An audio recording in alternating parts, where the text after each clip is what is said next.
Hey guys, hello. We're live December 2nd. How's everyone doing? Somebody's calling, honey, forgot about it. It's okay. Hey babe, I have a question for you. Nothing like a false start. No questions.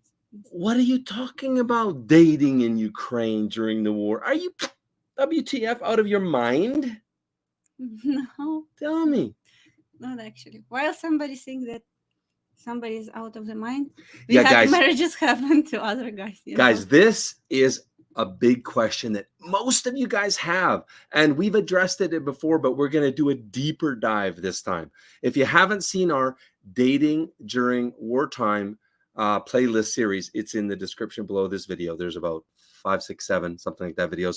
Each one is great to watch if you're thinking of being brave enough to pursue a Ukrainian bride now during wartime when they're refugees, right? There are a lot of issues. We won't sweep anything under the carpet. We promise you that, guys. There are some advantages. There are some disadvantages. Basically, things, excuse me for calling it a game. It's not a game, but you know, the game has changed. Okay. It's not the same as it was before, right? And when it changes, that means the parameters for your guys' success has also changed. The goalpost has been moved on you guys, right? And so we hear time and time again, how is it even possible? This is the big, huge question. So that's what we're addressing in this video. Right, babe? Mm-hmm. Yeah. So we have some exciting news. We polled you guys and asked you guys, hey, would you like Anna and I to stream every blinking day of December? And I'm quite frankly, first of all, this one almost shot me. She's like, WTF, is it a joke? She loves to say, is it a joke? You guys said overwhelmingly yes. 75% of you or so said yes. So you asked for it, and we're going to deliver every day except for the Lord's Day. On Sundays, it's our family day. But other than that, we're streaming. That's our goal. We might miss a day here or there, you know, when we have a family misfire or something like that, you know, it's like, but yeah, that's our goal. And let me give you some you know, a teaser of what's coming up this week. Yeah, before and after. The title of this one is Every Man's Worst Fear About Marriage. Am I right or am I right, guys? She's going to turn into a BBW. This one, the title is something like, yeah, this one is Monday. We're going to interview a stunningly beautiful Ukrainian country girl. And she's going to tell how, you know, what it's like for her growing up in the country, and see if you guys can see if she's different than a city girl. Okay, that's Monday. And then fake wives. We're going to talk about fake wives and how you can avoid them. And yeah, basically today we're going to give you a dating in Ukraine or wartime update. How have things changed? Okay, so this is the poll. Can you even see that? Yeah, this is the poll that I was just talking about. You guys voted that, yeah, WTF, talking about dating. What are you talking about? Dating Ukrainian women during wartime. Boy, that's small for me right now. And then these other fears we're going to talk about too. The big one is scammers. Yeah, rather shocking, but it was a tie. Actually, more of you guys think Match Guaranty, like you're afraid Match Guaranty might have scammers amongst the ladies. That's 39% of you, and 36% of you, yeah, WTF, what are you talking about dating in Ukraine? So we're going to talk about that as well. Like, hey, we're going to talk about scammers in Match Guaranty. Guess what? We've had them. And anybody that says otherwise is a big fat liar. Okay. But what do we do? What's our quality control process, right? At the end of the day, my big message to you guys is whoever you're going to work with, you need to drill down and ask them, what is your quality control process? How do I know you have sincere marriage-minded Ukrainian ladies that are not married? And no, they have serious intent without the hidden wish to get a green card and skip, right? Because that does happen. But you can absolutely mitigate that possibility for you down to negligible, nil.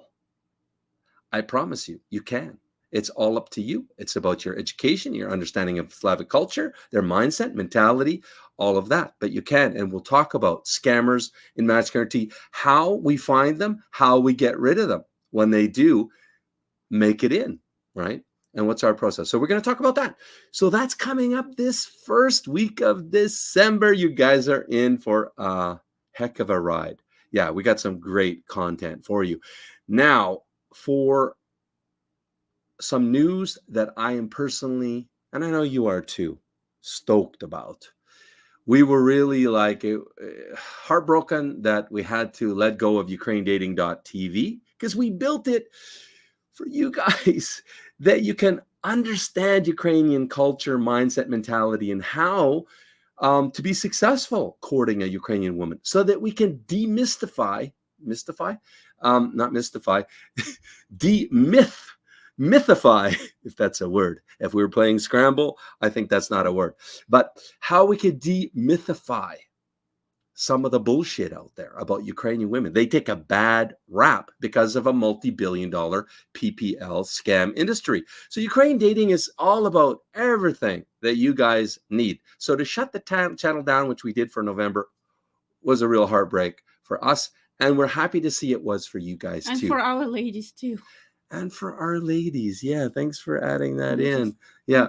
Now, consequently, we lost a few streamers because they moved on. You know, their life changes. You know, they're refugees, guys. They're moving countries, changing jobs, you know, maybe getting into a relationship. On that note, yeah, we have some limited success of our streamers getting into relationship thanks to the streaming on the channel. But that's a little bit of an inside secret. Can't go any deeper on that. You guys can appreciate that. So yeah, this is our biggest news that we're so happy to present to you guys. And that is, I'll be back. The ultimate purpose of this live stream. Wait, that's the wrong video. Which one is it, honey? Yeah. Okay, I'll be back. UkraineDating.tv is back thanks to you generous contributors. Today, it's completely free for you to have a video date face-to-face with beautiful Eastern European women of all ages and walks of life. Oh my god. That's it. I'm all yours. So I brought flowers. Wow, it's so beautiful. With makeup or no makeup, hair up, hair down, you always look great. Thank you. You get to ask all your deepest burning questions. Okay, so we will see you live over at UkraineDating.tv. There you have it. UkraineDating.tv is the world's first and only free dating platform introducing Western men to beautiful Slavic women, where you can video cam share with them face to face.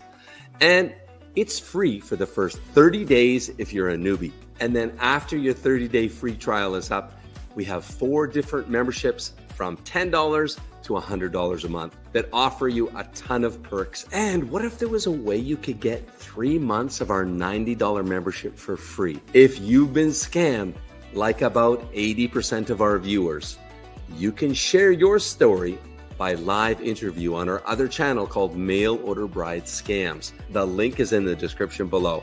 And as our thank you, we will give you a $270 credit towards our $90 Top G membership. What you want to do is head over to buymeacoffee.com/Ukraine Dating. Under the membership tab, we have 4 distinct memberships. Tiptoe membership, it's only $10 a month, and you get 1 live lady face-to-face cam share per month. Then there's Borscht Brothers at $50 a month, which entitles you to 5 live lady cam shares per month. You get access to our Borscht Brothers Telegram chat, where you can converse with other members. You get 1 Zoom group coaching call session per month with our superstar streamer and coach, Jana. Next is a limited membership called Top G, which entitles you to unlimited video dating and live video cam shares with unlimited call duration, access to Borscht Brothers Telegram chat community. You get not one, but 2 Zoom group coaching call sessions every month with our superstar coach, Jana. And lastly, you get 1 scam check service. If you had to buy it, it costs you $500, which is an extensive 5-point check on whatever girl you want us to check, so that when you get the answers back, you will finally, either way, be able to sleep at night. The Top G membership entitles you to $7,500 off Match Guaranty's lifetime guarantee matchmaking, which is unlimited dating, private matchmaker, and full team support until you walk down the aisle with your beautiful Ukrainian wife. Then from the main tab at buymeacoffee.com/Ukraine dating, you can click extras, and you can actually send any of our streamers a beautiful bouquet of flowers. You'll want to include your personal letter and your contact information. And if you make a good impression and you do some video cam shares with her, you never know, if she likes you, she might write you back. But of course, like real world dating, that's the ladies' exclusive option, depending on if she likes you or not, right? And lastly, you can get a private Zoom coaching session with our star coach, Jana. Well, she will answer all your deep probing questions. She will go through the 5 points of zone of success, which will tell you what are your chances at finding and marrying a beautiful Slavic wife. And last, but certainly not least, probably first, you get to enjoy dinner and a movie with our amazing Jana. That's right, spend Christmas over dinner and a movie, a very special movie that Slavs pretty much all watch at Christmas time. And 4th of July, you get to celebrate with dinner and a movie with Jana in a very intimate group Zoom video setting. And lastly, before I let you go, guys, remember, UkraineDating.tv is a nonprofit. We can only operate based on your donations and your memberships. So if you want streamers more often, then please support the channel, donate, and the money goes to the streamers. They are paid $20 an hour to stream for you. Thanks very much for your support, and we'll see you over at UkraineDating.tv soon. Hey guys, we're back. Welcome. Honey has an announcement. Yeah, guys, hearing all these crazy stories of yours that you're going through, and just like realizing how tough it is, and just seeing that you need, someone to talk to, and, knowing that you're not alone, in this situation, and big part of healing, of overcoming this, experience that happened to you. Of being scammed on PPL sites. Yeah, she's talking it's about, right? It's just It's traumatic. Talking to someone, like Right. releasing like this bag that you was carrying with you, just when you talk about this, you already release pressure of it, Yeah. So we've created. Can I just add? Bible says a burden shared is a burden halved, cut in half, and it's true, right? Mm-hmm. Yeah. Yeah. So we've created support group for guys who've been scammed, and where they can, talk about this to each other, support, and just And introducing the leader of our group. Well, he doesn't know it. Steve, you're the leader. Now you know. So there's already about maybe 4 guys in, we're calling it the scam support group is what we're calling. And Steve volunteered. Did you know that, Steve? You volunteered to lead the group, to moderate. No, if you don't want to, no worries. But I think he will. He's a real trooper. And Steve is going to be telling his scam story on mail order bride scams. And our thank you to Steve, as you just heard in that little ad about UkraineDating.tv. He's going to get $270 credit. So 3 months of free Top G. Yeah. Although he's already a Top G. So it's really a true savings for Steve, because he's already a Top G. So he will save that. Yeah. And anybody else that wants to be man enough to tell your story, because it is not easy to go publicly, and everybody's ashamed. Everybody has self-guilt and shame like out the wazoo. Already in the scam men's group, yeah, we already have a guy scammed 100,000 and one 700,000, both Canadians. They're already in the group. So yeah, I hope that group will be a holistic way for you guys to begin the healing process and just support each other. Because, yeah, the truth is it's highly addictive. Highly. I talked to both these guys last week. Anyway, I don't want to belabor the point, but please get in there, support each other, even if you haven't been scammed, but maybe you have a psychology background or you're just a great dude. You're welcome. It is a free support group. It's open to the public. There's no control, so it's a free for all in there, guys. So Yeah. nobody's really moderating. There's no rules. It's UFC, no rules. Well, anyway, okay. It's in description below. If it's Yeah. not there, we'll check to make sure it's there. Yeah, it'll So, be there. It's a Telegram link in the description Yeah. below, and you can join Telegram. If you haven't, just download the app. It's like WhatsApp, download it and you'll be in it. Okay, honey. So without further ado, let's jump into it. And should we just quickly run through some comments?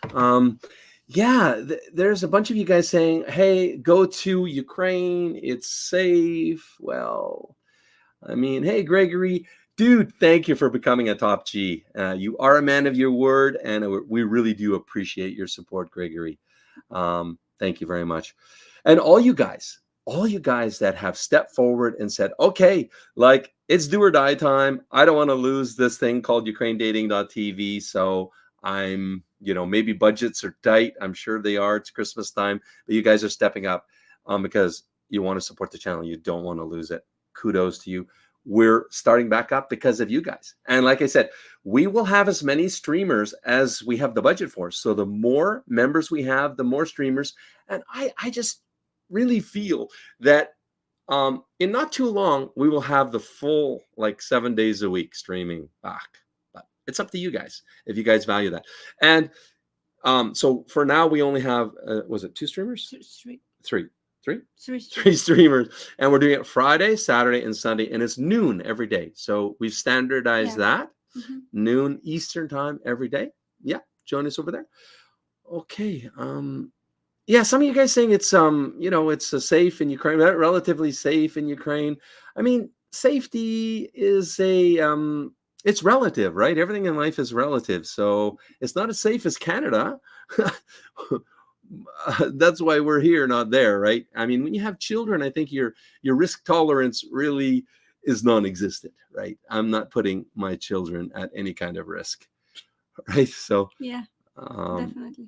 So we don't condone and we don't facilitate our clients entering the territory of Ukraine. Although there are already some social companies that are back doing their socials in Ukraine. So if that's your thing, guys, if you want to go get scammed at a social, I mean, have at her. I'm being facetious, of course. Are we trustworthy? They are trustworthy. Okay. Thank you very much. I'm not sure what it means. My eyebrows? Yeah. It's my. Huh? Your eyebrows. Eyebrows are looking good. Okay. That's just some welcoming, hello, check-in comments. Thank you, guys. And yeah, thank you. What? Thank you. There is a poll that's live right now. What is our protector of our ladies over at UkraineDating.tv, and he's serious about his job. So any of you guys thinking of doing anything that's not unconscionable is the word I would use that we've had done over there that involve, a little bit, don't even think about it. What will have your ass, okay, in a sling. So thank you. What would the poll question? I haven't drank. It's too early. I promise I haven't drank. The poll question is, do you think it's better to start your journey to find your Ukrainian wife now or wait until after the war is over? God knows when that's going to be, but we certainly pray it ends sooner than later. Let's take a look. We already have 27 votes. Wow, that's great. Yes, definitely now, 48%. Yes, now, but I'm nervous about it, 22. So that's what? 70% already say yes. No, 19%, and no trying now is lunacy, 11%. Lunacy, 7%. Okay. Listen, we're going to get into all the different aspects of dating Ukrainian women that are living inside Ukraine and outside Ukraine in this video. So it's really, I promise you, this is going to be one of the most informative videos that we've ever done in a long time anyway, that you guys absolutely need to watch and watch again and again, probably. Okay, so why don't you start, honey? We don't have lights. It's okay. Okay, yeah. So what do you think of our new studio here? Boom, one light on, and boom, another light on. What do you think of our new studio here? So this is my office. Yeah. Anyway, okay, honey. What is the first point about dating in Ukraine during wartime? Your first point. My first point that, of course, when just war started, we didn't know how it will go and what will be, and now, like, almost 2 years since war started, so we have already things to talk about, like we have real experiences. I was also that Ukrainian woman who was going through different stages, accepting this new reality. You were, babe, weren't you? And I didn't really see it at the time, but both Anna and our children were really going through an emotional time about the war in Ukraine, family back in Ukraine. And I feel kind of like not very supportive about it now that I think about it. And it kind of came to light with emotional breakdowns, right?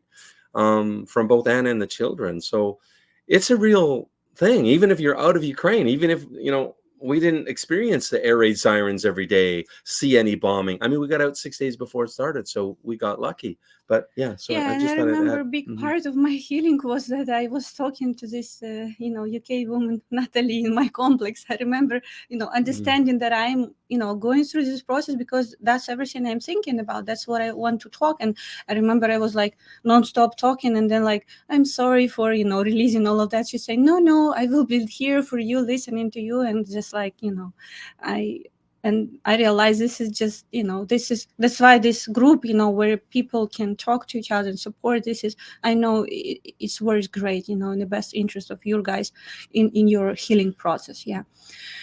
So, but anyway, at the end of the day, you cannot live all time in this state, right? You go through different stages. At the end of the day, you accept a reality, how it is, with what it is, and you just realize your life continue, and like I can say from historical perspective, life of Ukrainian peoples was never easy. There was a lot of challenges, and I believe those was non-stop training for people that create this character of them to be very resilient to things that happen to them.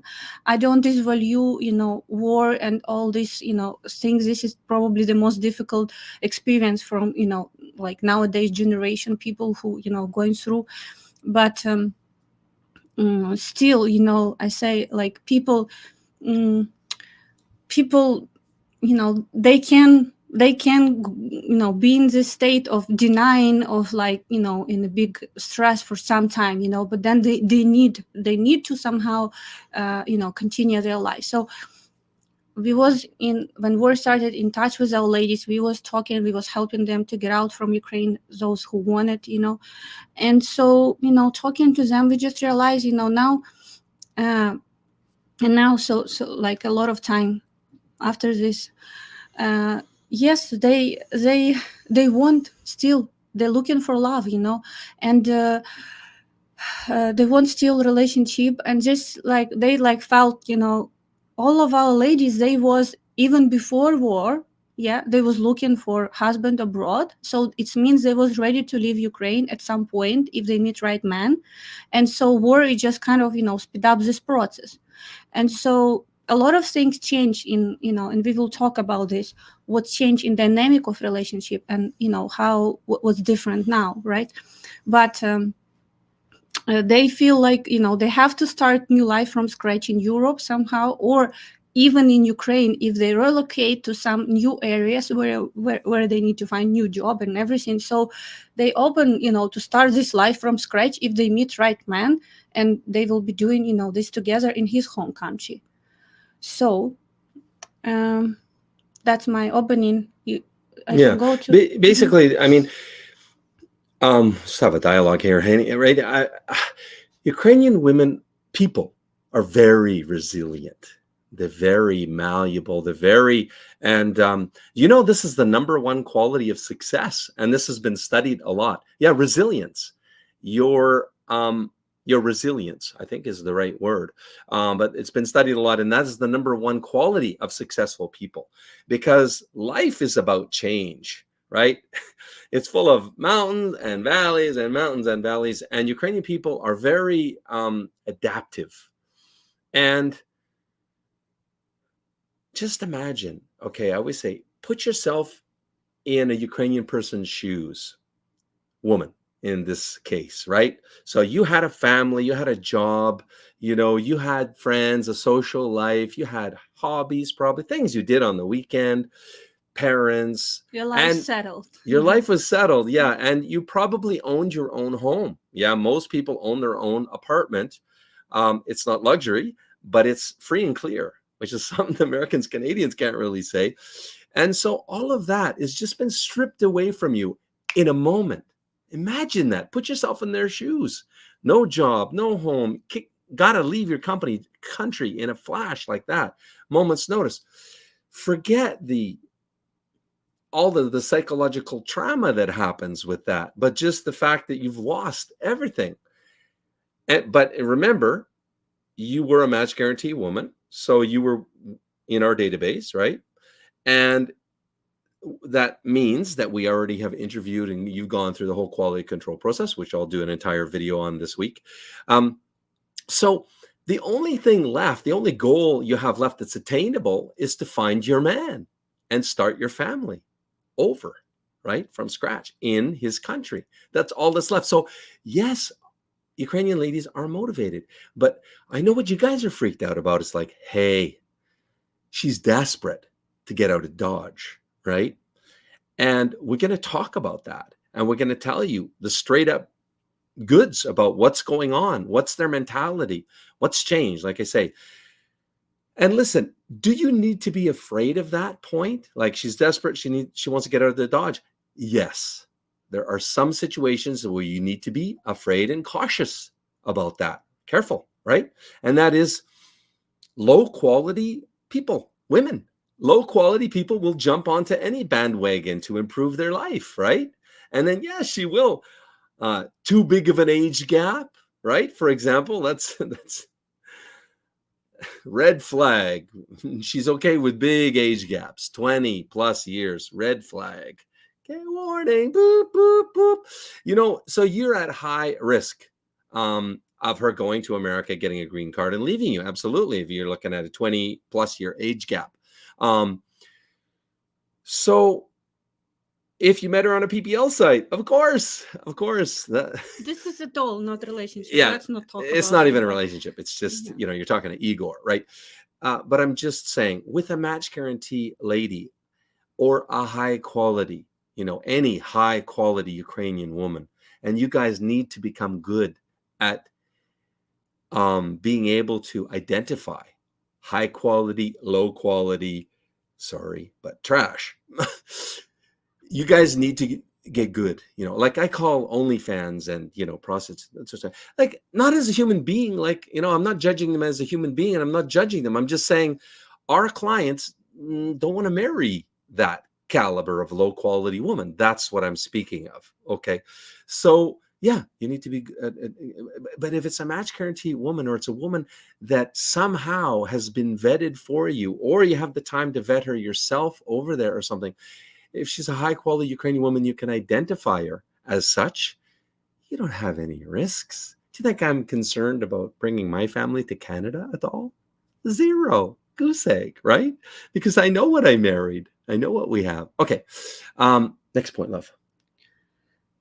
And I I agree with guys. You should be concerned about this, but this is about way of how you meet ladies, and whom you really like building relationship with. Because can be a case. It's just like not a case without ladies. It's like I'm talking to matchmakers more, like seeing real statistics in 2 years, of acceptance rejection rate, and we see that it's not changed because, it's a big decision for high quality Ukrainian woman to still to leave her, everything behind.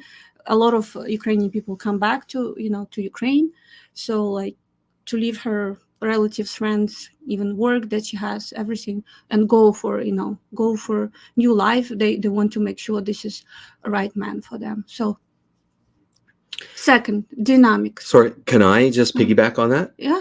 Okay, so Anna said our acceptance rejection ratio. Let me drill down on that. So everybody that is a Match Guaranty client or is interested, Pustorovia, they started the same way, and that's our test drive, which is choose 10 ladies from the website, right? We send them your intro package, which is your photos and introductory letter, right? And then from the ones that like you back, right? That's your acceptance rate. So let's say 5 out of the 10 that you've invited out, you've expressed interest in, 5 say yes, 5 say no. That's a 50% acceptance, 50% rejection rate, right? That has not changed. In fact, I shouldn't say it hasn't changed because it has dropped, but not a lot.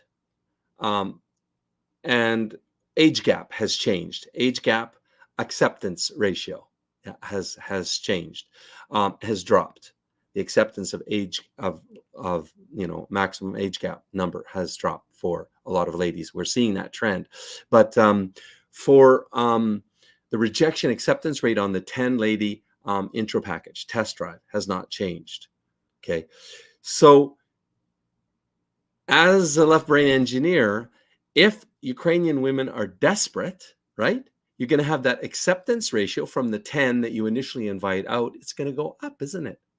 Right? Yeah. It's going to go up. Dramatically up. Dramatically up. The more wartime, stripped from everything. So that, you see, is an indicator of the quality of your database, the quality of ladies of your database. And ours hasn't changed. In fact, it has dropped. Ladies have become more picky. Anna's going to get into that point. But I just want you to know that in this presentation, I'm going to try to talk about facts as much as possible. Okay? Because blah, blah, blah is blah, blah, blah. I would say acceptance rejections rate is different from profile of the woman and profile of the man, and I will talk about like for sure what's different like. And so if you're wondering about to understand how we work and you have questions about this journey, feel free to, before you will do your start your test drive, to get click on all the link. Your answers. I think go to that link, go matchguaranty.com/register. And that's where you sign up for your 10 lady test drive, which is only $500. And it tells you everything, guys. It tells you how low can you go, because every guy is wondering how young of a lady can I attract. Not every. We have everyone, honey. Last several clients of us, they don't know, do they? They just don't know. Men.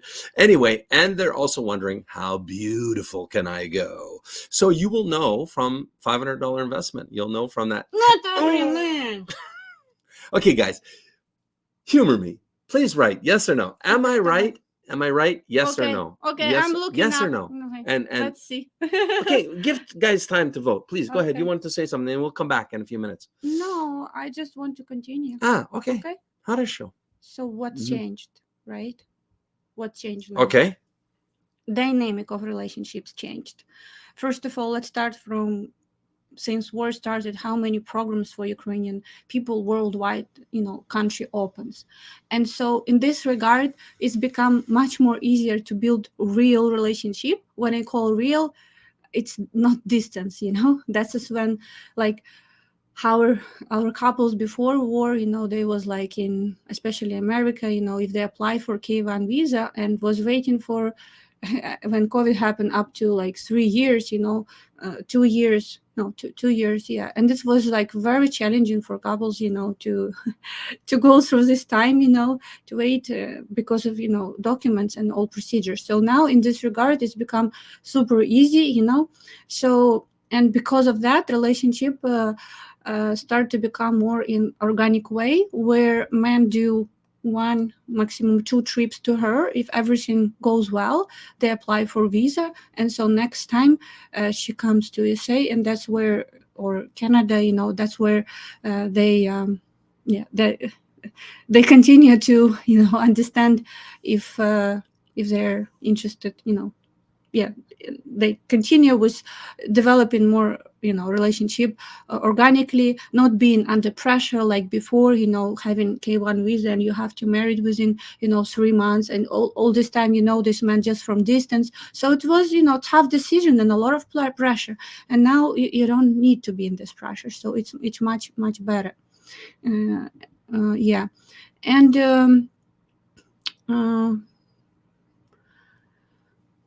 do you want to add something on this?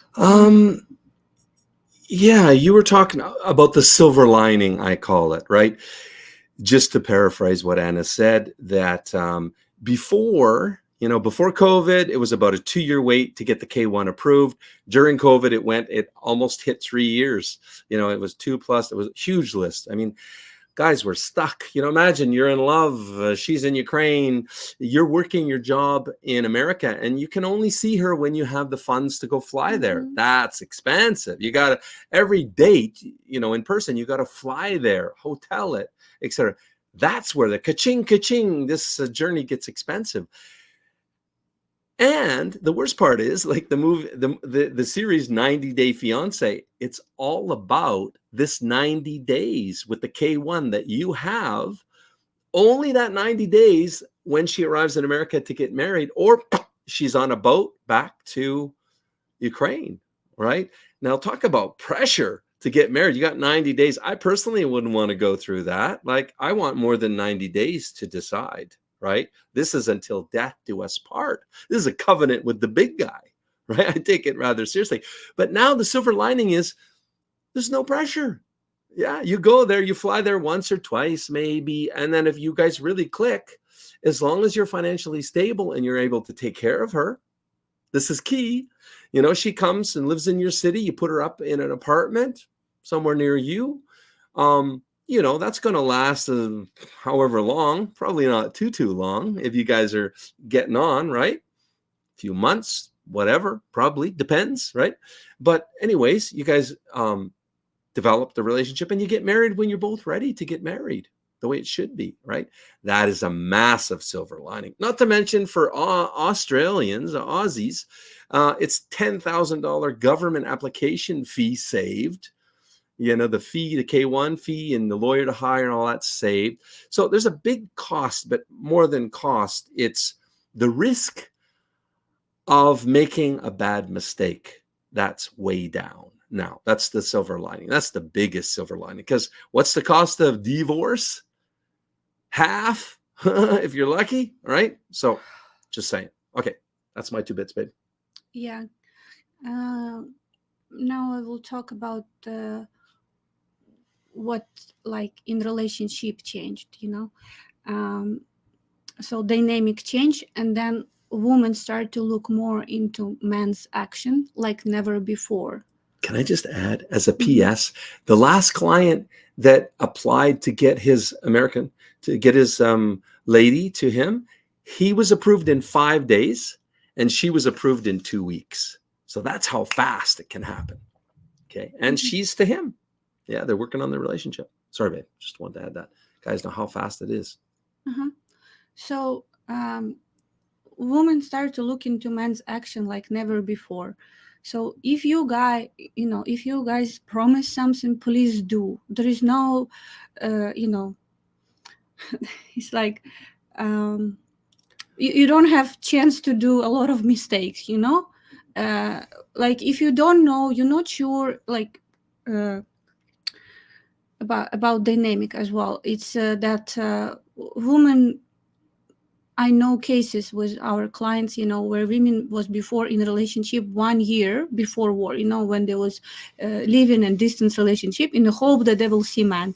Now it's just not a case. They want to at least know that they will see man, that he has intent from the beginning to come and approximately when. So ideally, at least like maximum 3-4 months, at the maximum, I would say, from the day it was introduced, so she knows that this time that she spent with you, she's building relationship. So and she knows that you're real and you're not just like this guy who wants just like, I don't know, cover his loneliness evenings and just have this relationship, distance relationship. They want real relationship. They want to see man, they want to touch him, they want to smell him, they want to add all Can I just picture. Can I just pause for a second? Mhm. Hey, guess who's with us? Hey, Corey. Corey's with us. This is him and his new wife. Yeah. And so Corey was just saying that it took him 5 weeks to get approved, and she was approved in 48 hours. Wow. Yeah, here they are here. And so he's in the Louisiana. Yeah, is in Louisiana. Yeah. And you're in touch with his wife, right, huh? Yeah. So I just want to say hi, Corey. Hi, you Hi. guys. Yeah, thanks for joining in to the stream. Sorry, babe.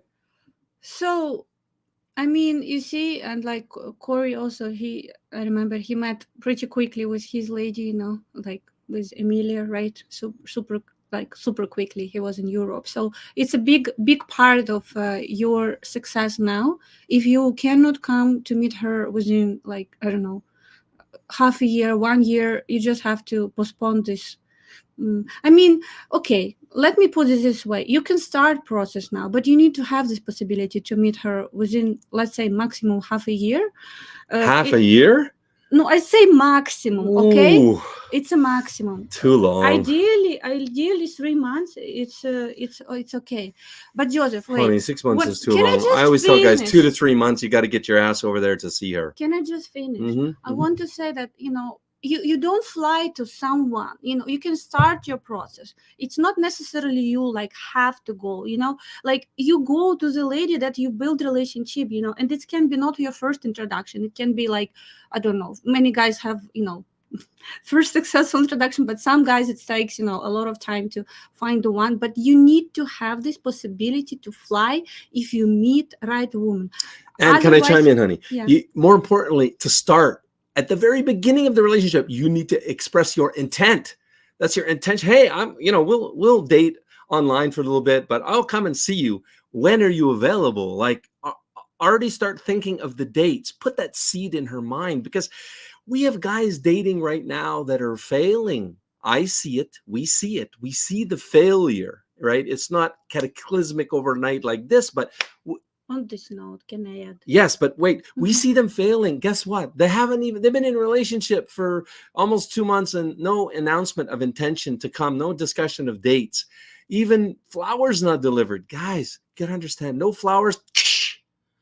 You just slapped her in the face. Seriously, to Slavic women, that's what it is. You've friend zoned yourself. There's no expression of romantic or long-term serious prospective husband intent. And what is flowers? This is not text. This is action. You understand the difference? And they look into your not actions. flowers, emojis. Yeah, no. Yeah. No, I'm just mean when I say they look in the actions, it's things that not you say but you do. And delivering her flowers, this is action that you do. So there is one thing where you don't say intend to come, to see her, and she is like, I don't know if I ever see this man. I don't know. We will talk about why they become more like frugal with their time. We will talk about this why. So they like, she's questioning, should I invest my time in this relationship, or just like, I don't know, I don't have this luxury of my time, to invest now in relationship. And all of a sudden she's not returning your text timely. You feel her lack of interest. She doesn't have time to video cam share with you on WhatsApp or whatever anymore. This is how it starts. And then more time between replies of messages or messaging, stuff like that, the relationship starts to degrade. This is huge, guys. If you don't have the budget, to fly to her in 2 months, okay, then don't start the journey Maximum now. 3. You need more of the budget to fly. You got to fly there several times. Then you've got to bring her to you. You have to have a bit of a nest egg saved up. Don't start this journey when you're broke. Okay, you're going to fail, guaranteed, and you're going to let down a Ukrainian refugee. They don't need that. They've been let down enough now. So please, get ready. Take care of your financial house first. Yeah. So one mistake where you don't tell her intent to come. And another thing, if you tell her, like I have a case right now with our couple where he told her he's going to come December 3rd. And so she took vacation at her work, and now he disappeared and not responsive, and like making his face like he never told her this, or I don't know, like didn't show up. And she said, I'm so let down, with everything how it's unfolding, because I took this vacation, like I don't know what to do now. I have to go something. I need to plan then with my friend. It was not for me actually affordable to take this vacation because I have to, provide for me. But I took it, and now he didn't show up. And she said, I don't know what is this like. I and she was spending hours with him on the telephone every day in distance relationship, and the way she feels like this guy just want only distance relationship, and that's all. So, and they don't want this. They want men to they want real relationship, as I said. And you really, not you guys, neither ladies cannot understand if it's your man until you meet. Distance relationship, that's great. You can build it up to a certain level, but then when you meet, I don't know, something can go so wrong. I mean, just like one thing, the way person smell, it's just like you just cannot handle this, and that's all. And oh yeah, like I went on this date in Kiev. It was early in the day. She worked out every day at the gym. She was firm and trim. Okay, beautiful lady, but she had this pheromone or this BO that I couldn't even be near closer than 5 feet. So, I mean, that can happen. If that was a long distance thing and I went there just to see her, it would have been over after one date. Seriously, couldn't stand it. Honey, there is a great question that I'm going to bring on from Jackson. So I'm going to talk for a while. If you need to go take a pee break or something, I'm going to address this. No, you want to stand here? Jackson, thanks for asking this question. Guys, I will put my presentation. Remind me, please, if you don't see it.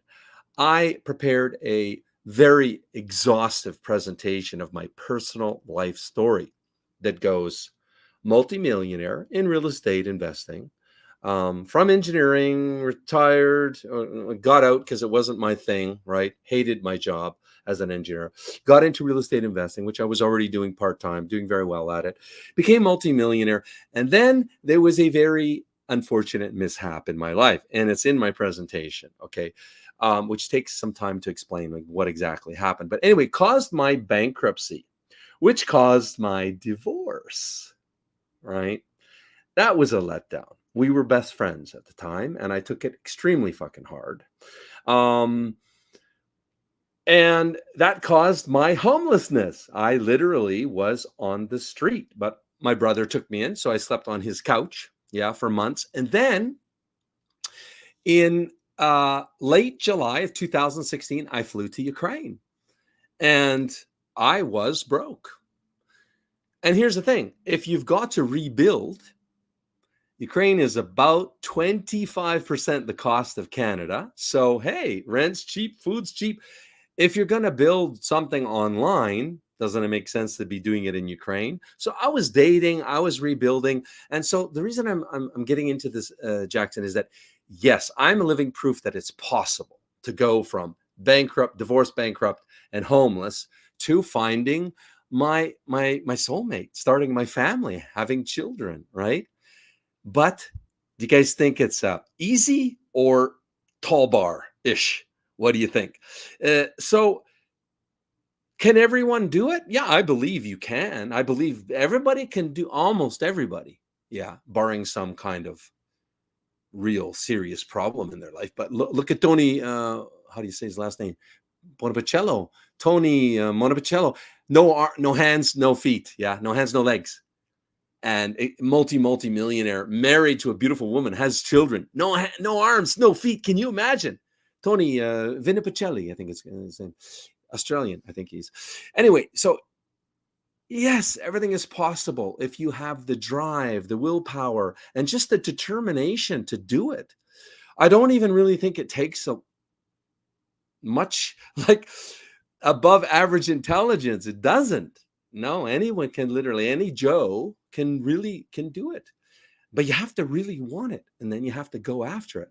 You have to have pig-headed discipline and just keep at it. So just addressing your question, Jackson. So my full story is in a presentation that I took a long time to prepare, and it's a evergreen webinar. So if you log in and you register, you will get to watch it. So it's, kind of looks live, but it's a replay. It's evergreen, it's called, right? And the link I will put in the description below this video. You guys are welcome to log in and register. The title of my talk is How to Defy the Odds and Start Your Family, even if you're old guy. No, even if you're over the age of 50 like I was. That's the title of the talk. So my heart goes out, and I really resonate with guys that are like me, right? When I say like me, I mean men that are looking to have a family, that never had a family, never had kids, right? Because that's my story. So of course I resonate with guys that follow my story more. So hope that answers your question, Jackson. Thanks for asking. Great question. Can I add question? Can I add? Yeah. Please do. And so, Joseph, when you was in this, this journey. Okay, I don't want to go very deep, but we was, if you remember, it also was, like, why Joe say, if you're not ready financially, don't step up? Because again, it's traditional culture where a woman expects you to take care about her financially, especially, if she's moving to another country, it takes time for her to integrate, and she's not expecting to, like, to be welcomed, like, listen, you have like 1 month to adjust, and like you have to go work because you have to pay, with me together apartment or something. No, this is just like, I might stay, like, if it will be this level of stress, I might stay better in Ukraine, there where I have my relatives, I don't have this pressure, women very emotional. And so what I want to say that when we started a relationship, and it took time, and I was not happy about this, that I was initiative, about conversation, like we're spending so much time together, I don't have even time to go, like, at work. And so, like, I'm working with you with Match Guaranty, and so what's your intention about me? Like, like I was coming up with this, like, man show his care and his intention, like, taking care in many levels, including financial level, about, like, Ukrainian woman. She I mean, why she wants to be in relationship with men who don't care, like, for example, I said there is many you mean he appears not to care based on some financial component, you mean?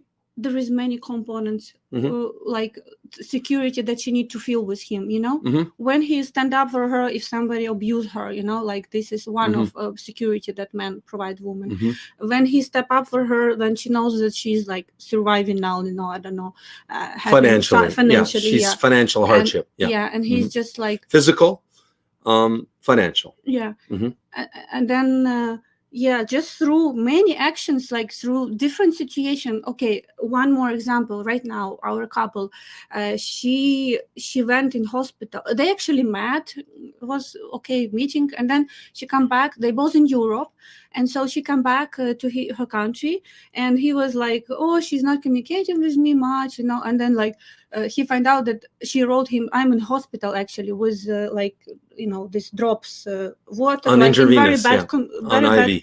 very bad condition, and so when woman goes through this situation, especially with the man she's building a relationship, what she expects? She at least expect some kind words of him, caring words, how are you, how are you, but then more than words. Well, If it they starts especially, there. yeah, it starts there, but then understanding, but then she expect him, if he's, I don't know, terrified to send money, that she needs to spend on medicine, or take care. If he's terrified, okay, come there. You was in Europe, fly to her, be with her in the hospital, buy what she needs. If you're afraid to send, to send money after even you meet and you see she's purely have, intention to build a relationship with you. When woman doesn't feel that man cares about like what's going on in her life, she's asking herself why she need to be with this man, like she wants, as I said, all Ukrainian women, they want to give care to their man through, through her woman way, and she expect to get this care from man's side in this, man way, the way he provide care. So if woman doesn't feel this, she's not interested, to continue this relationship. There is nothing to keep. Guys, this is a huge topic. Money, at the end of the day, is the reason for 1 and 2 relationships that don't work. Okay. First one is too big of an age gap.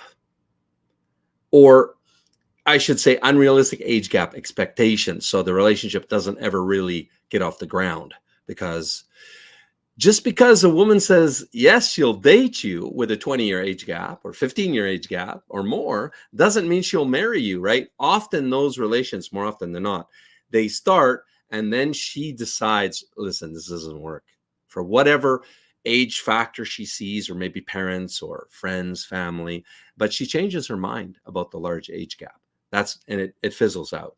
The second one is money. This is a big topic. And as we've talked about it, I don't know, maybe 3 or 4 times on live streams before, but yeah, I almost lost my unicorn, my soulmate, because of a money issue, because I wasn't being supportive like she expected. And you know what? I have to be a man and admit I was wrong. I was wrong.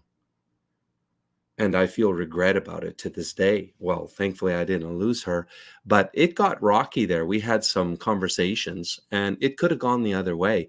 And in my own defense, you live in Ukraine, you date 50 plus ladies, first dates, right? And you have 7 relationships that don't work out. And you run a marriage agency that's a scam-based industry. You get jaded on the topic of money, about being taken advantage of. Because I had, some experiences, not much, but some experiences, but more so because I saw every day all of the scam experiences, right? I talked to the guys, I got the emails from this industry, right? Anyway, I can speak to it on all levels, on how to support a Ukrainian woman, when to start, because there's a when. Should you start sending money before you go see her? Usually not, but there are exceptions. But usually it's not a good idea. But again, where did you meet her? That's the biggest thing. It was on a PPL site. No, never send money. Go meet her and you'll find out you're being scammed. But no, if it's a high value woman and you really feel that, I always tell guys, trust your gut, man. It doesn't lie to you. If your spidey senses are tingling, it's for a good reason. I think guys trust another organ, in their body, not God, when they make decisions to send thousands of dollars, really? To some, what organ is some that? woman who just brainwashed their, Yeah. So listen, I could talk for another hour or 2 on the money thing, but let's move on. Yeah. Yeah, I remember, facing those, those times, where you build a relationship, and I remember I have some unpredictable things happen to me too with children, and I have unpredictable expenses that I didn't cover at that time, and I was like, I was not happy to talk, even bringing up this topic, but I also felt, for me, it was like testing, to understand where with Joe we at, it's just like, if I don't talk about this, I even don't know answers. I'm not happy. I'm not like, I feel very shy and like even like not how to say, this is just last thing that you want to do. You want these things to be initiated by a man, but sometimes you just face these things, and you just like, oh, it's just like. But then you also have your answers. If men don't step up with you, don't understand, like, again, we talk about real relationship, and it was not from the beginning. We was like, we was basically living together. Okay, honey, let's take on a taboo question. Okay, this is one of those taboos that most people don't like to talk about. Just sweep it under the carpet.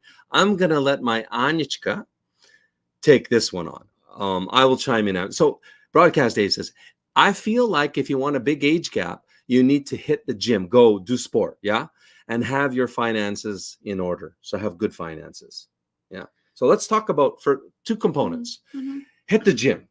You need to hit the gym to look good if you want a large age gap. What would you say? I mean, it's just not like how often you go to gym.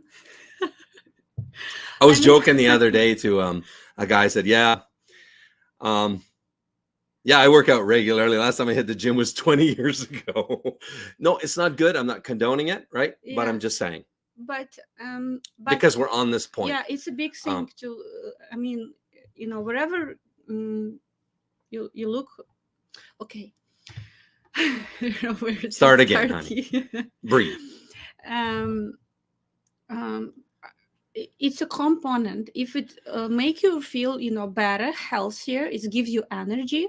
This is one of the fears of big age gap for women. If men have low energy, that he will not keep up with her, if she's young and very active, and so gym just give you this needed energy to feel younger. But it's also this is not just gym, it's the way you think, it's the way you live. There is a lot of people your energy in right? Their 50s, they think like their 70s, they just stuck, they not go with the time, they like, we have sometimes clients like, I don't know, 50 years old, and they just have some troubles with some computer, simple things. And then I have and then I have a friend here in Kelowna. He's 73 now, and he barefoot water skis. I can't even get up anymore barefooting, right? Yeah. But he's 73. Honey, let's skip ahead to this point because you're not really going where I thought you would on this point, but let's continue. Broadcast Dave, 100%, brother. I'm 68 and I look better than most 30-year-old guys. What would you have to say to Neil Hager? I don't know. I'm so happy that guys, who they always confident about themselves. This is very important. Yeah, that's good. Quality. Confidence is good. This is very good. But sometimes it's just like what the guy he, see him and how we see him, it's just sometimes not matching. Not matching. At the end of the day, I honestly believe that not gym, but like just like when you're young in your brain and your charisma and your love to life, all these things, and having, like things in common, vision with your partner, those things, financial security, stability, of course, those things just create, this attraction between people. If you talk about like bigger age gap, like how you cannot fall in love with Joe, tell me. Honey, how you cannot fall in love with you? Come on. Steve, Neil says, I've dated 28 to 53. Yeah, so he's 68 and he's dated 28. This is Neil talking. What would you have to say to that? Because he just told us he's 68 and he's dated, 68 to 40-year age gap. You see what I'm saying? Anything to say, or I'll take over? You take over. Yeah. Yeah. I mean, the thing is, guys, on this end, right? Like, it's not that I'm, a hypocrite, right? That I did it, but I'm saying other people can't do that. No, that's not it at all. Some guys can pull off a larger age gap for whatever reason. Yeah, there's reasons, right? And this is a 2-hour video in of itself. But in a nutshell, sure, it pays to be physically in shape. Absolutely. That is important. Absolutely. But it's also important how you look, how your face looks, right? Like how old you look. And even more important, in my opinion, is how fresh is your brain, right? How active is your brain? How ambitious are you? Having a passion is everything. Okay, women find a man that has a passion sexy. They want to follow a man that's on a mission, right? That trumps everything else that I just mentioned. Okay, you guys can believe me on that or not, but how did I pull it off when I'm divorced, bankrupt, and homeless, right? I have a passion. Yeah. I pursued it fervently. It was my goal in Ukraine, not dating. Dating was a side hustle. Okay. Women came after work, after my passion. So when they saw how passionate I was about what I was building, even though they were skeptical, because all Ukrainian people above the age of 18 know it's a scam-centric industry, right? So there was challenges with that, believe me.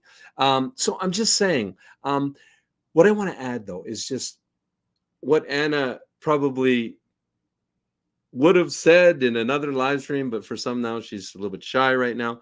But we get guys all the time that say, hey, listen, I'm 68, but my biological age, right? You can do that biological age calculator thing.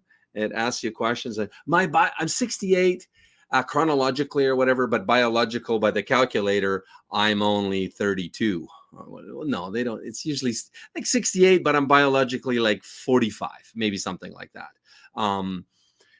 So they think that gives them a pass, a hall pass, that young girls will be attracted to them. But that's not it at all. It's not your biological age calculation. It's these other things that we're talking about. Okay. I don't want to beat a dead horse on this point. Anything else to add? You wanted me to be the horse.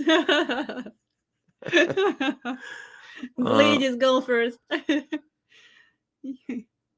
Okay. Honey, next point. I'll just go through it. Yeah. You're leading the way with the points, so please. Next, it's Steve. I'm 68 and Anna's 24. Okay, so let's move on. Hello. Yeah. Hello. And just kidding. We have a 20-year 20-year gap. 20-year gap. Okay. Sorry, go ahead. Just thought I'd shock the shit out of him. Because Steve, remember, he's in the support. He's the scam support group leader, I think. Are you the leader, Steve? Can I ask you? Maybe we can announce it if you are going to take the reins as kind of leader there. Did he announce that? Okay. He's okay. Yeah. Well, let me know in chat if you could. Okay, go ahead, hon. So, did find this if all men want to be. Amen, brother. Jack, this is a huge point. Sorry, honey, but there's a difference between dating and marriage. Guys say I dated. 68-year-old Neil's. I dated 28. 100%. Yeah. I also dated. I was 19. 52 and she's 26. Okay, I dated that, but that's. I learned. My lessons the hard way, as I always do. I always learn the hard way. Yeah, you can count on that with Joe Ricars. Yeah, not bragging about it. So you can either learn the hard way yourself if you're pig-headed like me, or you can take advice from somebody that's been there and done that. It's too big of an age. It was 26-year age gap. It was too big. I could talk about this again for 2 hours, but sorry, honey, go ahead. I just want to chime in on that point. Yeah, there is a lot of girls who can be with you in a relationship one night or something, but considering this was this was 6 months. There was I don't talk about you. I just talk about like the difference between girls who's considering to marry you or just like have I don't know, have one night stand. It's a different type of women. So then my fourth point is that Ukrainian women, what changed in relationship in dynamic with the war, they become more frugal with their time. War really changed their mindset. They reevaluate their lives, their like life values. I don't know, simple things that before was perceived as a granted, now become turn into different meaningful things, like one more day to live, one more day to hug, one more day to say loving words. So they become more like less compromising, if like before, if they was in a relationship and something goes like she feels like she see, it's just like very not goes not where she expected to go. She was like trying to justify his behavior, finding excuses, just like to keep this relationship go. Now they more direct about, like, if something uh, goes where they don't want, they just try to clarify if there is a way to mm, find solution in existing problems or issues. If there is no, just let go each other, so like they just not interested anymore to keep finding reasons to keep a relationship that doesn't have any future. So, and why is that? It's a big reason for them, because mm, they are just in living in other countries, or even if they live in Ukraine, most of them just like a lot of them move to safer area. It means, again, new apartment, new job, you start, even in Ukraine, you start everything from scratch. And so, and in safe areas in Ukraine, prices went dramatically uh, up, because demand high. So demand create market price. A lot of people who don't want or cannot leave Ukraine, they move in a safe area. So this demand create this reality. So when they in this situation, or living as refugees in Europe, they have to find a way to provide for themselves. So some of them have two, some of them three jobs, so they don't have so much time to call it peace around, just like to figure out things. They want to see, like, this is real man, real like relationship, we have potential or no. And so they don't have this extra time of like non-stop chatting 24 hours with you. They don't have time for everyday video calls. Yeah, the timeline, guys, has shrunk. That Ukrainian women will accept to cultivate a relationship and determine, okay, pass or play, right? Like, this is my man or not. And that's why you see situations, if you're following Billy, it's tragic, the Irina breakup with Billy, but for whatever reason, she decided pass. And she did it like that. Now, it was kind of ruthless, but I mean, better that she lets him go now than drags it out even more, right? So yeah, the timeline has shrunk during the war. That's a big change. Ladies will give you a couple of months, maybe longer, if she sees. The thing is, does she see a future perspective in you, right? If you've made a case for that, if you've developed that, then yeah, then she can wait more than 3 months. But if you haven't, like, then probably not. Yeah. This is not the case in Ukraine. Most older gentlemen look of younger women, because older women don't take care about themselves. If you come to Ukraine, you will have hard time to understand who is what age. 18 looks like she's 28, and then 35 years old woman looks like she's 24. So like you have no idea about women's age. Honey bunny, he's talking about, you misunderstood. He's talking about in America. In America, women don't take care of themselves, so guys look for a younger woman. But Anna's right. In Ukraine, no, you see a lot of 50-year-olds that you're like, wow, you see her from the rear view, and then you look at her face and you go, oh, she's 50 plus, and you're like, oh, she's got the body of a 23-year-old.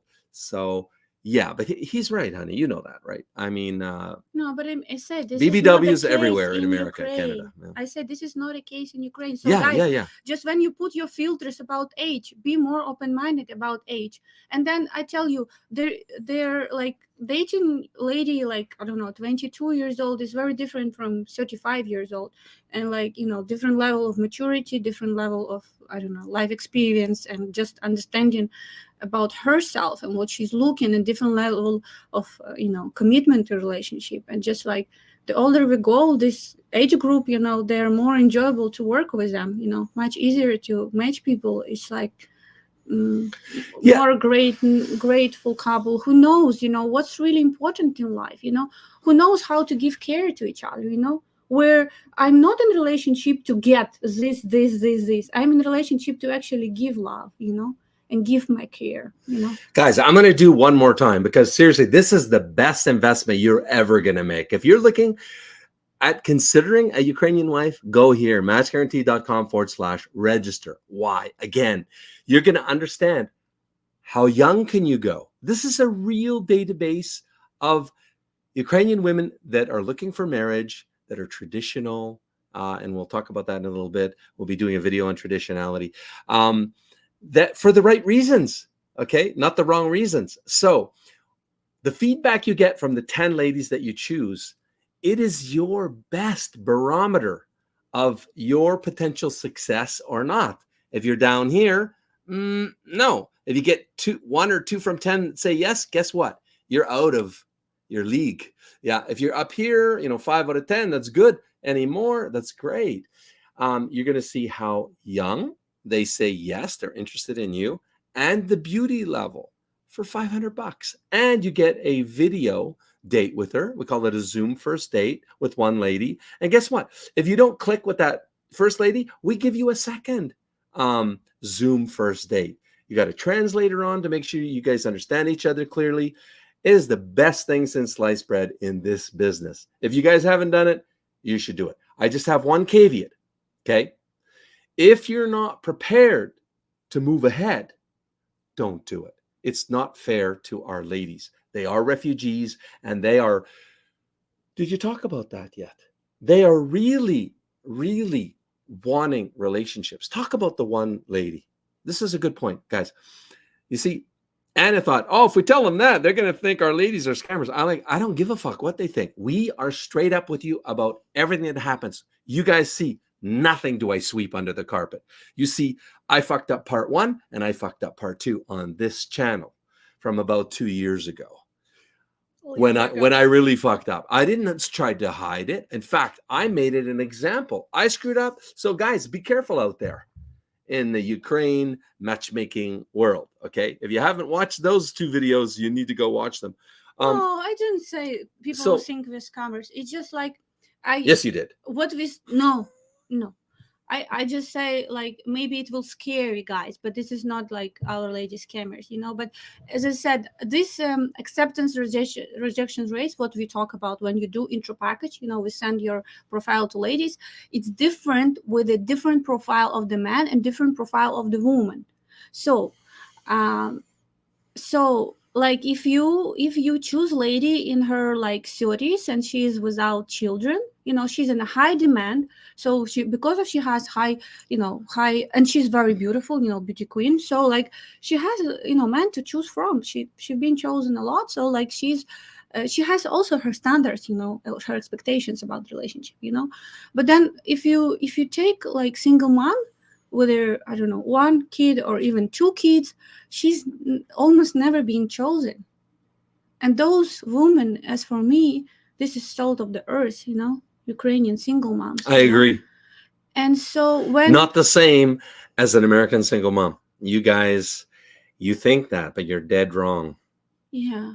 Those women know how to give love, I believe that, this experience of having child, this is the most transforming experience for every woman, that teach you, that actually know how to, it's turn your life upside down, and it's just like this responsibility that, that make you, if you lived before in the child position, it make you adult, Honey, tell the example. What just happened? No, I'm telling. It's so like we have a client. I'm not taking a pee, honest guys. Sounds like it, but we have a client that we start to work now, and he has 3 kids. And so normally this profile of the man will be very hard to, to help. Because women afraid to, to take responsibility to be a stepmother, to big number of kids too, But he had from I guess from 10. I don't know how many definitely he chose, but he has 4 years. It's four ladies interested in him, and so we was all like, talking. But you know what?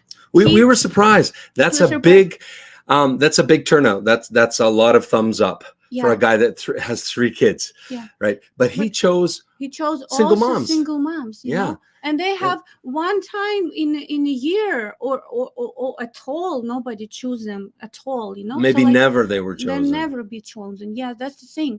So, like, if they like really they do their best to build this relationship. They they express like mutual interest back, and now even like we see very not typical behavior of these women, because again, you see, we ask several women, and so they know about you. They already saw you. They express mutual interest back. He had great introduction call with his lady of top of his choice, and now second lady, she's like calling our office every day and just like, when I will be introduced to this man, where he, and she just like, and we feel like, we have hard time to find right words, or just like, to calm her down, because she feels like maybe this is her one and only chance, to like, to actually build relationship. And our matchmaker, Tatiana, when I have like heart-to-heart conversation, she say, if you would join Match Guarantee, we wouldn't be able to help you, because you simply wouldn't be chosen by man, because you have 2 kids. Nobody will be interested. She say, in my 20 plus years experience, doing matchmaking, I don't remember maybe one case where a woman have 2 kids and she actually succeed being in database. Women always who doesn't have kids, they have a priority towards single moms. But then a woman that has kids has priority towards women single moms, because they always will be priority to change to choose. You mean men choose men single dads have a priority. No, say it again. What I say, clients always choose women without children. Not a woman with children. It's just like, not always, but yeah, that's the prevalent choice. Most Yeah, case, that's prevalent. Yeah. Guys, I just want to highlight what you just heard. My queen, my soulmate, this amazing human being had, according to our matchmaker, really, the real talent behind Match Guaranty is her 27 years of matchmaking experience and success, right? She told Anna, I would have told you I can't help you. No point in you coming in our database, because you have two young. Me. She would register. Yeah, you. But she say, but I will tell you, don't have big hopes. Just like continue your search or whatever. The biggest request at Match Guaranty in our history is, come on. It is. Does Anna have a sister? Sister. Okay. Yeah.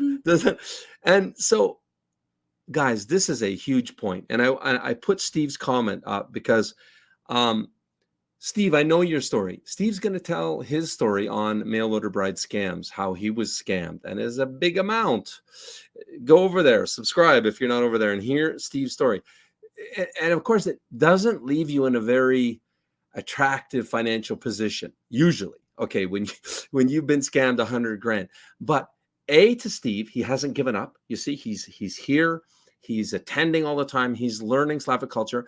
B, he's in Europe, so he's right at the front door. There's a lot of Slavs where he is. I don't know if you want me to say where you are, Steve. That's your business. But the thing is, now that I hear Steve say this, so what I'm saying is maybe if you're not financially very set, right? In fact, you're kind of paycheck to paycheck, if I'm saying, but you're willing and you're able to live like a nomad in Europe, okay? Which is Steve's situation. And last but not least, because this trumps everything, Steve, if you're good with taking on a single mom, if you can honestly say that you can love any child as your own, okay, as a game changer, you will be successful. Categorically, absolutely, regardless of your financial situation, regardless of age gap. I'm telling you, this trumps everything.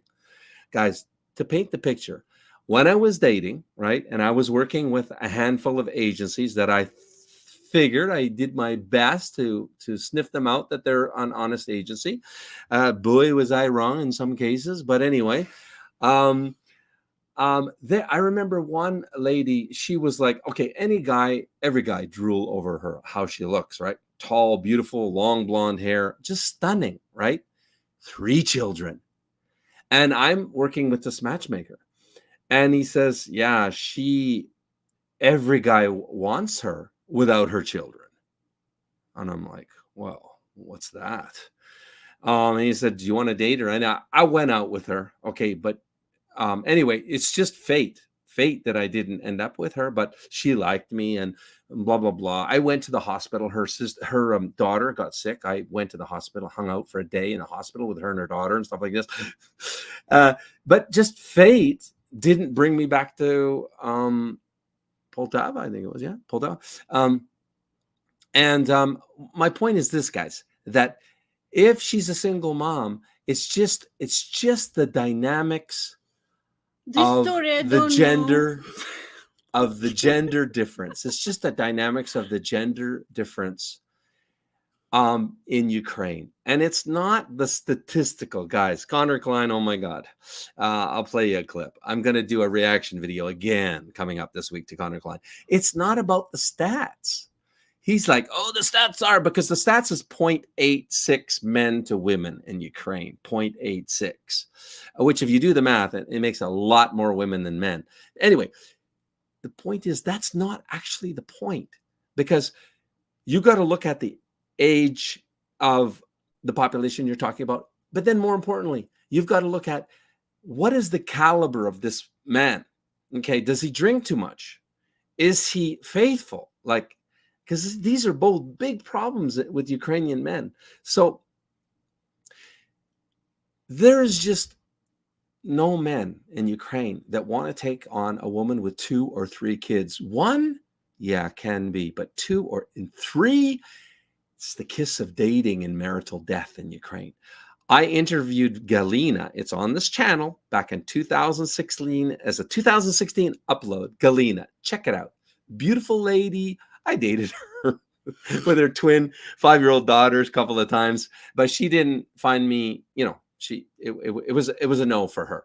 She worked out at the gym 5 days a week. She made really good money, like thousands per month, thousands. Don't remember how much. And she had twin daughters, 5. And I asked her, but I didn't ask her this question on camera. I said, Galina, what is it like, looking for a husband in Ukraine with 2 5-year-old girls? She said, and never forget these words, it is impossible. Impossible is a pretty disparaging word, isn't it? No hope. Impossible. And then we're still friends. Like I could text her now, but I bet you she's not married. She was with a really studly Ukrainian man. I met him once. I think his name is Konstantin, I think. Tall, like I used to take her out, but she couldn't tell. Like I said, hey, let's go for a coffee. She couldn't tell him because jealous, right? And how's it going? Well, guess what? Guess what we're talking about here. He loves camping. She's an outdoorsy type too. So they had a lot in common, but he wouldn't take responsibility for the family, for her girls. He didn't help support. She had a very high paying job, So guess what? She doesn't feel safe and secure and protected because of that. So guess what? They eventually broke up. They dated for years, but she eventually dumped him. So I'm just belaboring this point because you guys that can truly love any child as your own, you have a hall pass, but in a good way. You know what I'm saying? That transcends age gap. Like you guys are talking about, go to the gym. Oh, I look young for it. You guys are off the mark. If you love children, that trumps everything. And Ukraine is your oyster. I'm just saying. All right. Yeah, and my side, I just will add, it's like you don't have luck, me with my appearance in Ukraine, you don't have lack of interest, from men. But then when they finding out that you have 2 kids, they're like, you know, they You have say, that too, right? I'll yeah, date like you, but without they, your kids. yeah, like Right? I'm interested, in relationship with you, but I'm just not interested to meet children, not interested in developing a relationship with them, and just I'm not interested in this type of relationship. I cannot separate me and kids. This is part of me. And so I believe when men love women, he love everything she has.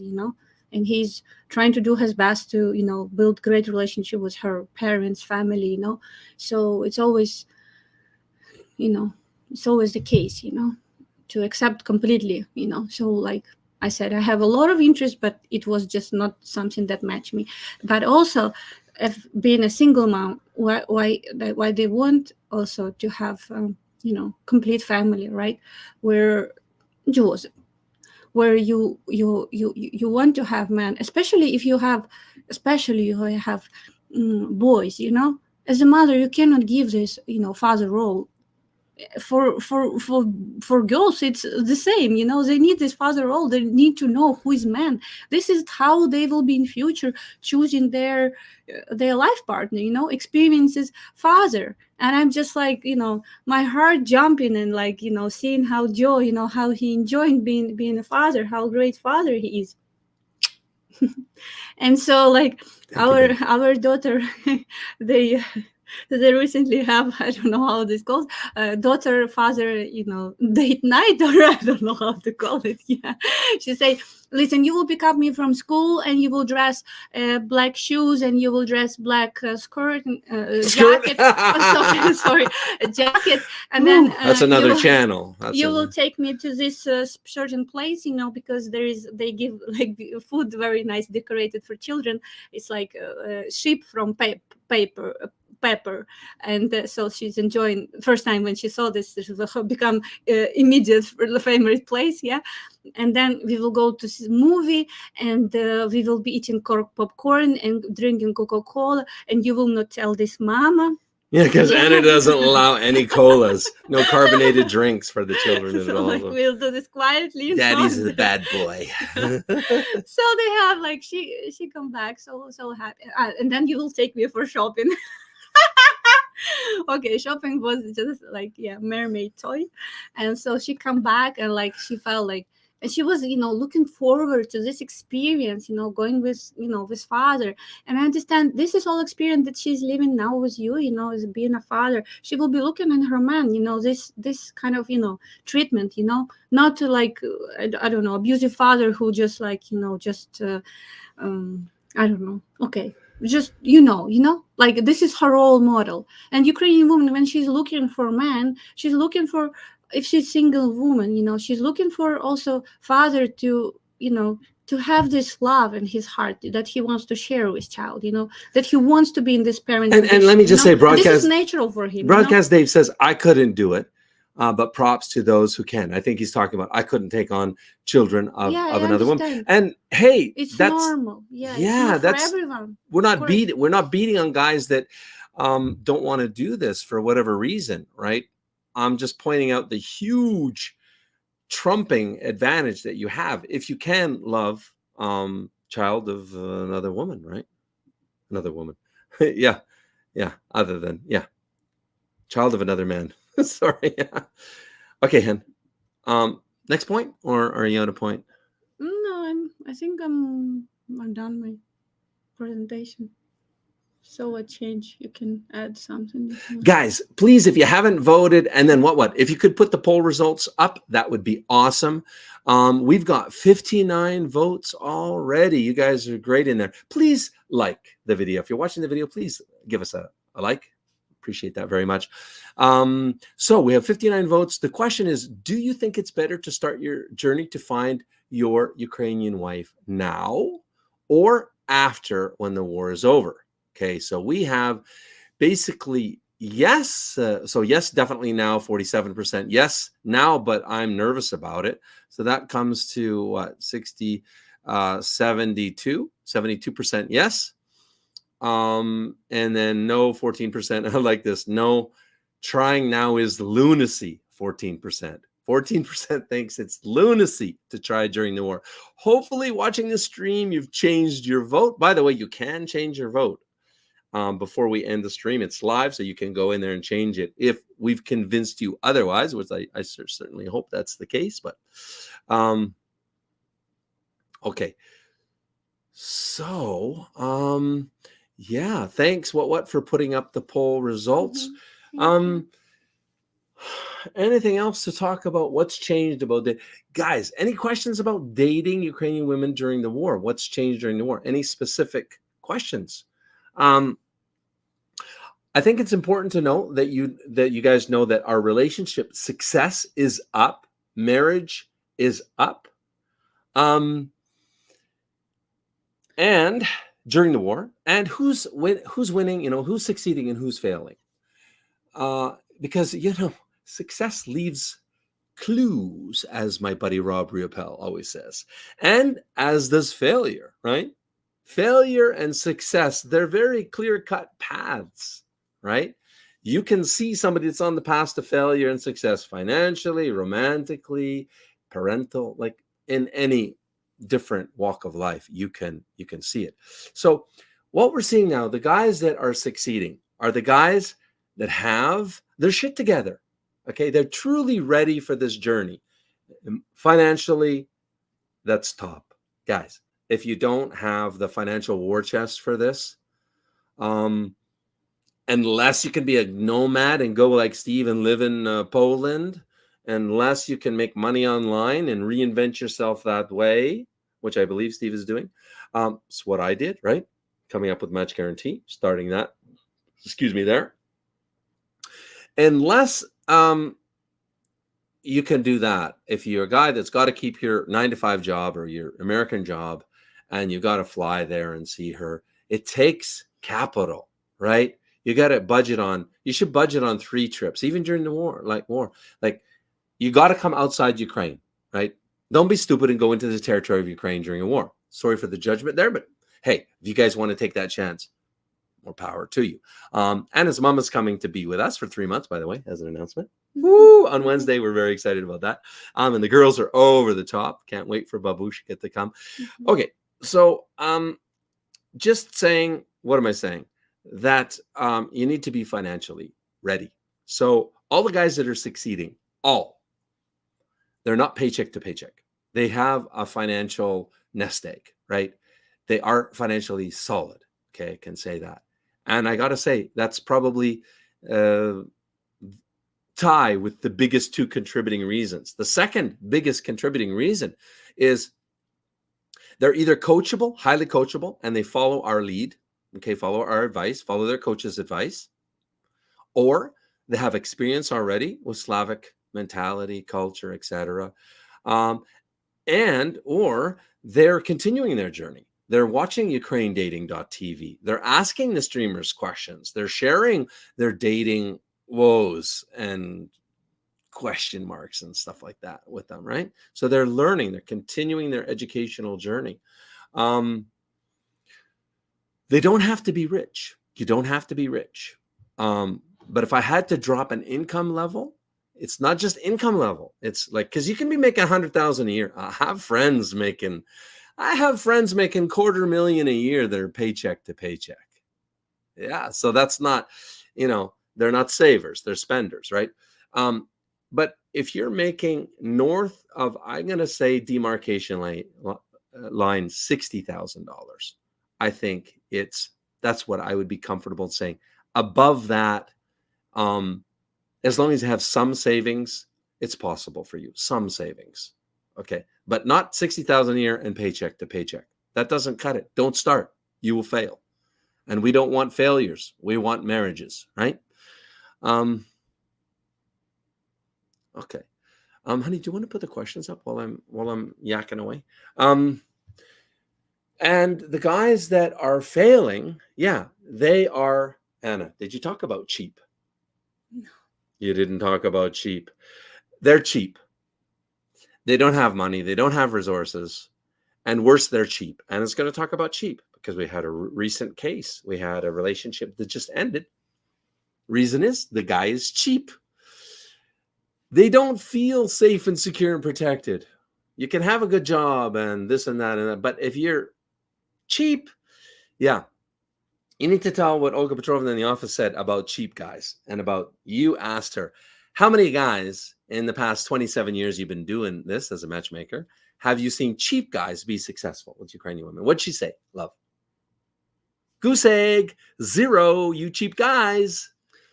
And what is it about cheap? Talk about it, please, love. I don't want you to perceive like, they're looking for each man, but it's just like, this is not the case. It's not about even how much money you make. It's just like, if you're the way you speak, and the way you when she's dating you, still in territory of Ukraine, Europe, wherever she lives, she has chance to observe all the things that you say, and she can imagine how her life would look like if she moved to you. And if she sees that you like, I don't find Ukrainian women very like stupid with money, they're very frugal. No, very frugal. Yeah, they They're don't do savers. stupid purchases, but when you, maybe that's what you want, but the way you approach her, you're testing her. I don't know why you talk about things like, I don't know, if you date, and this is just beginning of your story, when you meet and you have this, I don't know, like, okay, cases like you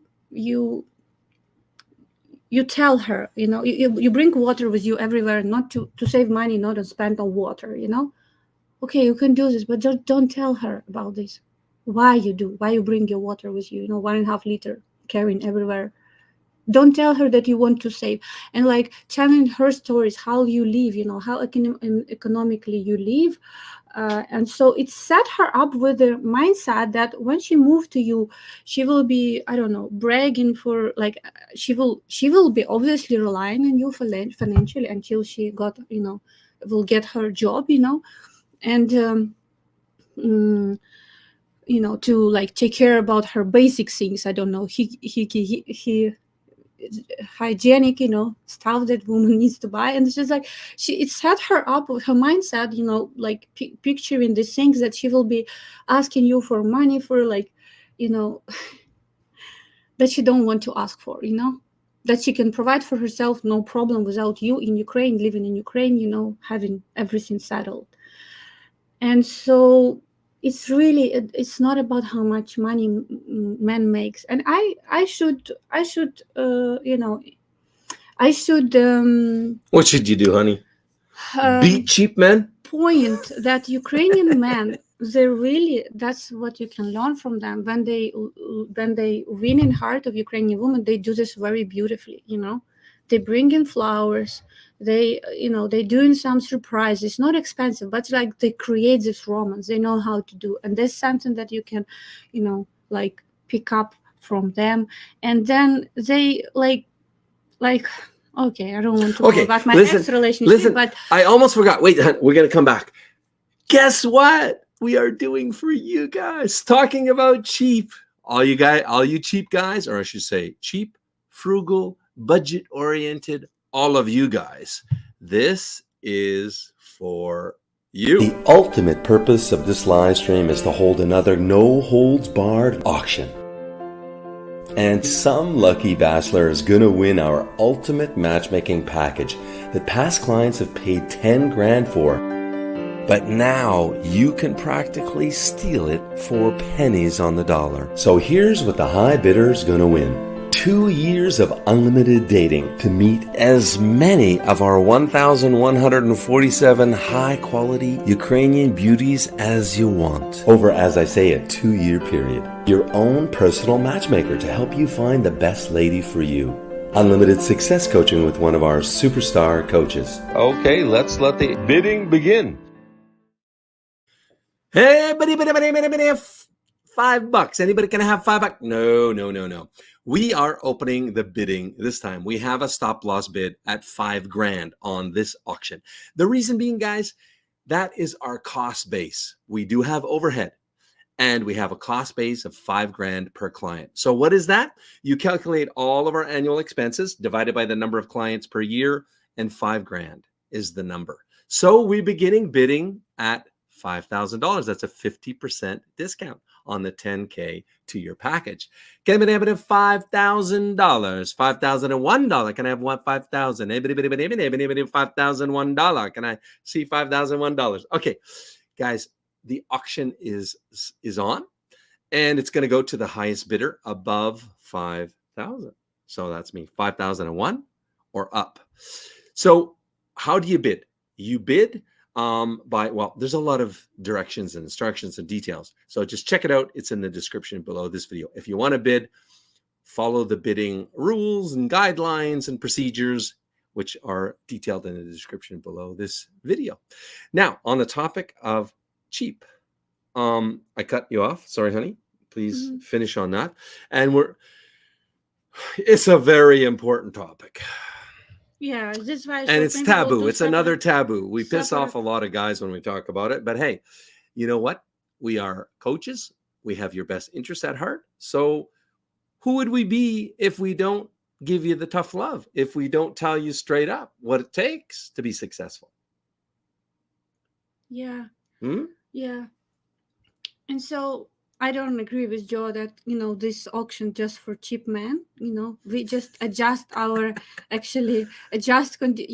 am myself, okay, you call me cheap, or something, I'm frugal. No, honey, you're frugal. Money. You're not I'm cheap. frugal. No. Okay, being frugal, it's okay. Frugal. Just like, I'm also frugal. Yeah, you don't need and I'm to, proud of it. You don't need to, like, I like when I get some, values that, very, for like with good discount or something, I'm not looking like all time the way to save everything, no. But if it happened, I'm just like, count it as a blessing and grateful, and just like, okay, thank you very much. So, but, so I don't see personally connection between how much, okay, not right. Tell them straight, honey.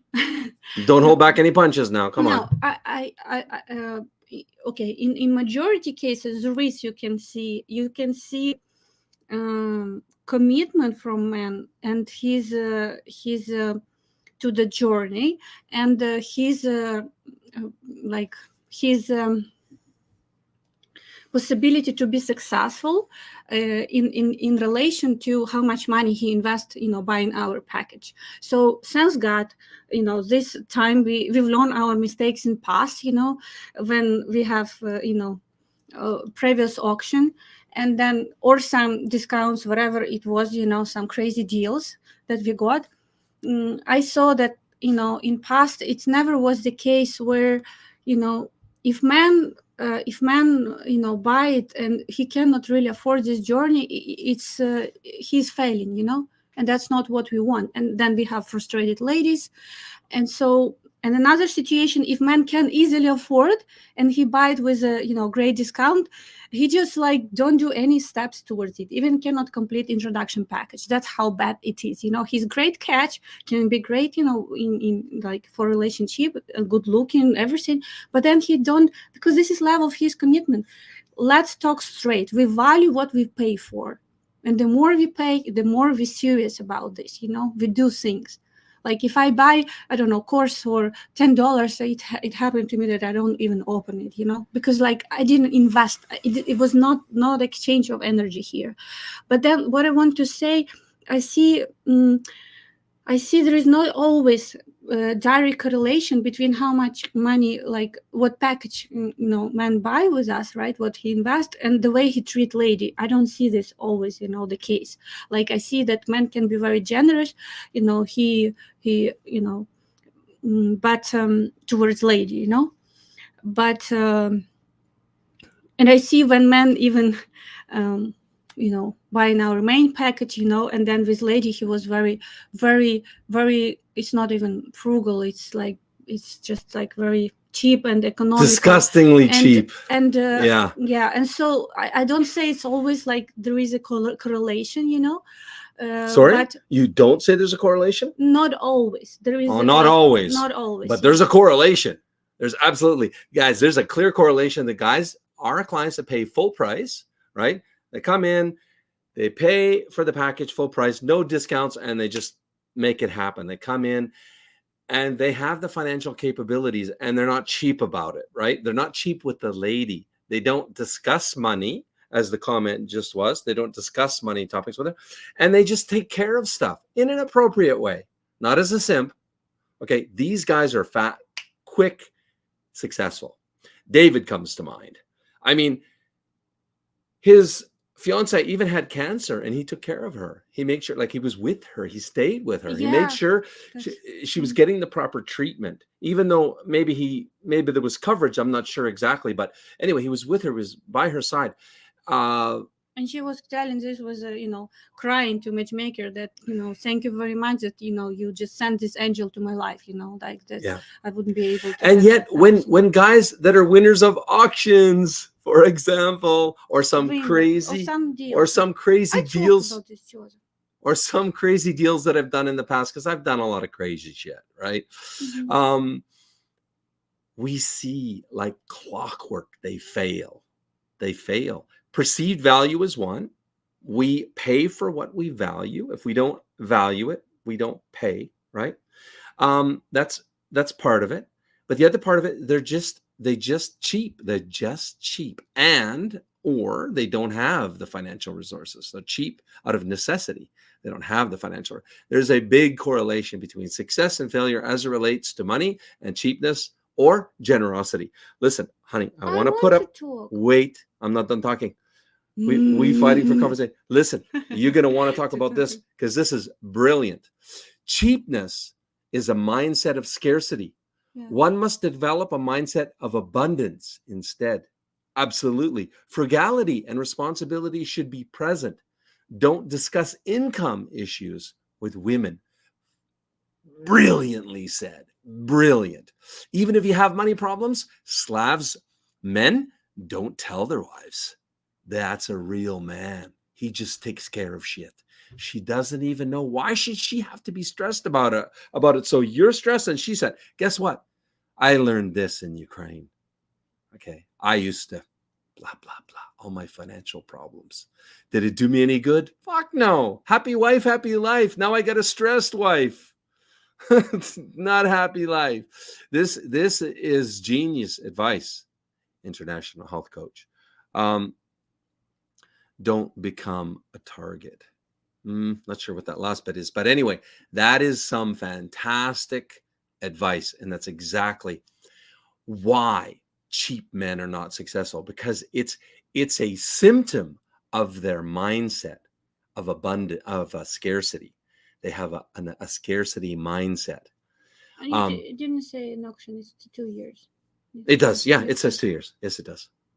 Okay. Sorry, babe. I just wanted to highlight that point. Yeah, so we know what we give, and we want you not just like to participate, but actually succeed in this journey. And this should be just exchange of values, and the more like, I said, the more like you always invest in different way, your time, your commitment, money, energy, the more chance you have to be successful here.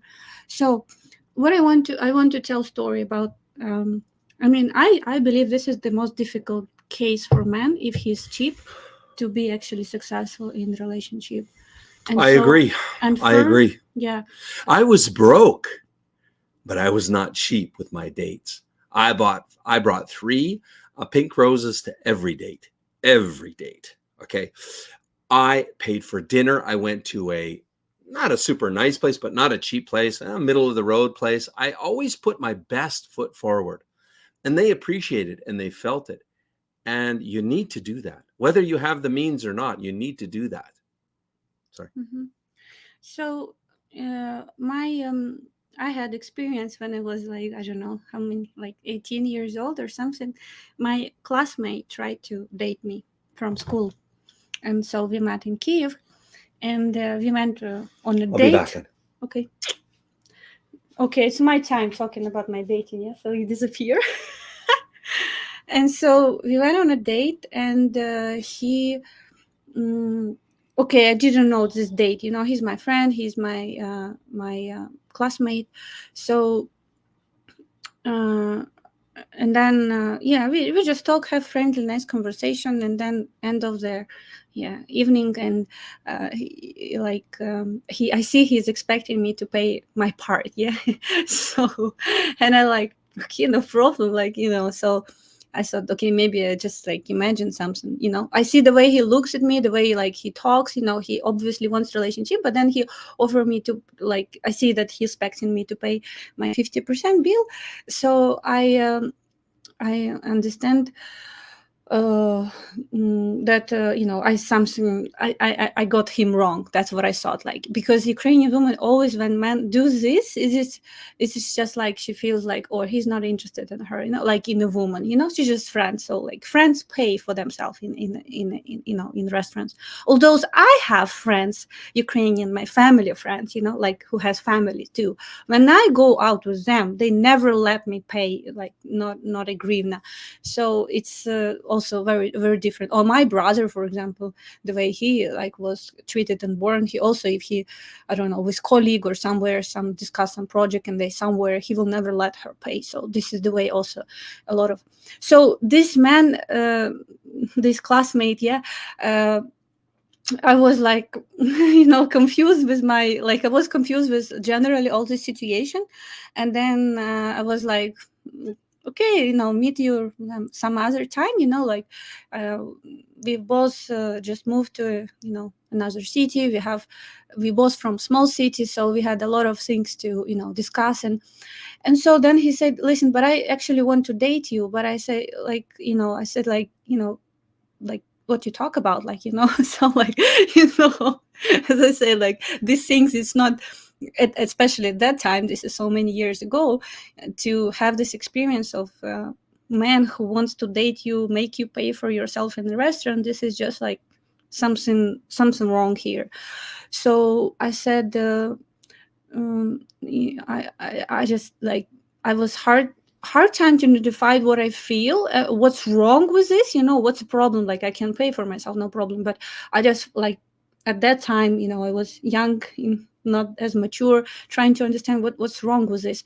And then I told him, listen, I just like, I cannot do this, you know. I just feel like something wrong with this, you know. And then he told me, I have to admit, you know, I'm a very greedy man. And so I know from where it came, you know, it came from the way his role model, again, his father. And so his father was very, very like, it's more than frugal, okay? It's just very, very greedy. And he said, I took this as a, like my lifestyle, my perception of how to be. And I cannot, you know, I just cannot pay like in a restaurant, you know. I know this is my problem, and I see it's ruined my like all potential relationship, but I cannot change. I cannot change myself. And so, and you know, I was like very surprised with his, you know, that he's open to me with this side. And I thought, okay, maybe I can be just more understanding and just like give him, you know, first stage of healing is just admitting that you have things that you want to change, right? This is already first steps towards big changes. So I was like, so anyway, I think we kind of try, but I couldn't do this, you know. And I'm not like, I'm very relate to all these women who cannot build, and 27 years experience of our matchmaker where they say zero man. I when I was asking this question, I hoped it, you know, to hear like at least some case, some hope to get, you know, that it's possible. But I understand, you know, but good news that this man actually got married, you know. And I understand, you know, he started very early to admit that he had with a Ukrainian lady. And so they both work in IT. And I like, I understand he from very early age seeing this as something that he needs to fix, because his relationship was failing again and again and again, and he's done it. So like, you see the result, he's successfully married, you know. I follow their page. I mean, like, just see as a, so it's possible, you know. But it's possible with Everything is possible when you work on yourself, and you see this as a something that you can, you know, You can fix when you're digging out why you have this setup, of like, like this international health coach said, changing, your curiosity mindset to abundance mindset, and just like it will affect your relationship, change it completely. Okay. I caught you at the end. Mhm. You're done, really. Get a room. Yeah, we have many rooms in here. Yeah. Listen, I want to show you guys something that I did. I put together a where is it here? I put together a competition. What did I call it again? It was so long ago. And I'm trying to get more and more couples to enter it, more and more people to enter it. But I think it sheds a lot of light. You guys, some of you think, our fee is a lot. User guys with no experience, because the guys that have experience know better. So what is this? This is the do-it-yourself versus Match Guaranty challenge. So what this is two categories of guys that find their fiance or wife, Slavic, on their own, DIY, versus Match Guaranty clients. And here you see the difference. Match Guaranty is the small blue box with our logo. It's 1.5 years to marriage on average on the y-axis, and about 20 grand on the dollar axis, or the cost axis. Then the big red DIY is you guys doing it on your own. So we have a cost weighing in at over 160, I think it's 168,000, and 6 years time to accomplish the engagement or marriage. So stark difference. Would you guys agree? And those are just guys that entered the competition that came across my path some way or another, if it wasn't a Match Guaranty client, and the Match Guaranty clients that wanted to participate in this. So just to give you guys an idea, hey, what? Could you do me a favor? We're going to end off here pretty soon. Could you put the poll results up? I'll just read them. 72 votes. And we've got yes, definitely now, 42% yes now, but I'm freaked out, scared about it, 29%. Kudos to you guys for admitting that, right? I love what Joseph Campbell said, his quote, that often the treasure that we seek lies in the cave we fear the most. So success in life is about, of course, it's about being astute and wise and all that, but it's about ultimately heading in the direction of your fears, marching. Now, don't be stupid about it, but I'm just saying, right? So no 11%, and I love this. No trying now during the war is lunacy. That's up to 18%. 18%. So one out of 5 of you guys still, actually, that's increased during the live stream. You think it's lunacy. Why? Can somebody that voted that it's lunacy, please in comments, tell me why? We've explained. It's you. We've explained. Yeah, I voted lunacy. Okay, I just to how did you know I voted lunacy? Okay, but I'm only one vote in 72. But tell me why. Please, some reason. Why is it lunacy? You understand? She's either in Ukraine or she's in Canada, America, Europe, wherever. So which one is lunacy? It's lunacy if she's living in Ukraine and you've got to court her and then you think you got to come into Ukraine, or why is it lunacy? It's lunacy, in my opinion, going into the territory of Ukraine when there's daily missiles and drone attacks and people dying pretty much daily. That, in my opinion, is lunacy. But why can't she come out of Ukraine? You start the relationship, long distance, do video cam shares, get to know her for a couple of months. In Europe. Yeah. And then she comes outside of Ukraine when you're ready to meet face to face, right? She takes a bus or mostly a train outside to Warsaw is about the best path out to Krakow and Warsaw. Yeah, what's lunacy about that? Or Yeah, please, somebody can. No comments coming in. Nobody can explain why it's lunacy to try now. I'm just would love to hear Okay, the let's give rationale time. behind that. Yeah. The other difference I wanted to just say, I was just thinking about it. The other difference is Ukrainian women during the war, they prefer, if they had a choice, okay, I'm just saying, between American man or French man, British man, German man, like to stay in Europe. To stay in Europe, they would prefer to be with a European. Why? Because guess what? They're close to home. They're worried about home. They're worried about family first, then friends. You know, they got their parents, babushka, dedushka. They're worried, so they would rather stay in Europe. That has changed. So, but it's about the man, not about the country, right? Yeah. So they fall in love with an American. Guess what? They're coming to you in America. They fall in love with you and you're in France. Guess what? They're coming to France, right? Just saying, all things being equal, American versus European man, they would go for the European man pretty much every single time. Okay, so we got a couple of comments straggling in. Thank you very much, What, for posting those results. It's lunacy. Great tennis spot. Because it's not just the woman you are dealing with. Most have their families still in Ukraine and are not in the headspace to date normally. So this is a very wise comment, and I'm happy to talk about it. PTSD is a real thing in Ukraine right now, right? You have air raid silence either every day or every week.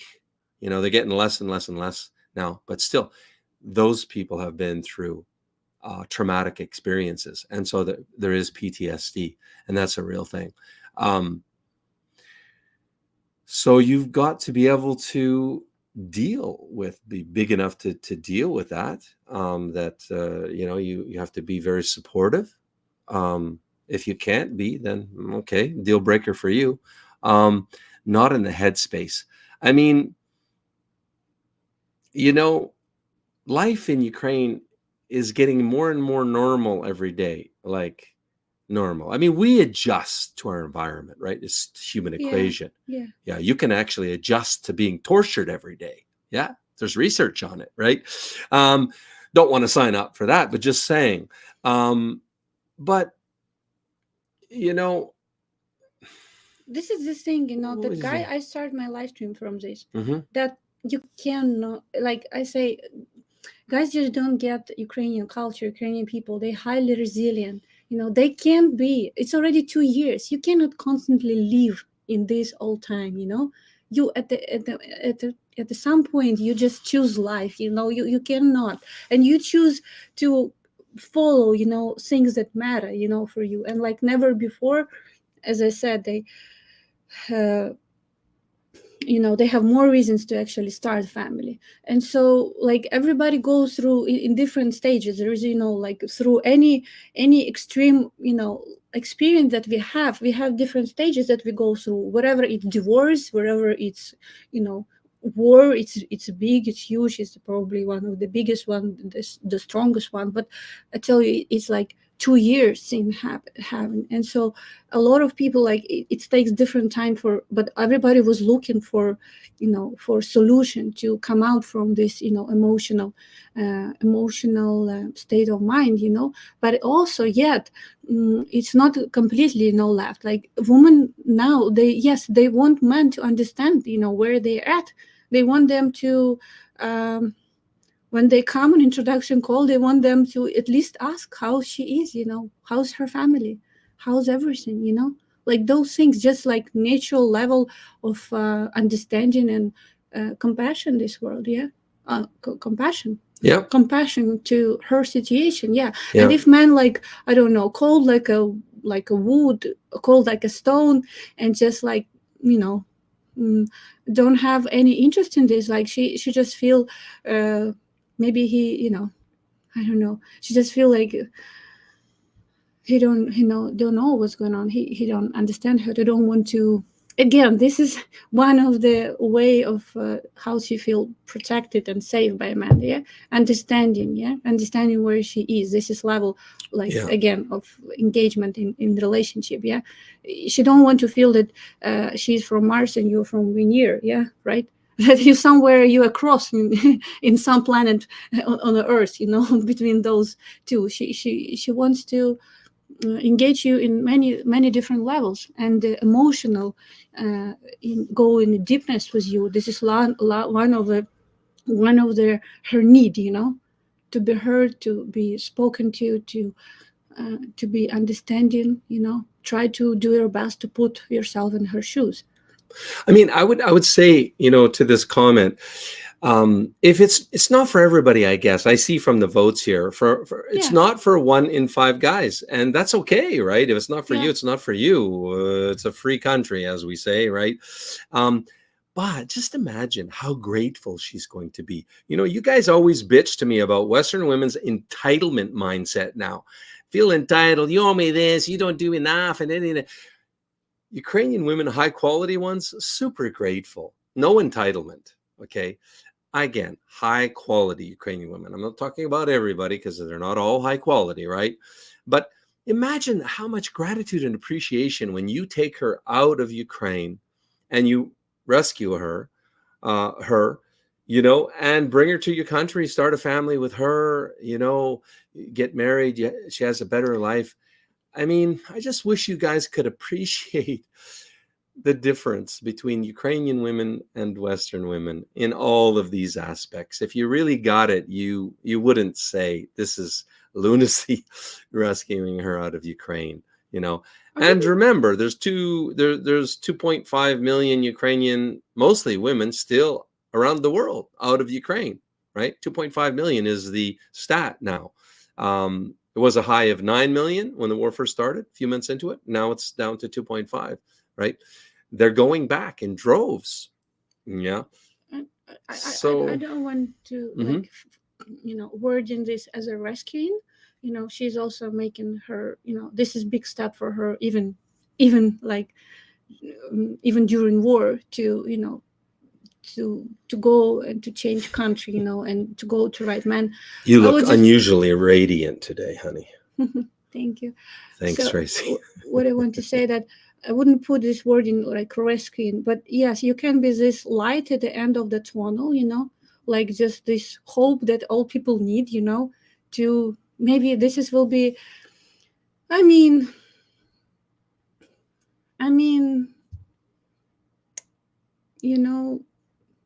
yeah, be this man with whom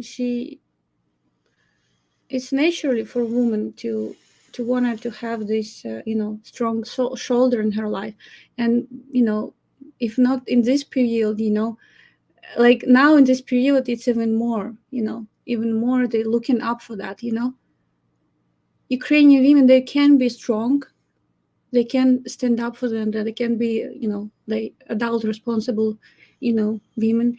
But then if she has this strong shoulder, she would rather prefer to live in her high feminine energy, getting her weakness, from being getting her strongness from being weak, from being woman who just follows her man. Yeah, she would rather prefer, to live. That is a woman's strength. Is her weakness, her femininity. Yeah. And also, I want to add that I felt like, my speech about single moms was like kind of create some pressure on the man. Just like I just share my opinion, my experience. But guys, you also always need to know like what you're capable of, for, and just like, don't do this because I said, just like if you feel, I know, and I saw how much love, Joe collect in his heart that he wants to share with children. And so this is for me was like perfect, match in this matter. But of course, each one should know what you're looking for and just like go for this, yeah. I just wanted to play this little peek, and then I'll talk about a reaction video I'm going to do next week. I'm going to react to Joe from Match Guaranty, and he's kind of become synonymous with the Ukrainian bride business because so many other people keep leaving. That's almost becoming a self-fulfilling prophecy that he may end up being the entire Ukrainian bride business at the end. Well, thanks, Connor. It's actually a compliment. We might end up at the end of the day becoming the entire Ukrainian bride business. So that would not be a bad thing. Anyway, no, I'm going to talk about. He just went live with another video dissing again Ukrainian women not being traditional, and it's such a disservice to men. It's such misinformation, disinformation. I can't not rebuttal it, you know? And again, Connor, if you see this, if you know Connor, text him, call him. I invite you to do a live debate with me. You're a flippin' lawyer. You're a trained debater, skilled debater. I'm not. I'm an engineer. Wannabe debater. So you could probably walk all over me with your skills. But I want to talk to you about it live so we can hash this out. Live, right? Live. Nothing swept under the carpet, no editing to dodge questions, because I have a few questions for you, you know, and you should have some questions for me. But guys need to know Ukrainian women are highly traditional. And so I'm going to talk about that. I'm going to do a reaction video to Connor Klein's latest video. You can see it over on his channel.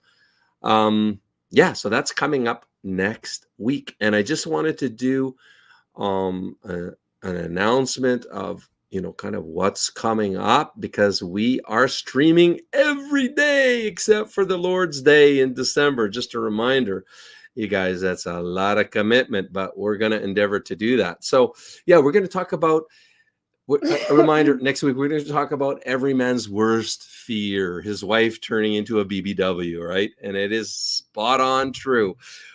I'm going to interview an incredibly beautiful Ukrainian woman that's from the country. You're going to hear the difference between a country girl and a city girl to help you understand what type of Ukrainian lady is best for you, right? We're going to talk about fake wives and how to dodge that bullet. So that's just a bit of what we're talking about, a sample of what we're talking about next week. I'll be doing one stream, and it will be doing, well, okay, you're doing two. I'm doing 4, something like that's the agreement. I got the short end of that stick. 81 votes now. If you could put the tabulate the results. Whom you want to see? What? Me more or Joe? Whom you want to see more? If we okay, write in comments. It turned into a Lorena Bobbitt. Yeah, give me a knife. I gotta cut it off. Yeah, true enough. There will be just days when I need to go to meet my mom in airport. Yeah. So, Mom's coming in on Wednesday. Yeah. We all miss her. And guys, I'm so spoiled when she comes. She's always like, what does Joseph want to eat today? Really? She cooks for me. It's just like wild. It's like, no. Like, she's a dream mother-in-law. And she's so kind and caring. You know, big tip I'll give you guys. You want to know what your wife is going to be in 20 years or whatever? Check out the mom.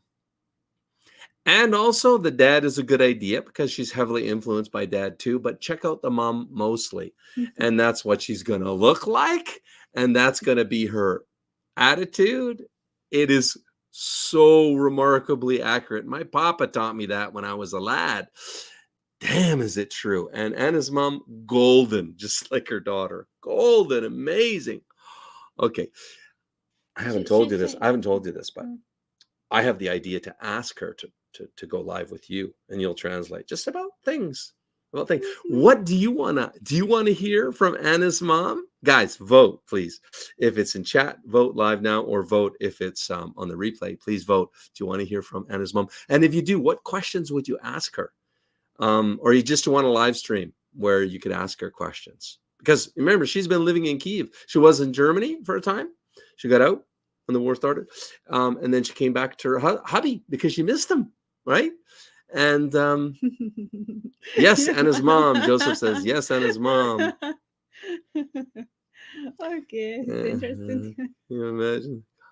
she says she likes to cook for you because the best like gratitude she has just watching you how you eat, because you make a lot of sounds like Oh, so good. It's true. and But, she just like to observe but this. I'm genuine. She does cook great. I mean, and Ukrainian food is very yummy. Yeah, I get borscht. I mean, every week. Anichka, I brag about it all the time. She cooks I got to bring the big ass pot of borscht so you can see. It's sitting out on the patio because it doesn't fit in the fridge. It's out on the patio right now. And I eat it all week. I mean, it's enough to feed all of us all week. Okay, there is a question. Okay. Yeah, we both Is it- both great. I also believe that we have man and woman energy, different points of view, and can be the most effective being together. Absolutely. being What? coach. Any of you guys come into Kelowna, come on over. Really? Come on. We'll have you over to our flat. We'll have borscht. Absolutely. Absolutely. We'll eat borscht together. Maybe borscht. Yeah. If I haven't eaten it all. You want to hear from her daughters? Want to know her perspective. Her daughter leaving. Whose daughter leaving? Me. They want to ask my mom about me leaving. Yeah. I can tell. Oh yeah, well, I mean, yeah. you will ask her, but I think her answer will be something like. Oh, you know her answer already. I think, but we'll see what she say. Every parent in Ukraine and that has this mindset of like, wherever child do, I just want him to be happy. Like if she needs to go. They want to know what she thinks of me, right? So when they're live, okay, so you can ask her. She'll tell you. She'll tell you. But I can tell you, I mean, she's a big fan. I don't know exactly why, but she's a big fan, which is nice, right? Which first time, It's very important, guys, that you have good relationship with the in-laws. If you don't, you're doomed. You're doomed. I'm telling you, I have personal experience with this. I didn't have this situation before. I had a hater, I got to tell you, and that wasn't fun. What a relationship killer. What a marriage killer that is. Yeah. And I did everything for the woman here in this city in Kelowna. Okay, just saying. Enough of my dirty laundry. But it's so nice that she's so grateful. What a stark difference from the ex-mother-in-law. What a difference. Oh my God, the gratitude, the gratefulness for just little things. Whereas I did huge things for the ex-mother-in-law and I just got like slaps in the face. Anyway. You're triggering old trauma, obviously. Yeah, absolutely. Absolutely. Mom,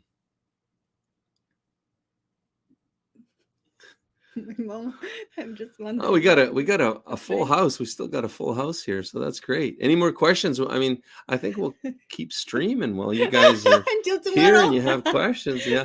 Oh, guys, do you want us to go live for Christmas or New Year's? We have this idea. We did it 2 years ago in Odessa. How long were we live for? 7 hours? That's crazy. We did 2 parts totaling 7 hours. I don't know. I did another stream that was 9 hours long. That was like a marathon. I don't go to the gym, but that felt like the gym, I gotta say. Thanks, Edward. By the way, Edward lived yeah, I swim. Okay, but they don't consider that working out. I swim every day. I go down. We have a pool and a banya here, so I do that. And I do the hot and ice bath therapy. Drink vodka, eat salad. Drink vodka. Yeah. That's part of my regular workout. Every morning routine. Okay. Thanks, Edward. I was gonna say, Edward, you're the guy that lived in Kiev, right? And we communicated on WhatsApp in Kiev, right? So I'm just saying, guys, Edward is not back in Kiev, and he waited a long time before he left with the war, right? He lived there during months of the war, or maybe 2 months before he got out. That's you, right, Edward? So Edward's not back in Ukraine. Yeah, that's him. So he's not back. So it's not exactly safe, right? It's not exactly safe. Okay. What is this about a hot chick? Mom was huge, like 300 pounds. Sure enough, 20 years later, so was my now ex-girlfriend. Yeah, exactly. Spencer's just saying, yeah, that's right. Look at the mother. Look at the mother. And our daughters are going to be like Anya. They eat, oh my gosh, 6 years old and 11 years old. It's the healthiest I've ever seen children. I mean, they eat carrots, cucumber, vegetables.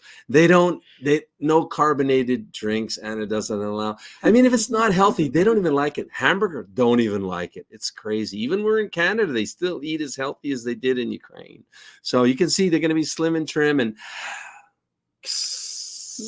like their mom. Yeah, I'm going to have to watch those girls. Yeah.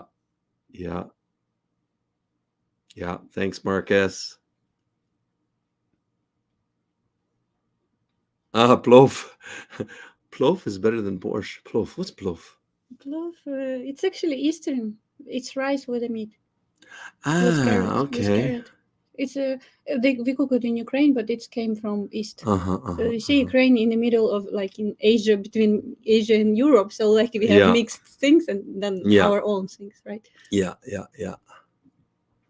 You don't like rice. That's why I don't cook plov. That's why you don't know what this is. Well, rice is actually very unhealthy, actually. But anyway, we won't go there. I just want to remind you guys about this. The ultimate purpose of this live stream is to hold another no-holds-barred auction. And some lucky bachelor is going to win our ultimate matchmaking package that past clients have paid 10 grand for. But now you can practically steal it for pennies on the dollar. So here's what the high bidder is going to win. 2 years of unlimited dating to meet as many of our 1,147 high-quality Ukrainian beauties as you want. Over, as I say, a 2-year period. Your own personal matchmaker to help you find the best lady for you.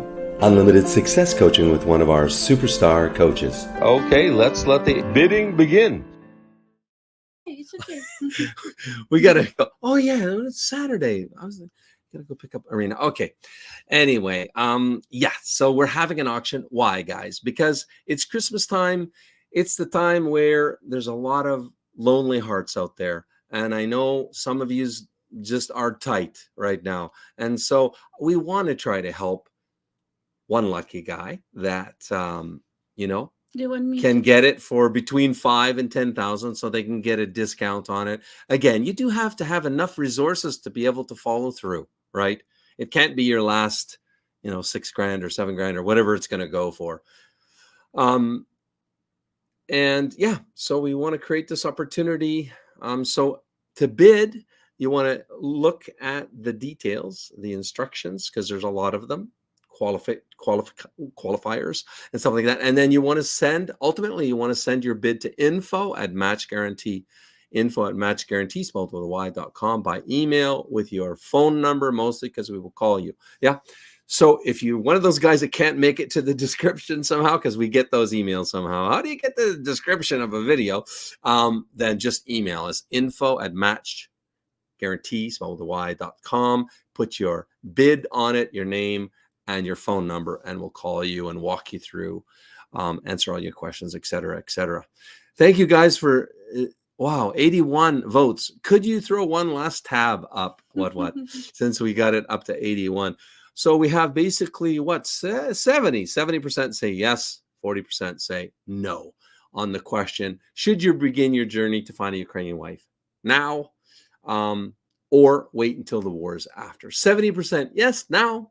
Power of now, for 30%. Sorry, my math not so good in engineering school. 70% yes, 30% no. The thing that we're not becoming younger every year is becoming more and more difficult every year, and our brain will find 1,001 reason why not to start today. So, like the things that you need to decide, absolutely, you manage your brain or your brain manage you. So, like. There is and wherever you believe, if it's believe it's possible now, it will be possible for you. Like, guys who is now already fine since war started and got married already, our clients, they didn't have this belief and everything for them was like a green light. I will say more. We have clients Say more, honey. who discover this opportunity of dating in Ukraine because of war. We have Yeah. so they say we Yeah. never thought about this, we never know about this traditional world, and they become a client after war happened because of they discover this opportunity. So it's always up to you. You know, if you don't believe, of course, this will be part of your reality. As Henry Ford said, it's one of my favorite quotes, whether you believe you can or you believe you cannot. Either way, you're right. 100% true. I 100% believe that, live by it, all of that. So at the end of the day, it's your choice. On that point, these are some really, really wise words. 95% of our life is coming from the programs of life, how to live life that we get in the first 7 years of life. That's why poor people stay poor and rich people stay rich. The movie The Matrix is not science fiction. It's a documentary. Every human, and this is a fact, every human first 7 years is download hypnosis. The brain of a child under 7 is in a lower vibrational frequency. When you put wires on a person's head, you read electroencephalograph, reading brain activity. A child below 7 has a lower vibration than consciousness. It's called theta. Theta is imagination. Oh, that's how kids play a tea party with mud pies, but to them it's a real thing. A kid rides a broom, it's a horse. That's theta, imagination. Theta is also hypnosis. And the idea is this: before you can become conscious, if you don't have any programs, what are you going to be conscious of? So nature makes the first 7 years. What kind of programs are required to live on this planet? I say, how do you get them? Theta is hypnosis. You just watch. You watch your parents, you watch your siblings, and your community. And basically said, you come from a poor family and you could struggle your whole life and try to get rich, but you're not going to make it. And if you come from a rich family, you could be stupid your whole life and make it. Not because it was thinking, but it was unconscious behavior that was downloaded from rich families into kids, which is unconscious. So they're making the right moves unconsciously. Poor people have beliefs from the family. Oh, you can't make it, life's a struggle, things are hard, who do you think you are? And if that's the program you get, then 95% of the day you will sabotage yourself. And that's why poor people stay poor and rich people stay rich, because the programming. 95% of our life, this is a fact, comes from those programs in the subconscious. Every day, only about 5% of the life are you using conscious, which is creative. 5%. So your life is being lived, even though you think you're living your life. Exactly, and you don't see it because it's called subconscious, below conscious. And the Jesuits, for 400 years, they were boasting. People didn't understand. They say, give me a child until it's 7 and I will show you the man. They've been saying that for 400 years because they knew 7 years was the program period. And 95% of your life after that will be whatever that program is. So you don't have to try and think about what happened. I just say, look at your life. The things you like that come into your life come in because you have a program that supports them. But anything you struggle with, work hard at, put a lot of effort into making it happen, why you're working so hard, inevitably you have a program that doesn't support that conclusion and you're trying to override the program. So you don't need to do a lot of strength and psychology stuff. You just look at your life and say, where am I struggling? Because wherever you're struggling, inevitably it's a program in your subconscious that does not support that destination you've been looking for. The conscious mind is creative and can learn in any number of ways. Read a self-help book, go to a lecture, listen to this program, and conscious mind's going to get some awareness. And I go, yeah, but subconscious mind doesn't learn that way. I go, right, it doesn't. Subconscious mind learns in 2 fundamental ways naturally. Hypnosis, which is the first 7 years. And after age 7, how do you put new programs in? Repetition, practice. You want to drive a car, you didn't learn how by just getting in the seat and put the key in. You had to practice driving the car. So 2 phases. You want to train the subconscious mind, hypnosis, repetition. I like the last one because there's a new phrase that's bandied about called fake it till you make it. Meaning, if you're not a happy person, I say, you want to be a happy person? Then repeat all the time, I'm happy, I'm happy. I say, well, you don't look happy or anything. I say, no, who am I talking to? By repetition, I'm talking to subconscious. If subconscious gets, I am happy, And 95% of your life comes from that subconscious. There will be a point once the subconscious got, I am happy, you don't have to say it again. Okay. It'll be automatic. And that's why we see people do affirmations and gratitude journals and stuff, because if you do that daily... It's repetitive. That's the secret part. Putting a sticky note on the refrigerator is more like a suggestion, but it's not a repetition. So it doesn't work very well. But you have to do, repetition is a habit. It's making habit. So you got to do something religiously in the sense of repeating it to make it work. Yeah, ask them. Go ahead, honey. Ask them. What did you think, guys? That's powerful shit. Okay. Maybe some of you don't agree. I don't know. You think it's fairy dust. I promise you, this is real, tangible, truthful, powerful stuff. It can change your life if you, if you want to. Babe, what do you want to say? I want to say that I'm personally in personal development myself for 10 years, searching answers, searching instruments that might, help me, first of all, to create more fulfilling life, more harmonic life, more happy life, and my also ultimate goal to find a way how I can help. I see a lot of our potential clients, who've been freezing by their, fears. Frozen. Frozen. Just going to help you out a bit here with the English, but we've had clients, especially in the last couple of weeks, frozen. They were moving ahead, and then I got text messages. Joseph, I'm terrified. The word terrified to move ahead. There's a guy I'd been talking to for hours on the phone.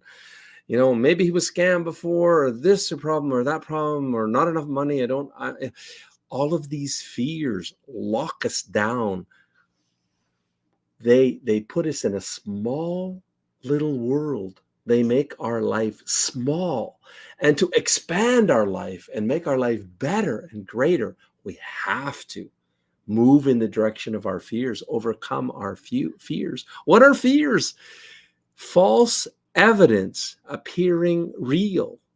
It's something that hasn't happened yet. Always, when you're afraid of something, it's a future event appearing real. It hasn't happened yet. It's crazy when you think about it. We're afraid of shit that hasn't happened. Yeah.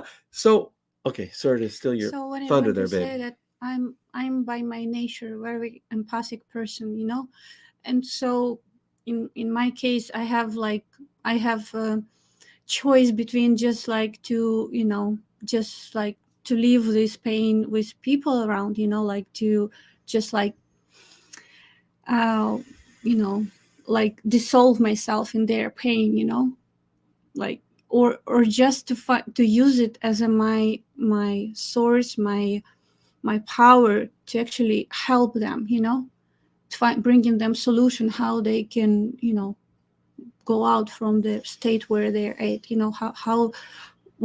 what they can do to change, like we hear all this, we watch this video, yeah, but all our answer how to change it, yeah, how to how to heal your subconsciousness, right, to make quality changes into your life, to bring it in a more holistic way and happy way, the way we experience this life. So from so many education that I've been taking for the last 10 years, I came and I found some very great working instrument that can, help with a short period of the time, and they working with your subconsciousness. And this is called quantum healing, where we going back into your childhood, basically where your trauma first was set up, and just, working with this experience and returning you, your power from there. And just basically when we work with your past, changing your perception there, your nowadays reality become unfolding in very different way. It's changing in a better way by changing your perception in past, of things that happened to you. Because, yeah, as being child, children, we see things differently from being, mature adult people. But the way we go through these experiences, it's just identifying, or like the way how we were living through this experience made us set up with some perception of the world, set up with certain programming.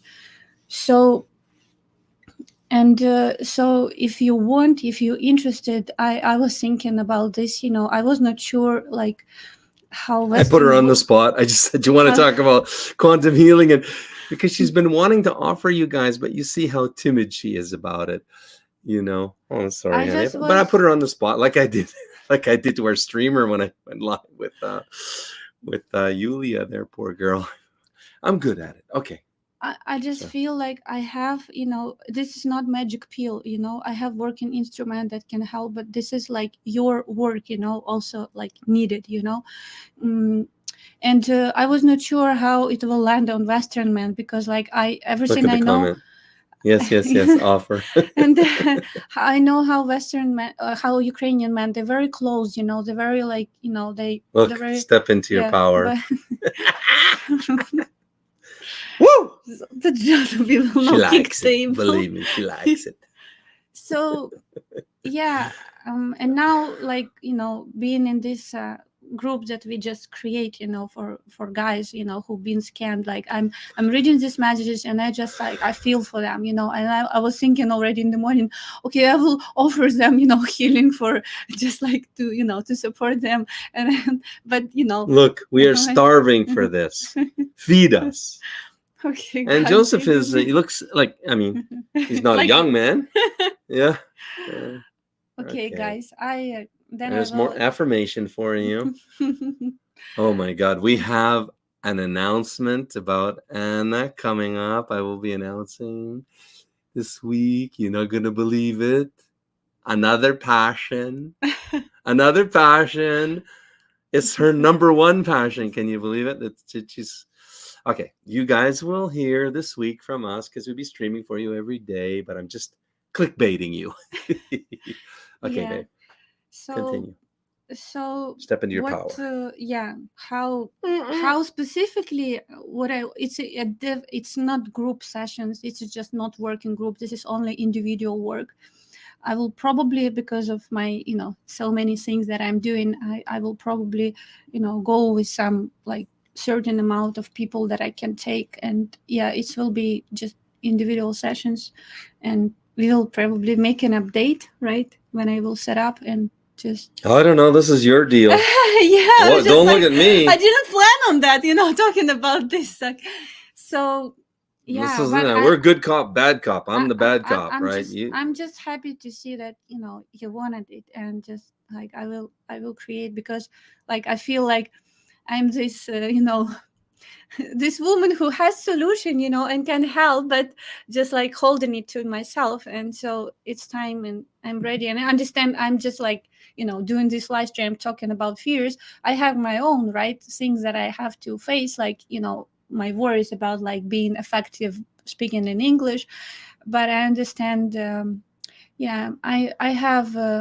It's not only about language, just like my energy, very healing on its own, and.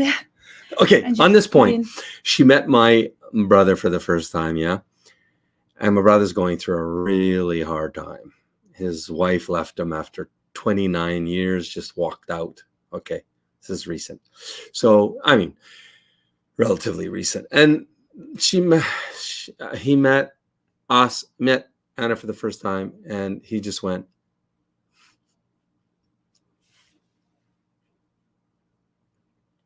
"You're a healer. I feel already like you're healing me." Yeah, he said that. Like so many confirmations I've witnessed with Anna's healing of gifts. Yeah. And she's been cultivating the gifts, and I've been watching her, supporting her. She's always on these. Most of them are in Russian language, but not all. And I see her. She's taking courses every week since I met her.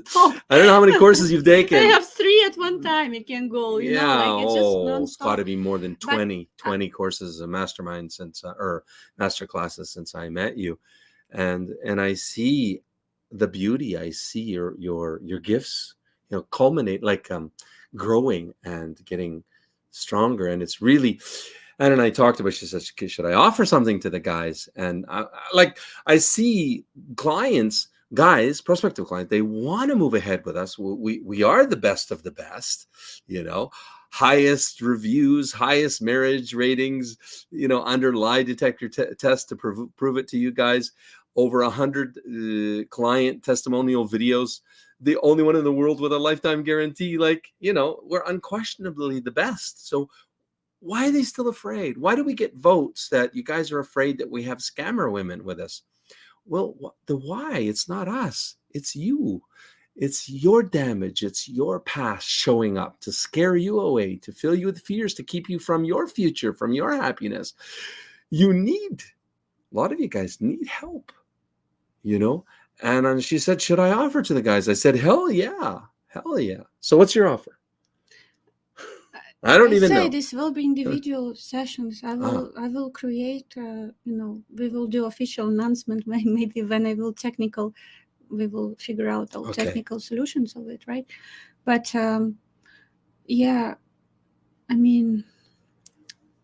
let's put it this way, all these things that I live through, all these instruments I implement I was my first patient, to myself. And, that's how I went from my point A when war started. You can find videos on YouTube, my state of mind and everything, you can see how I look different. It's called How to Find Your Soulmate Hypnotherapy, right?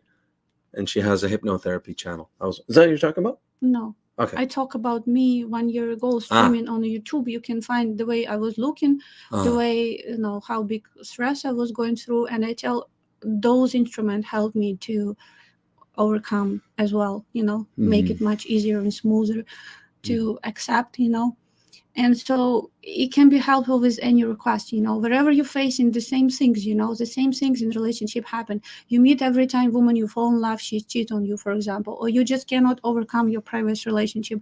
Or it can be even about you were scammed and hard to get past it. Yeah. They broke your trust in Ukrainian women.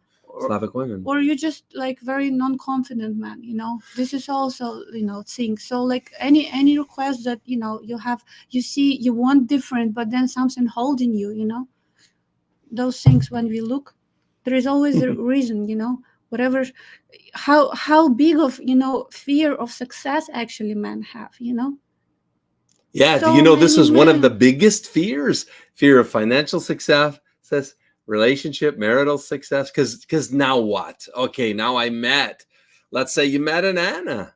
Let's say, right?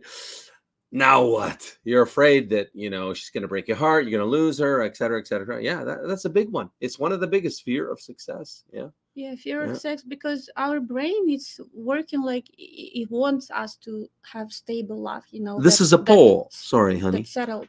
But yeah, fear that scammers, look at that. It's high, right? Fear that Match Guaranty has scammers.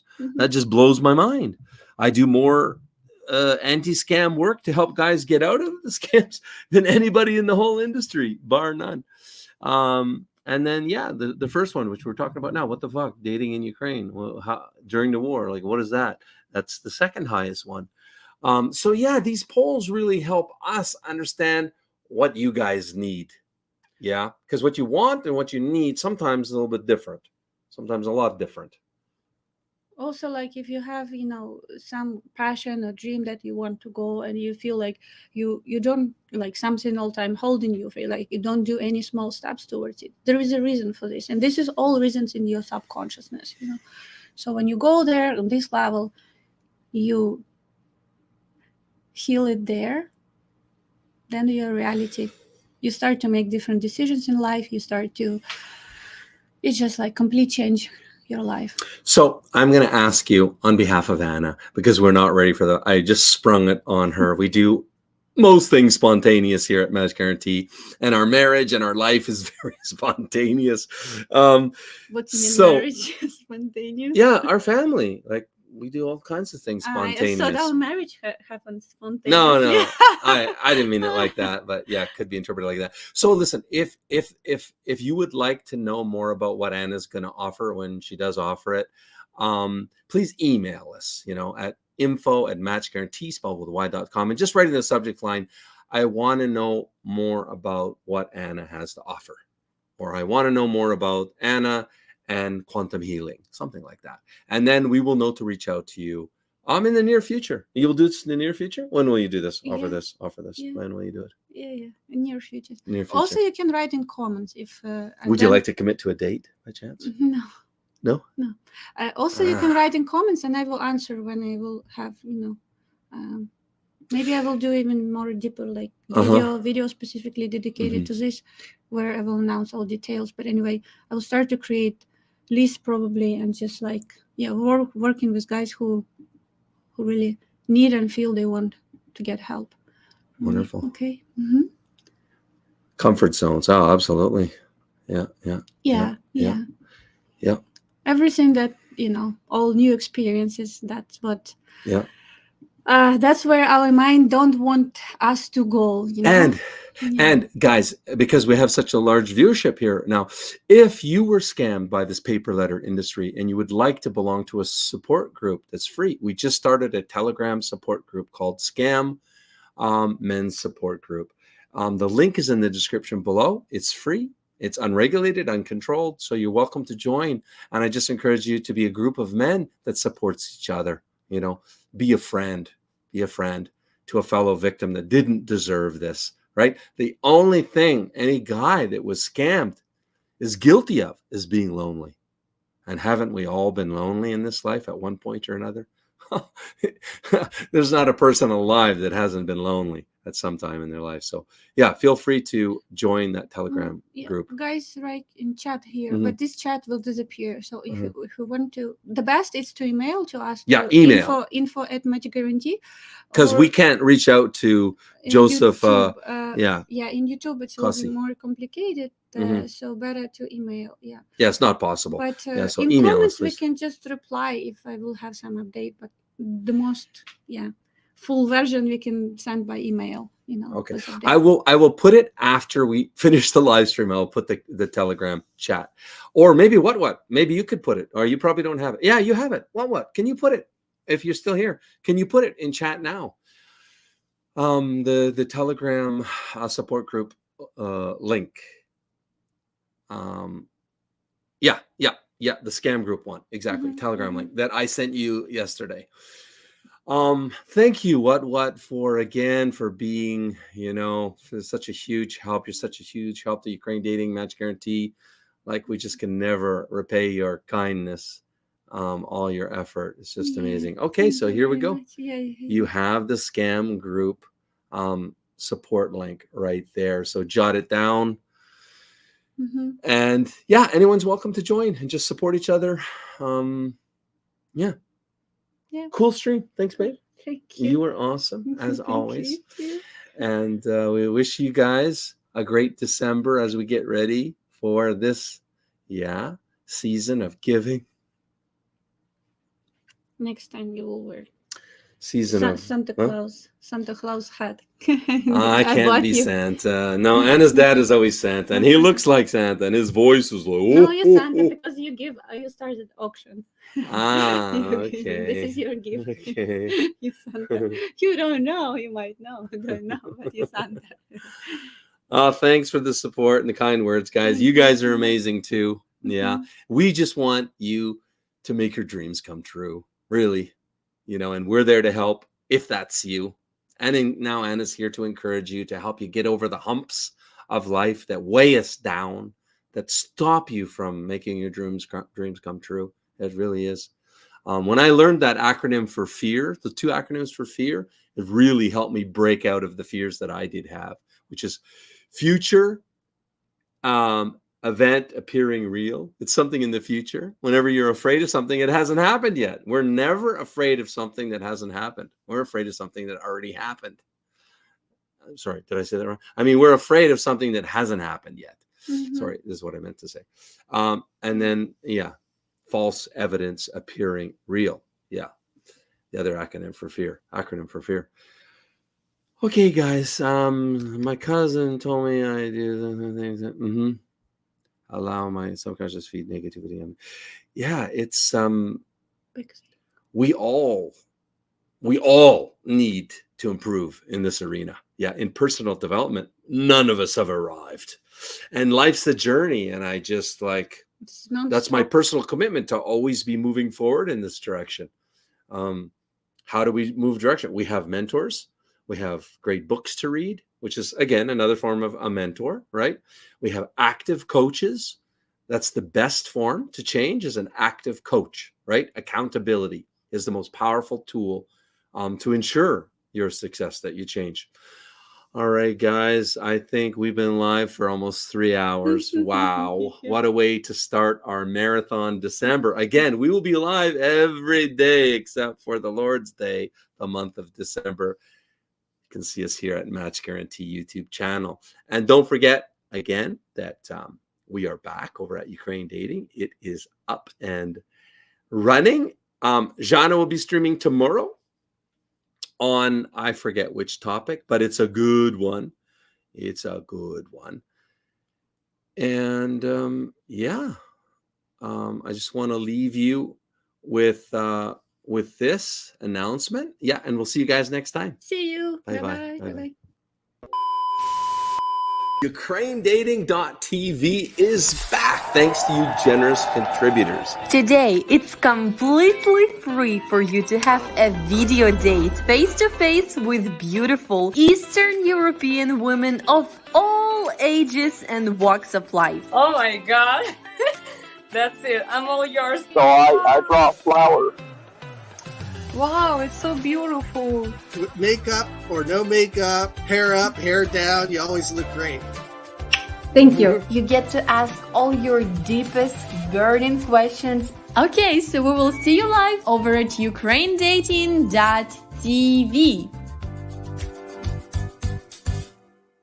There you have it.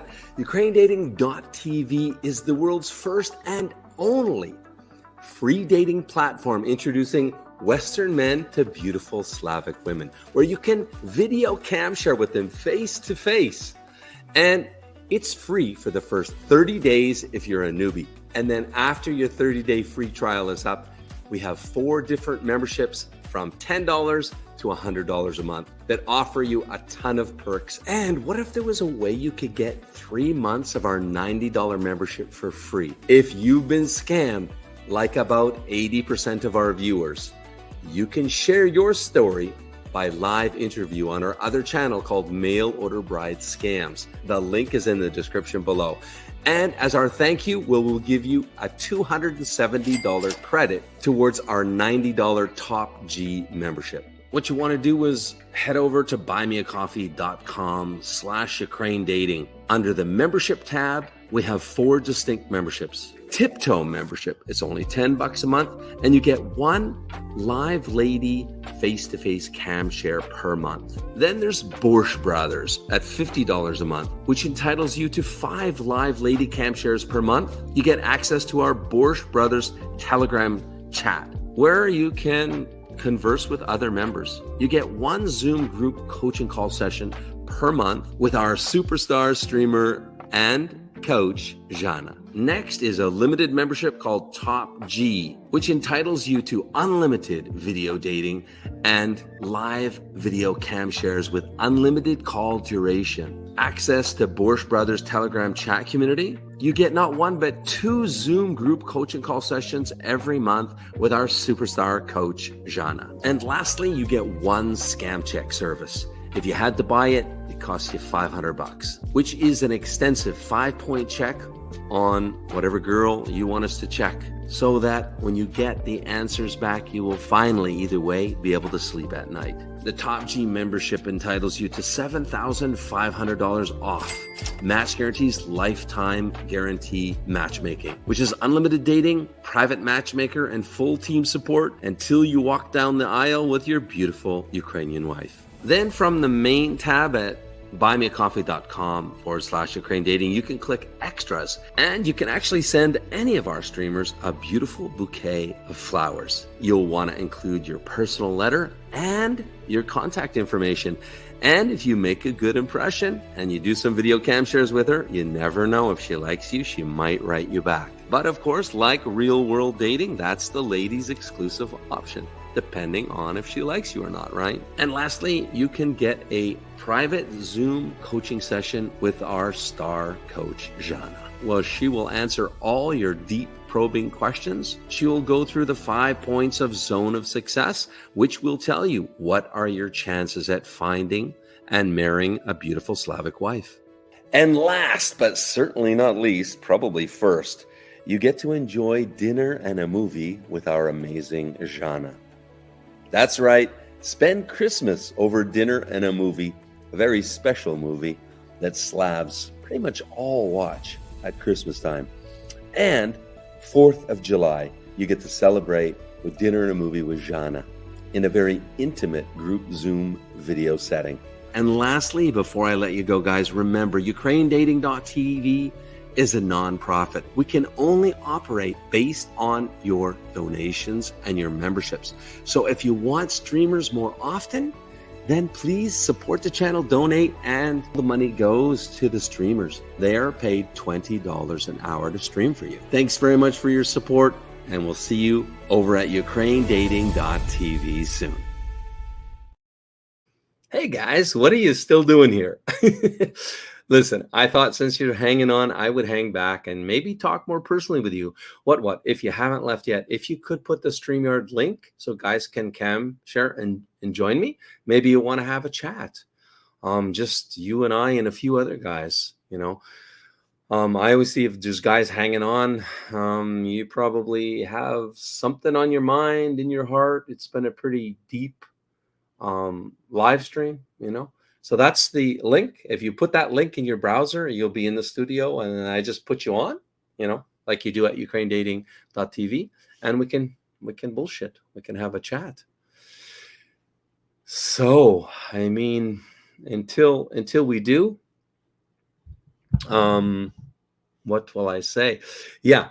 So I recommended to Jana that for you guys that are members at UkraineDating.tv and get to do Christmas dinner and a movie with Jana, you're in for a treat, because she's going to play the movie that we watched every Christmas and New Year's in Ukraine. It's either, you know, you're watching it directly or it's in the background at almost every household. It's getting less and less, but because the movie was produced in, I think, 1971, I think. So it's totally Soviet era, right? It's called Irony of Fate, and it is freaking hilarious. It's hilarious. The basic gist of it is guys go to a banya, you know, the Russian banya. They get drunk and, you know, all of that. And I went to a banya. And hey, Joe, I'm going to pull you into the studio in a second. Some guy just joined me here, Joe.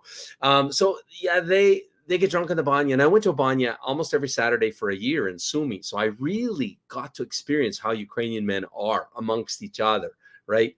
Oh, what an education. Oh, what an education. That's a loaded statement. Anyway, I get so drunk. He ends up on a plane and he flies to another city. He goes to he tells the taxi driver, go to Yagamaslava Street or whatever, right? Taxi takes him there. He goes to the building. It looks like his building because all the buildings look the same. He goes up to his floor. He goes to his apartment that he thought he's in another city. He's so drunk, right? He tries the key. It actually fits because the keys are the same. I guess like everything was the same in the Soviet era. He walks in. He still doesn't notice it's not his apartment because all the furniture is the same in the Soviet era. Anyway, the owner eventually comes home. He's sleeping in her bed. Anyway, he ends up falling for her and dumping the ungrateful girlfriend that he had. And it's just freaking hilarious. If you guys haven't seen it, so Jean is going to play it. You guys will watch it. She'll talk about, you know, it'll be a walk down. Like, this is just the coolest shit ideas ever. Because it was a great experience for me. And I want you guys to experience these things that'll help you get into the Slavic mentality. Really, because it really doesn't. Jana, you can ask her questions during the movie. It'll be dubbed into English. So without further ado, let's pull in Joe. Hey, Joe. Hey, how's it going? Any better? I couldn't stand it. Really.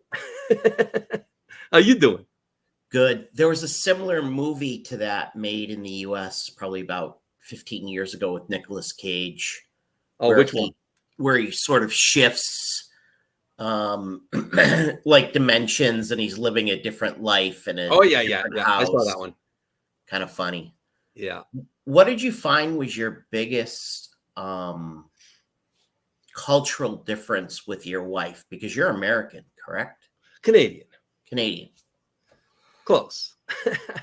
Yeah. What was your biggest cultural challenge? The biggest cultural challenge is a good question. So I'm just thinking about it. Yeah, you know what comes to me? Because I think, what was the biggest consequence? You know? So I guess I'm just thinking about the biggest one now. Like, first of all, let me give the caveat that I'm really blessed in that Anna is not exactly a typical Ukrainian woman, you know. So we're not exactly the best example of the hardships maybe that couples go through, because you know, she speaks excellent English. She's just so advanced in her human development that a lot of these things that Slavs suffer with, such as superstitions, for example, she's not a superstitious person. So a lot of these things that would be present in most relationships are not with us. So we're really blessed that way.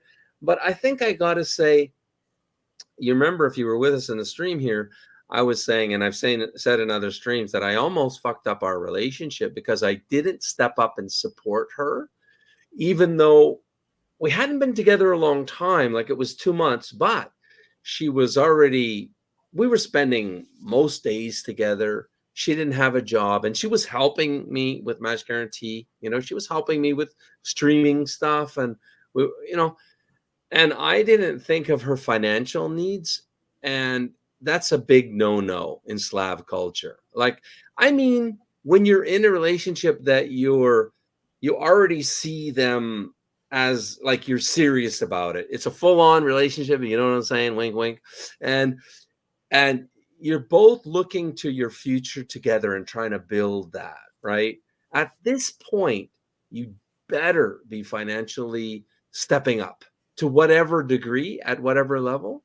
And I just wasn't, I guess, used to that. With my still Canadian mindset, you know.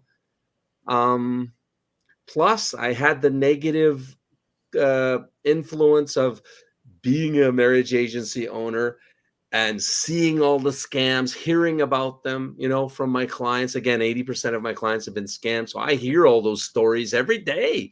And so it's a lot of negativity so I'm a little bit, plus I believe that, you know, a little bit in testing the lady, you know, you don't want to raise the bar too high. It was my personal mistake in my, with my Russian ex. We were married for 10 years and I just kept raising the bar till we had a jet-setting lifestyle. I mean, we vacationed 3 months out of the year. They were prepaid, you know, and I just, I learned from my mistakes, and I didn't want to do that again. Not that I had the pocketbook even for it anymore, because I was just a guy eking by. When I met Anna, I'm just like, frankly speaking, you know, just eking by. I mean, Match Guaranty is not really a moneymaker. I mean, if I wanted to start a scam site, it would be a moneymaker. But what we do, we're boutique. We just charge the fees that we need to charge to pay for our overhead and support my family. That's it. And we're happy at that. It's my wife's total passion, even more so than mine. So yeah, I would say it was the money thing and not understanding that Slavic culture, they expect the man, and it's the man's contribution to the relationship, to take care of them financially as well. Yeah, that's, I gotta say, my biggest hurdle that I almost fucked up. Yeah. That's good you figured it out. It's good I figured it out. Yeah, it's good I figured it out before it was too late. Absolutely. Because you guys could see it. I'm happier than a pig in the poop, you know, like I had millions before, and I had a Mercedes convertible 550 SL and sleds and mountain skiing and boats and multiple houses on the lake, on the ocean. Like, you know, I had a good life financially, but you weren't happy. I was not, to my core, I was not happy. On the surface, I thought I was, but I don't know. You have children, Joe? I don't. So for me, a big part, like, yeah, you need your other half, and ideally it's your soulmate, and I thought I had that before, but we didn't have children, and it just wasn't in the cards for us, right? We tried, and it wasn't in the cards. And so we had this beautiful house on the golf course with vaulted ceilings, and everything was like, my friend said, it looks like you're coming over. When we come over, it looks like we're going to the Hilton. You know, everything's perfect. My ex-wife had everything perfect, but there was a silence in the house. There was a void of noise of life. You know, it was just the two of us. And so for me, having a family and having children, I just knew that if I didn't, I would die with regret at the end of the day. Yeah. But it sounds like it was void of passion as well, right? Like on the surface level, it was materialistic, but you weren't fulfilled. Yeah, exactly. I wasn't fulfilled. And I wasn't even really aware of it. It become more and more evident the longer we were married, and you know, I don't know, the longer the childless marriage was. So what about you, Joe? Why no children for you? I haven't been married. I'm single. Okay. But I have nieces and nephews, and yeah, a pretty big extended network of people, both through work and social contacts. So I have tons of people to lean on, you know. But I see the sites out there, and you don't know what's real, what isn't real. So many videos now on YouTube. What to you know believe, what? Let me, Joseph. Let me. What you just said. Sorry to interrupt, but let's deal with what you just said. So many, because this guy, Tennis Spot, he just said the same thing as you at the same time. So I thought, let's talk about this. Tennis Spot and Joe, you're absolutely right. There's so many, and I had to learn this the hard way. There's so many little boutique agencies, much smaller than us, that scam guys. It's absolutely 100% true.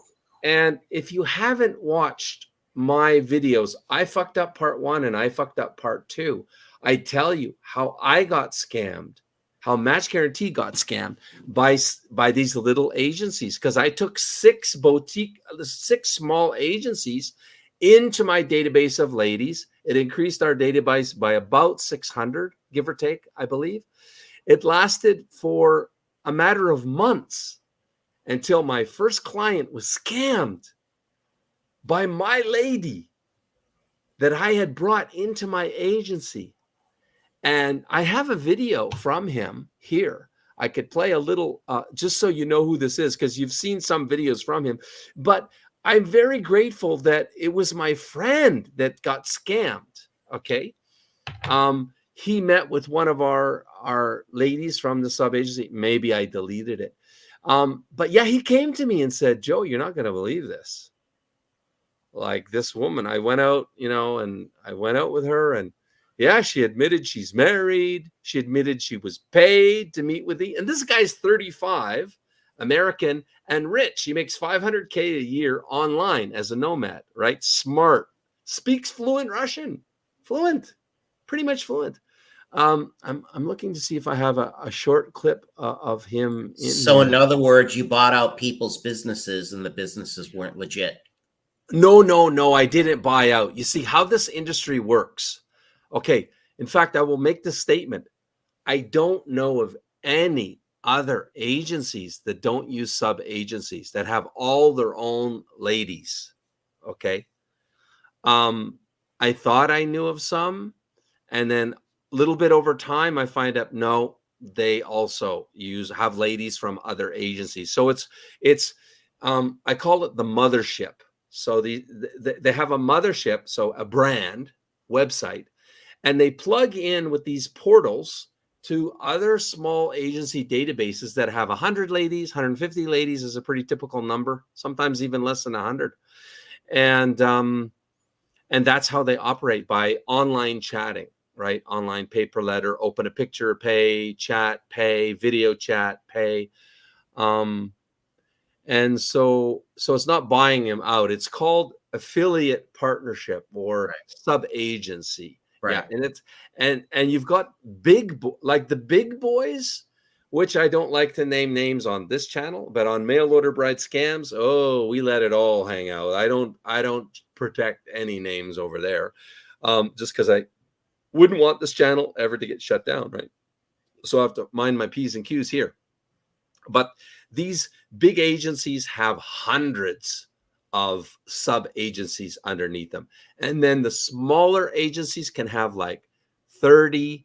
And then there's a new guy that started up 2 years ago that was a client of mine, actually. And he has, I believe it's 12 sub agencies. But the truth about sub agencies is you just have no control over the quality of the lady. They don't come through your vetting process. And so you just don't know. And it's routine in these sub agencies to have even married women that are paid to meet with guys that this guy could never date a girl like that. Like if you're ever dating a girl and you look at a selfie together and people go, what the fuck? You being scammed, man. You can take that to the bank, right? That's a litmus test. It's just, I mean, it's true.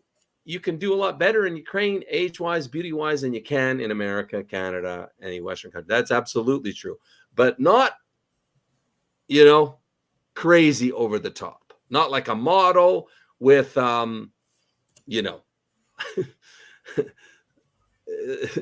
So, yeah, I deleted it. It looks like I deleted it. Well, I hope that your wife steps into her power, like I said, and launches. Oh, that was you. Oh, yeah, that was all your comments. You're that Joe. Yeah, Joseph. Yeah. Great. Yeah. Well, because thanks for sometimes people need that little push, right? Oh, like absolutely. you have that idea as an entrepreneur, and you believe in something or it's working for you, but I could see the trepidation yet in her face. Like, I don't know, do the guys really want it, not want it, right? Yeah. And so that's why I said step into your power, because she's real, right? Well, sorry, I'm trying to play this in the background, but it's covering up your voice. Can you hear this song? Yeah. So this is Anna. Let me turn it up for a little bit so you can. I don't. The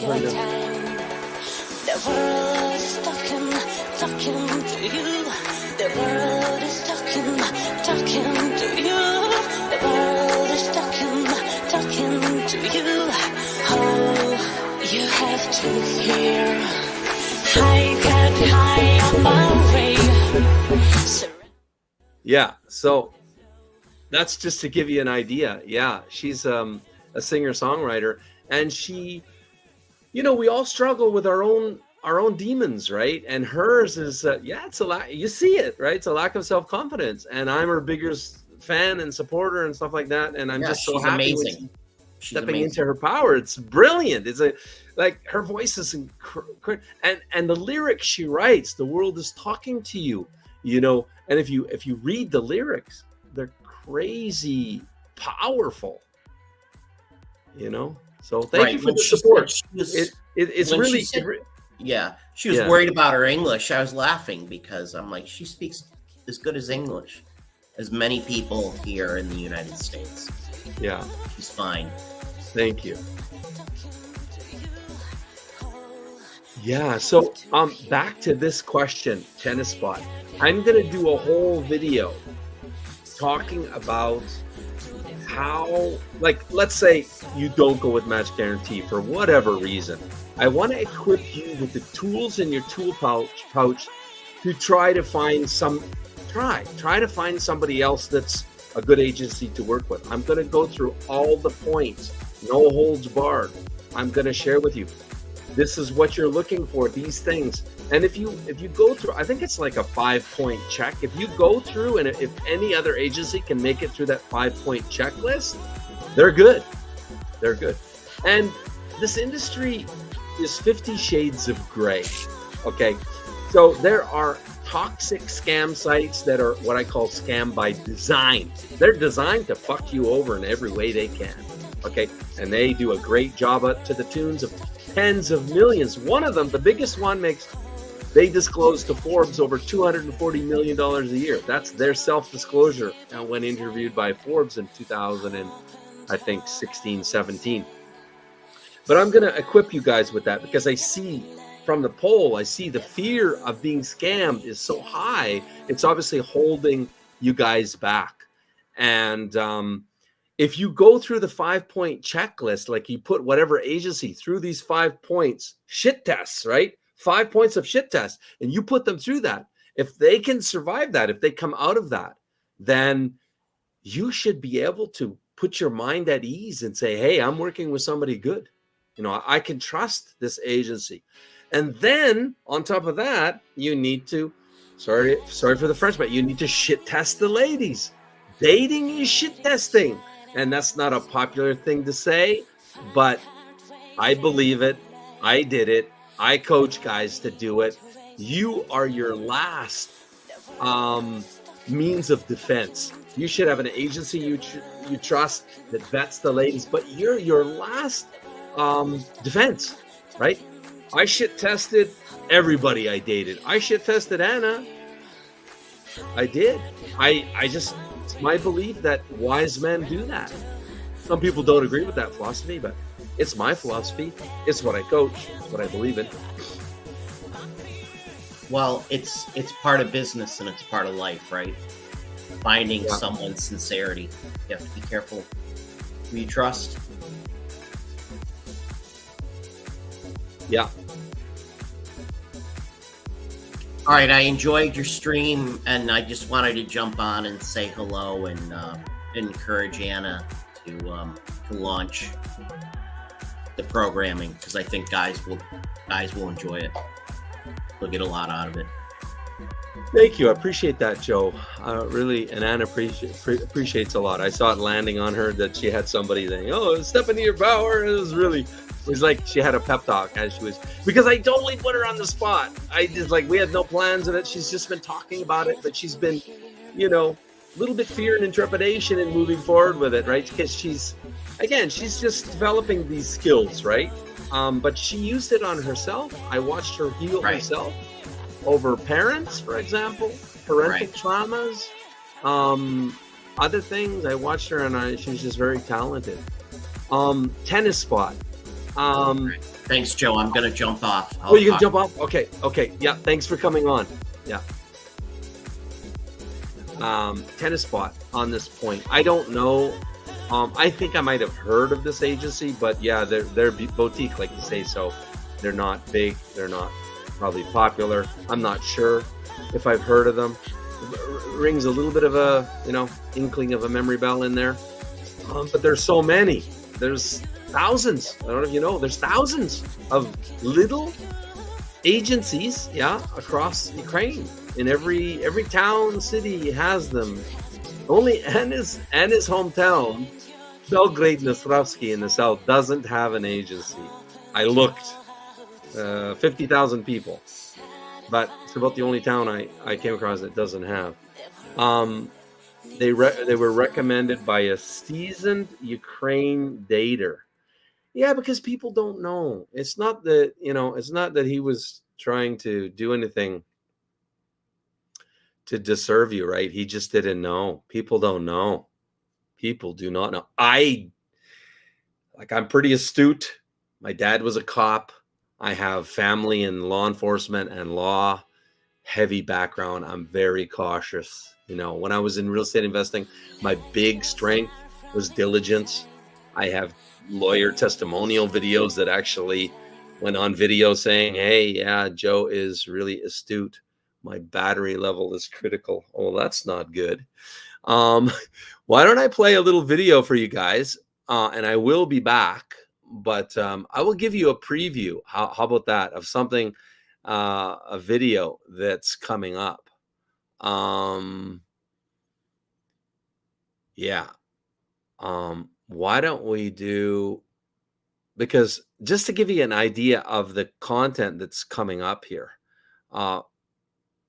because, okay, let's talk, men's worst fears, shocking stats, this one, and I'll be right back when I get some power for the computer. So Morgan Stanley, a bank that has no dog in this fight, is predicting that half of women are going to be single and childless. Now, am I the bad guy for pointing this out? The issue is women like this want men to sign up for marriage regardless of the fact that there are no virgin women on the market. Only 4% of women are virgins on their wedding days. And let's break down that 4%. What percent of that 4% is obese? What percent of that 4% is argumentative? What percent of that 4% was raised to be wives? There is a lack of wives on the market. And the issue is, instead of looking inward and saying, you know what, maybe we just have to improve as women, women will shame men for walking away and saying, oh no, I'm not signing up, and then cry and whine to Pearl. Hey guys, hey, if you'd like to join me, we can have a bullshit session just like Joe and I did. You can join me on a cam share. You're welcome. That's the link. So you just put that link, https:// Yep, that link. Put it into your browser and boom, you'll be in the studio just like Joe was, and we can yak, you know. Not too many guys online. It's semi-private. But you got me. I'm just hanging tight here because yeah, if there's guys watching, you're looking for something, and if you want to be bold enough to just talk to me, I'm not going to bite, right? I don't think I'm scary. I hope not. Just come on in. Broadcast Dave, the only scam. I mean, you maybe had an interpreter scam, was expected to pay for her services. So that's a pretty light scam, but that's the prevalent scam, boots on the ground in Ukraine, right? It's called the translator scam, right? And that's how they make money when you come to Ukraine. When you're back home, it's pay per letter, picture, video, all that online shit. And then when you come, it's translator scam. That's the main scam. Unless the girl wants to invite you shopping, et cetera, et cetera. So, yeah, that was a clip from Pearl. If you guys don't follow her, she's pretty amazing. So yeah, it's just you know, it's the we're playing these shorts, these really zippy shorts to spark good conversation, good topic, which are on this point. Why our clients, why American men, Canadian men are not looking for wives at home anymore. It's exactly what Pearl's talking about. And she nails it. Pearl nails it. Again, just the truth. Women hate on her real bad, but she just tells it the way it is. I love the girl for that. I admire people that will stand up in the face of criticism, be mocked, be, you know, but they just tell for what's true. Here he is. Here's the guy, my friend and client that got scammed by a lady that we had brought in from a sub agency into Match Guaranty's database of girls, and he was scammed. And when this happened and he told me about it, I cut all of them. All 6 sub agencies that I had brought in are gone. I didn't even tell them.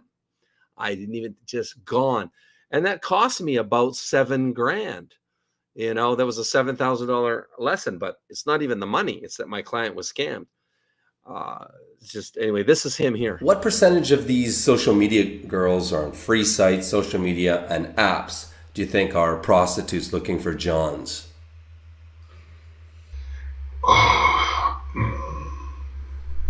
The definition of a prostitute is difficult in Ukraine because, again, like I mentioned earlier, here the women have oftentimes a mentality of surviving.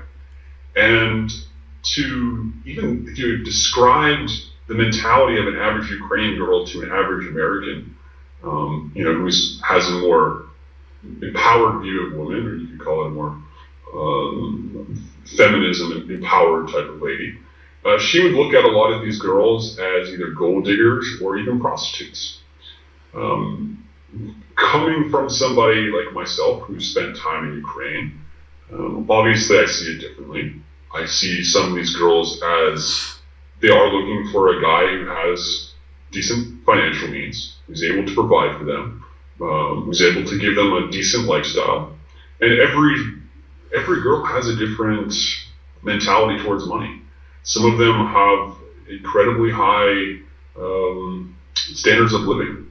And as a guy, for some, it'll be too high for them.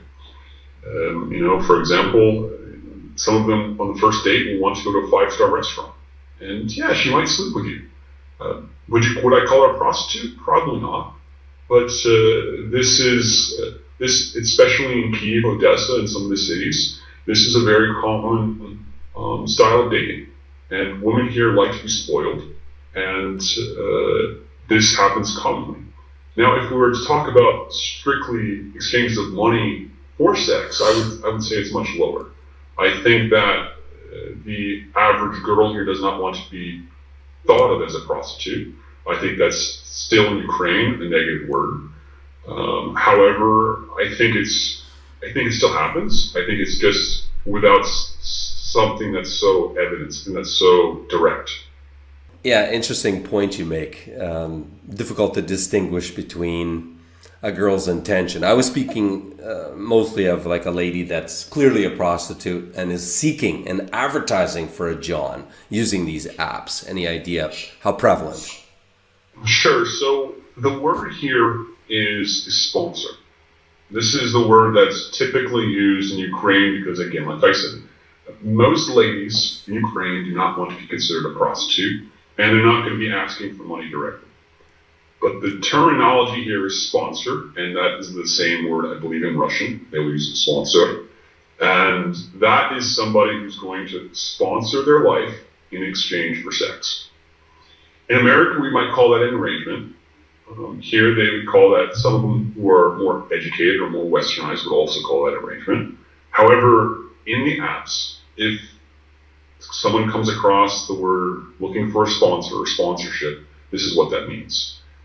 I believe that if we're looking at kind of the overall big picture, I would say around 10%, maybe it's higher, but around 10% of girls who have come across are looking for a sponsor. Some of them, again, it's plainly written in their profile. Other, it comes out over time. When you go on the first date, they make it clear what they're looking for. Interesting. There was a study just published that on average, there's 10% of American girls that are seeking arrangements. So my wife and I just did a, seeking arrangements dating in Ukraine video. Actually, I'll put it in the description below this video. And we were guessing, 10% in America, what percent in Ukraine? And we both guessed 30%, interestingly enough. But it is prevalent, isn't it? It's very prevalent.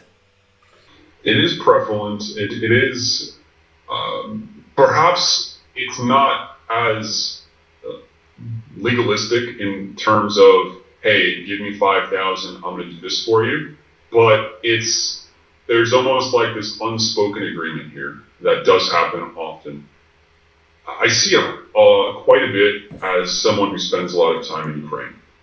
And I see it happen a lot with foreigners who are, in their mid-40s and above, and who are trying to date outside of their zone of success. They're, within 10 or 15 years of their actual age.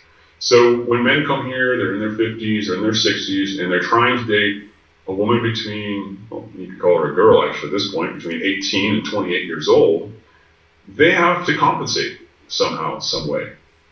These ladies, although this is Ukraine, although they are open to dating men the same age as their dad or older, and they are more open to that than the United States, they know their value. These ladies are not stupid. They know that they could meet a successful man 20 years younger than this other guy. So this man typically is compensating. And it's these foreigners, and I would say too, there's a good portion of Ukrainians who do this as well. And they're spoiling their ladies, and they're adding to this whole situation of, you could call it sponsorship or arrangements here in Ukraine. There's a large amount of well-intentioned men who first come to Ukraine seeking their wife, seeking their second half, and after a series of dates with 9s and 10s, almost the chemistry of their brain changes, their goals change, and they become this type of, we call it in Ukraine, a babak, a ladies' man. And all of a sudden, at some point, maybe it's slow, maybe it's fast, we don't know when it happens, but they change from this man who came to Ukraine wanting a family to a man who just knows he can get any girl and then loses his intentions. So let's address the elephant in the room out of the gate here. Can I ask you why you've requested to be anonymous and go as Mr. X for this interview? Have you been searching for a beautiful wife? Do you dream of meeting the perfect woman, but haven't found her? Well, imagine if there was a simple way this could all change for you. Imagine if there was a Canadian marriage agency that would introduce you to as many beautiful women as it takes until you find the one. Ukraine, a lost world of beautiful traditional women. At last, a place where you can find the beautiful wife you have always dreamed of. Every Ukrainian woman dreams of having a happy family. Now you can have a traditional beautiful wife from Ukraine, creating happy family memories forever. So what are you waiting for?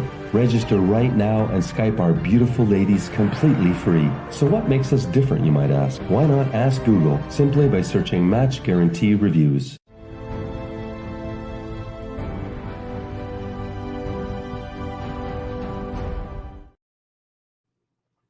Hey guys. So yeah, Mr. X. I'll share a little bit behind the backstory, behind the scenes with Mr. X. He's my friend, was living in Kyiv for many years. And as you see, extremely articulate, intelligent, and successful. He's a nomad. And, you know, the last thing that he talked about, I'm going to share something. I'm going to admit something that I never have on any live stream and of our 2,000 live streams. And that is, we kind of joke back and forth, him and I, Mr. X and I, like, so how far are you to becoming a babak? You know, a ladies' man that is, you know, red pill that cannot go back. You date so much and you feel and experience your value so much higher than it was in your country among, you know, the women valuing you and desiring you. You have so much more opportunity than back home. You guys can't understand it unless you experienced it. You had to live there, immerse yourself in the culture, and just go out shopping for groceries, go to a coffee shop, walking on the street, and just approach women and just talk to them and get their phone number, then follow up, then date them and see what real Ukrainian women are like. Salt of the earth people, not all of them, but most. And so we would joke back and forth, him and I, how far are you to becoming, you know, unrecoverable, you know, babak? Swallow the red pill completely, which means you cannot get married because, you know, once you've dated so many women and they're all have this different flavor and he, like, you know, for him, the thing is, and he's a dear friend. He's kind of now looking for the perfect woman that doesn't exist physically, mentally, spiritually. You know, his bar is just so high that he can't find her.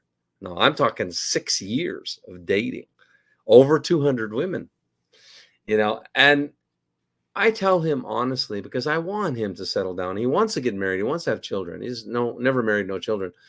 And I really want that for him, but I understand because I was close, and this is my admission that you've never heard from me.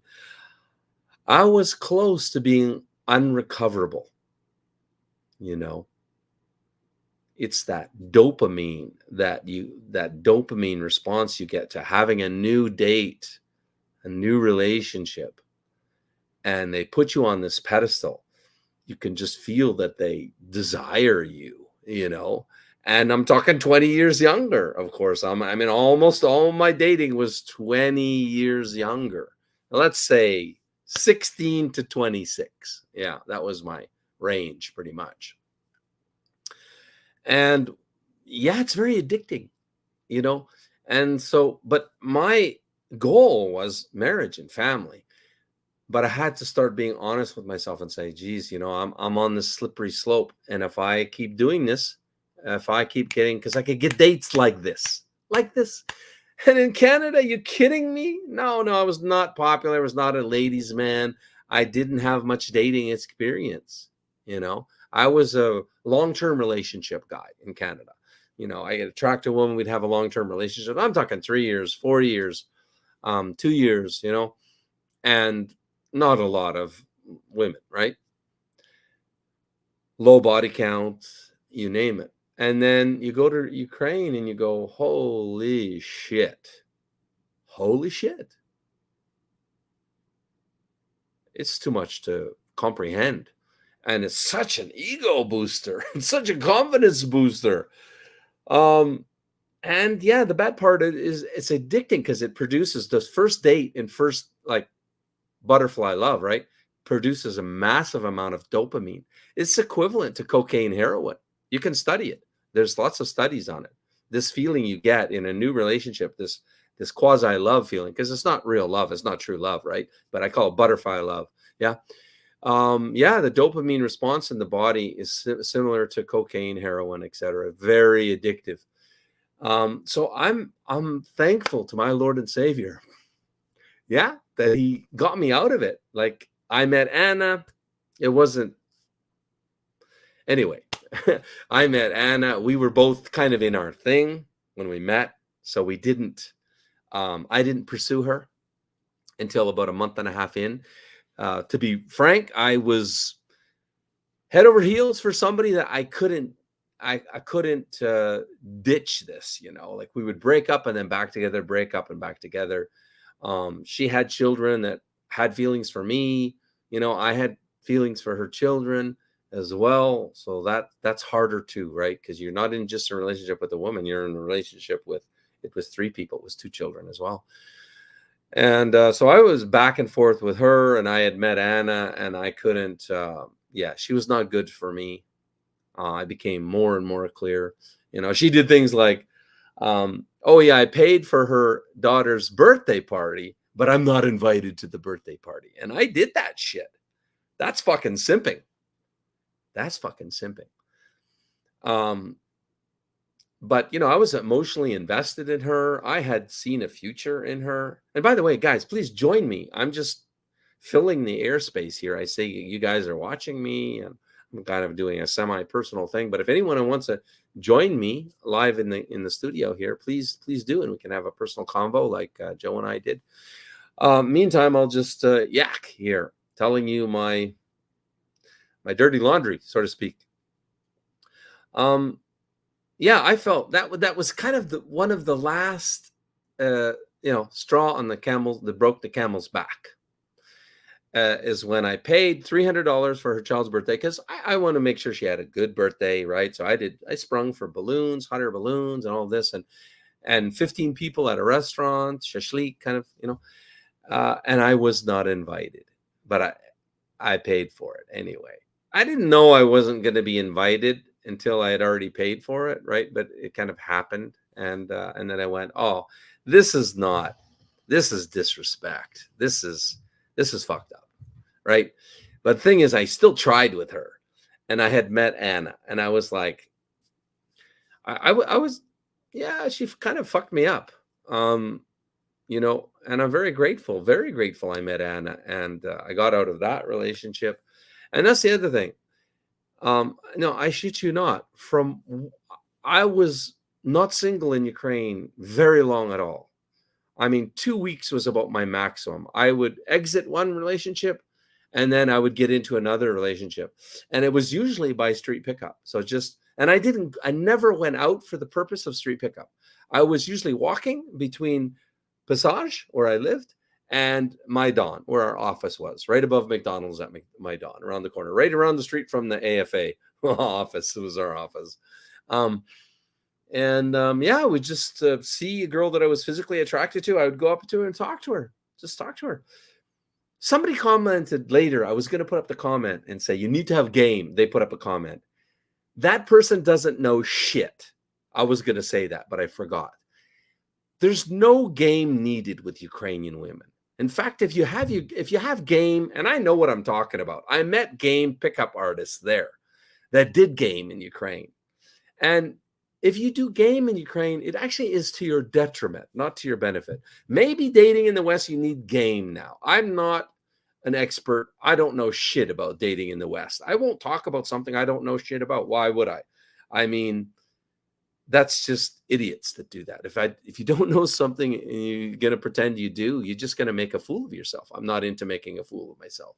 I don't know shit about dating in the West, but I know I am a master at dating Ukrainian women and dating in Ukraine. Why? Been there, done that over and over and over and over again. And it was like clockwork for me. Talk to her, few compliments, get her number in a couple of minutes. I just needed her number. And then from the number, I would Viber her, set up a date, and then I would just pour it on. Flowers, 3 beautiful pink roses, and okay restaurant. Somebody commented, you do need to have charm. You need to know how to be enticing to a woman. If this is what you're calling game, I agree.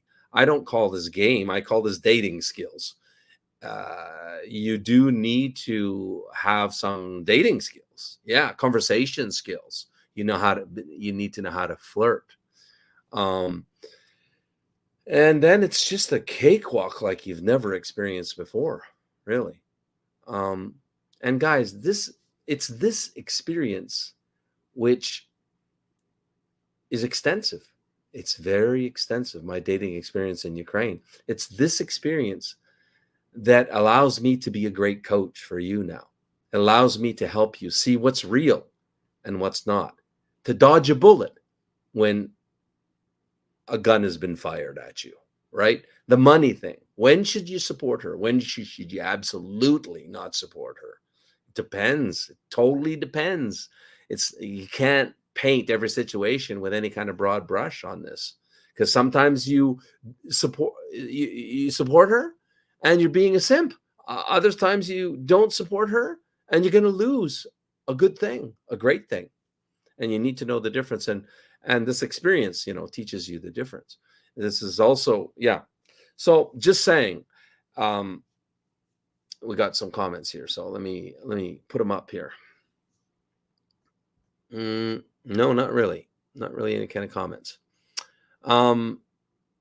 Guys, join me, please. Somebody join me here. Joe, due to the percent, finally. Hey, Andy, because I don't even know who, 27 guys are live with me here, but I don't even know who it is. It's a little bit spooky, actually, because normally in a live stream, you guys are active. Okay, Andy says, due to the percent of women in Ukraine being so beautiful, which is absolutely true. It's like a runway model show. Walking on Kreshadok, which I lived on Passage, right above Louis Vuitton, and I would go out in front, and there's a beer garden right on the street, and I would have a couple of beers, a few days here and there, and I would just babe watch. I did even, if you guys remember, I did some babe watching videos back then, and it's like a freaking runway show. Slim, sexy, beautiful, long hair. It's like, ooh, wow. I was thinking if I should tell you one particular story. My wife knows about it, so probably it'd be entertaining if I told you how I picked up a 19-year-old one time. Joseph, shame on you. I didn't know at the time, okay? But, okay, maybe if you want, let me know if you want me to tell you this story. I'll tell you this story. tell you the story about how, seriously, how abundance, talk about abundance mindset. Go to Ukraine, date in Ukraine. You will develop a dating abundance mindset. Okay. Do they get less compliments as their looks are normal for them? I don't know, Andy, how to answer that. I don't really know. Do they get less than what? I don't know how to answer that. I mean, the way I'm going to answer that question is that question is not important, whether they get less What's important is that that they love compliments. Ukrainian women love compliments. They eat it up. And make it a little bit not you're so beautiful, oh my god, how boring, right? No, spice it up. There's so many compliments you could give. Spice it up. Just deliver it with sincerity, and they love it. It goes a long way. Yeah, compliments. What is a rule for getting engaged? Well, it's a great question, Steve, and I think this is a very serious point. I don't know that there's a rule, but my rule is not less than a year. That's my rule. And yeah, I broke it with my ex-wife, my Russian wife. I got married I proposed in 40 days in a helicopter over Niagara Falls, 40 days after knowing her. That was a big mistake. But you learn. I was basically 40. I was 40. You learn. You live and learn. No, maybe it's 39. You live and you learn from our mistakes, right? Hopefully we do. And you need to experience the woman in all situations. You need to experience her when she's angry, when she's very upset, when she's pissed at you beyond belief. How is she going to react? You need to experience her love, her caregiving. What is she like, in all situations, right? Because time is the only exposer of the truth, right? Is time. We show our true colors, right, in time. And I believe that minimum amount of time is 1 year. With Ukrainian women, you don't want to date too long, or they will leave you. Because Ukrainian men, that's what they do. They date them too long, right? And Ukrainian woman needs to understand this relationship is headed towards the altar, or they're not interested. They don't want to waste their time. And that's another difference in dating during wartime, is that women are becoming, Ukrainian ladies are a little bit impatient. They really need to feel and experience that the guy is serious about future marriage. So if you're dragging your feet and you're not talking the talk and walking the walk, right? Like, your words, your actions got to line up with your words. Slavs are notorious for that, right? Then, yeah, they can leave you. And we just had it happen yesterday. Okay, I will say again something, since you guys are joining me for the end bullshit session. I will say something that I'm not going to reveal too much, other than, yeah, we had what was looking like a successful relationship with one of our streamers, right? So again, fruits of ukrainedating.tv. I was very happy about it. But of course, I cannot say who, and I'm not going to drop any more hints, so you can't figure out who. But it was the guy, again. Anna and I were nailing you guys earlier today about being cheap. He was being cheap, talking cheap, like behaving cheap. And you got to understand, Ukrainian women, they're smart. They read into this, because there's an expression: how you do anything is how you do everything. It's a very wise personal development expression coined by T. Harv Eker, author of Secrets of the Millionaire Mind. And his claim to fame was, give me 5 minutes with anyone, and I will predict their financial future for the rest of their life. And he had remarkable accuracy. They followed his predictions over 10 years, and it was 90 some odd % accuracy for 5 minutes. Why? Because how you do anything is how you do everything. What you say determines your future, determines your life. Your words become actions. Your actions become materialize, in the real world. So Slavs are very wise and very intuitive, and so they read into these actions, they read into your words, and more so your actions. And if you're complaining about things being expensive, or oh, I got to carry around this bottled water with me because it's too expensive to buy bottled water in the store, they read into that. So I will shouldn't say that, should I? No, I can't say that. It's a little bit too. I'll just genericize it. The woman, okay, she felt by her man's behavior on their in-person date, recently, that just totally he's not going to take care of even her most basic human needs. I'm just say that. That's about that's what, so she said goodbye. Yeah, that's what I mean. It's okay to be frugal. I'm frugal sometimes. Sometimes I'm a spendthrift. Sometimes I'm frugal. I need to see value. I will spend tons of money if I see value, right? But I don't like to waste money.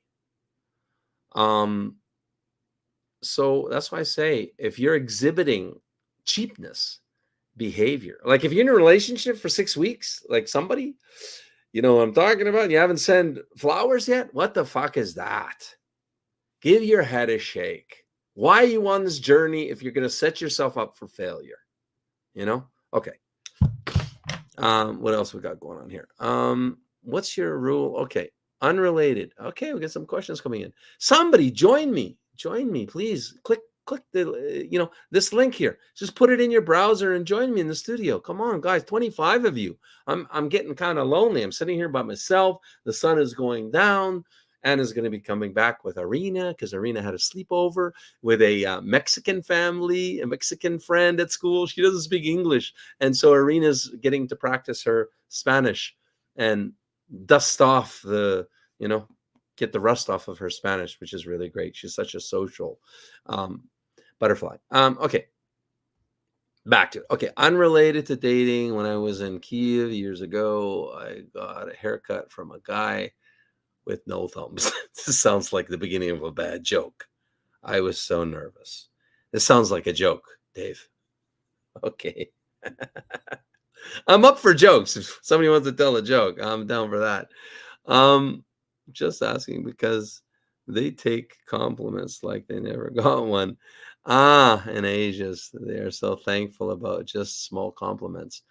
Yeah, I mean, Ukrainian and Slavs are very grateful. A lot of gratitude, a lot of appreciation. You guys complain about Western women with what's the word? I'm starting to get a little bit from the lights. Women that have this entitlement. Well, Ukrainians are men and women. They're the opposite of entitlement, this sense of entitlement.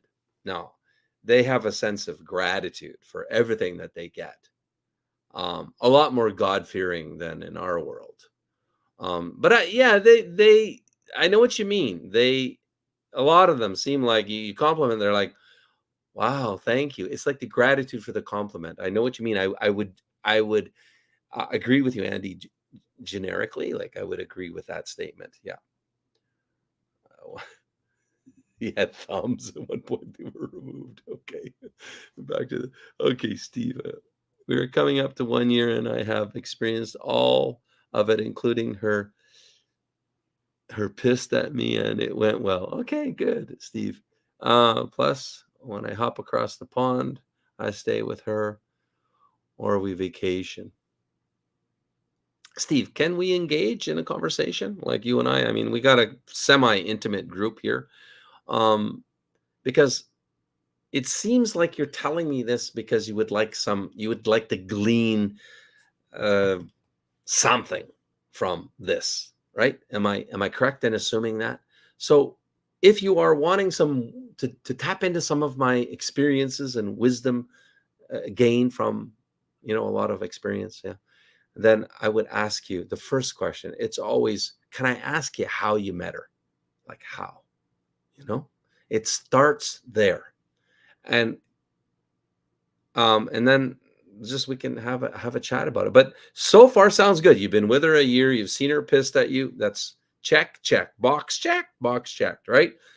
You got to experience what she's like when she's pissed at you, beyond pissed at you. You got to experience that. I would, okay. I would push women to get pissed at me just to see how their response is going to be, right? Like, I believe when you're dating, you need to get to the bottom line sooner than later. So what do? You shit test to see what are they made of? What are we dealing with here? So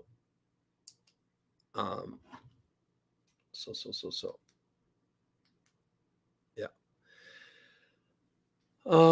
So I don't know. Steve, are you gonna talk to me here? How did you meet her? You stay with her or you vacation? The only thing about vacation I will caution you on. I do not believe in, but a year, okay, maybe. I did a video called Never Take Her on a Tropical Island Vacation, right? Because you don't want to do anything. Oh, I met her through Match Guaranty. Okay, sorry, Steve. Okay. You never, even Match Guaranty clients, I tell my clients, don't take her on a tropical island vacation. Why? You don't want to ever muddy the waters of discernment, is what I call it. Don't do anything, which means you just want to keep it simple. Keep it simple, stupid. I took my dates on a shashlik for $15. Buy some chicken, some beer, some vodka, and go try to meet the friends. Because tell me, they say in Ukraine, is very wise. Again, a lot of wisdom in Slavic culture. Show me who your friends are, and I show you who you are. It's an expression in Slavic culture. Yeah, in Ukraine. It's very true. So you want to get with her friends. So I would invite them on a shashlik, bring your best friend and this and that, and I can really see who they are. Apologize, Steve, that I don't remember who you are, but so she's a Match Guaranty girl, so that's great. How's it going? The reason I ask, how do you met her? Because I got to tell you, 9 out of 10 times, more than 90-something%, okay, they met in some strange way, PPL site. She reached out to me by email. Oh, fuck me. That's a scam. Ukrainian women never email a man. Like, if you had any idea of Ukrainian mentality and the culture and all that shit, you'd know instantly. Fucking scam. I can show you my email. All the girls that used to email me when I was in Canada, because I started kind of the online thing, and I got these pictures and photos. Anyway, so Match Guaranty girl. So I just needed to know, how were you introduced? What's the likelihood she comes from quality stock? Okay, so I know she's a Match Guaranty lady. I know it's top quality, highly vetted stock of ladies. So I know what we're dealing with. So now I can talk to you without framing this conversation how you met her. I just, I'm a guy with a Smith & Wesson with nothing in the chamber, nothing in the mag, if there is one. Okay, so met her through Match Guaranty. This is great. Good to talk to you, Steve. That's what I did for a vacation.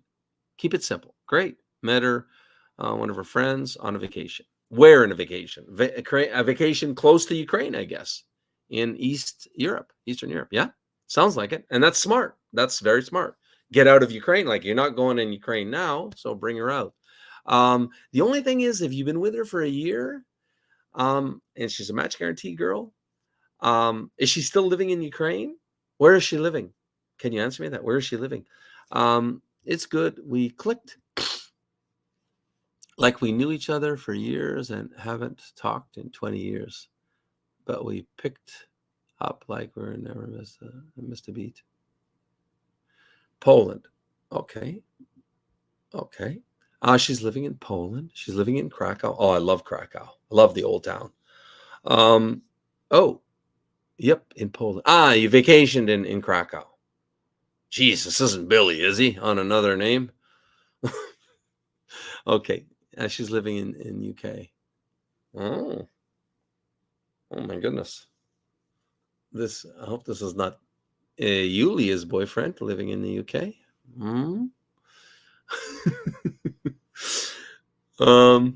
LOL. Yeah. Just found out today. Okay. Anyway, so yeah, if she's living in the UK, and where do you live, Steve? Where do you live? Nope. Okay, that's good because I don't want to go there. I mean, I don't want to piss off Yulia, Ukrainian women is pretty easy to step on their toes. They're pretty oversensitive about a lot of things, and privacy is one of them. Yeah, they need their privacy. You like Billy? That's good. I really like Billy too. I'm really, really rooting for him. And I do believe in his success, right? You live in the U.S. Okay, so Steve, my only concern so far with the information you've given me is that she lives in UK. You live in the U.S. and you've been courting her for a year. So that's a long time for a Ukrainian woman. So my next question was, what have you taken in terms of steps towards the altar? Have you proposed? Have you talked about getting married? I actually never proposed to Anna. Mostly because of COVID. I was getting ready to propose in a hot air balloon in Kiev, and COVID freaking hit. And that fucked everything up, of course, right? I hear the girls are home and I just got back. So that would be my concern, because if you don't move ahead,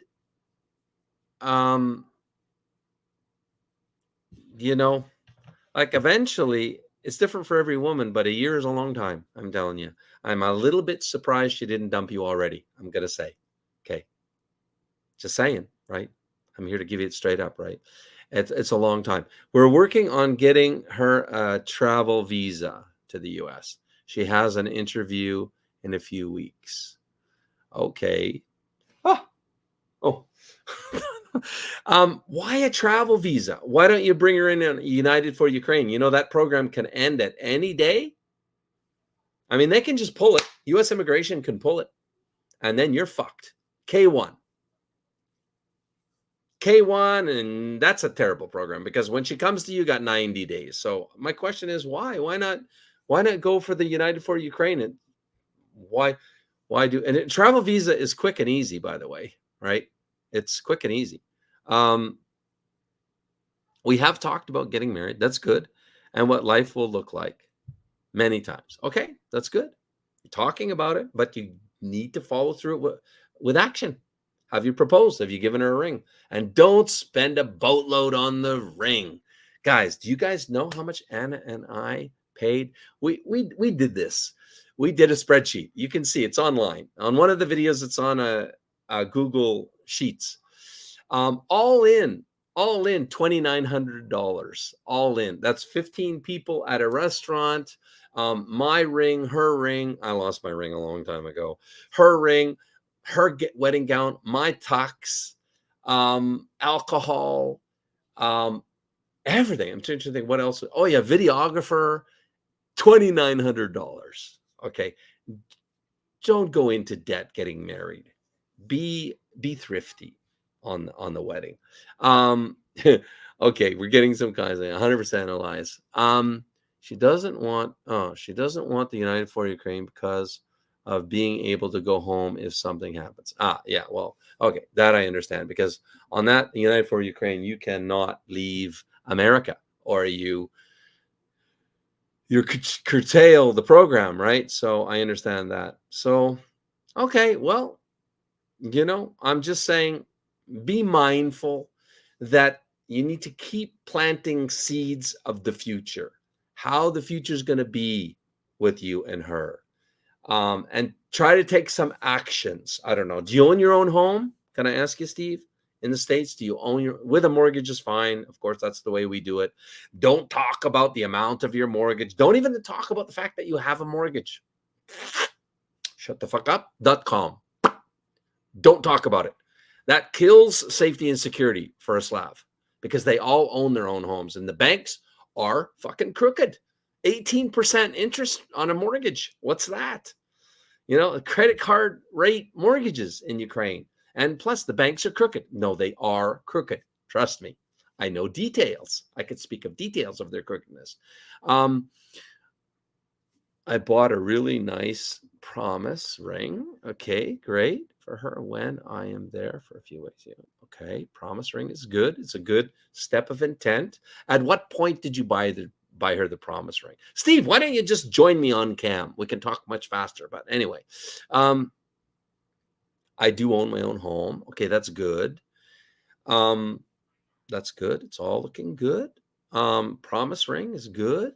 When did you give her the promise ring? You've been with her a year now. When did you give her the promise ring? I am out of, oh, I got water. Okay.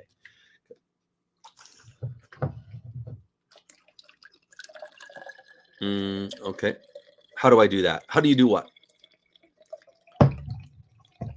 How do I do that? I own.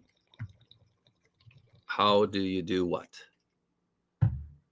I own my own home, looking to buy a home in Europe or South America next year. Okay, cool. Oh, how do you join on cam? Oh, well, right there. You see that right there? You see that URL there? You put https://StreamYard and put all of that right into your browser and boom, you're in the studio. And I add you and we talk like Joe and I did. Yeah, that's how you join on cam, by typing that URL into your browser. Well, so cool hanging out with you guys.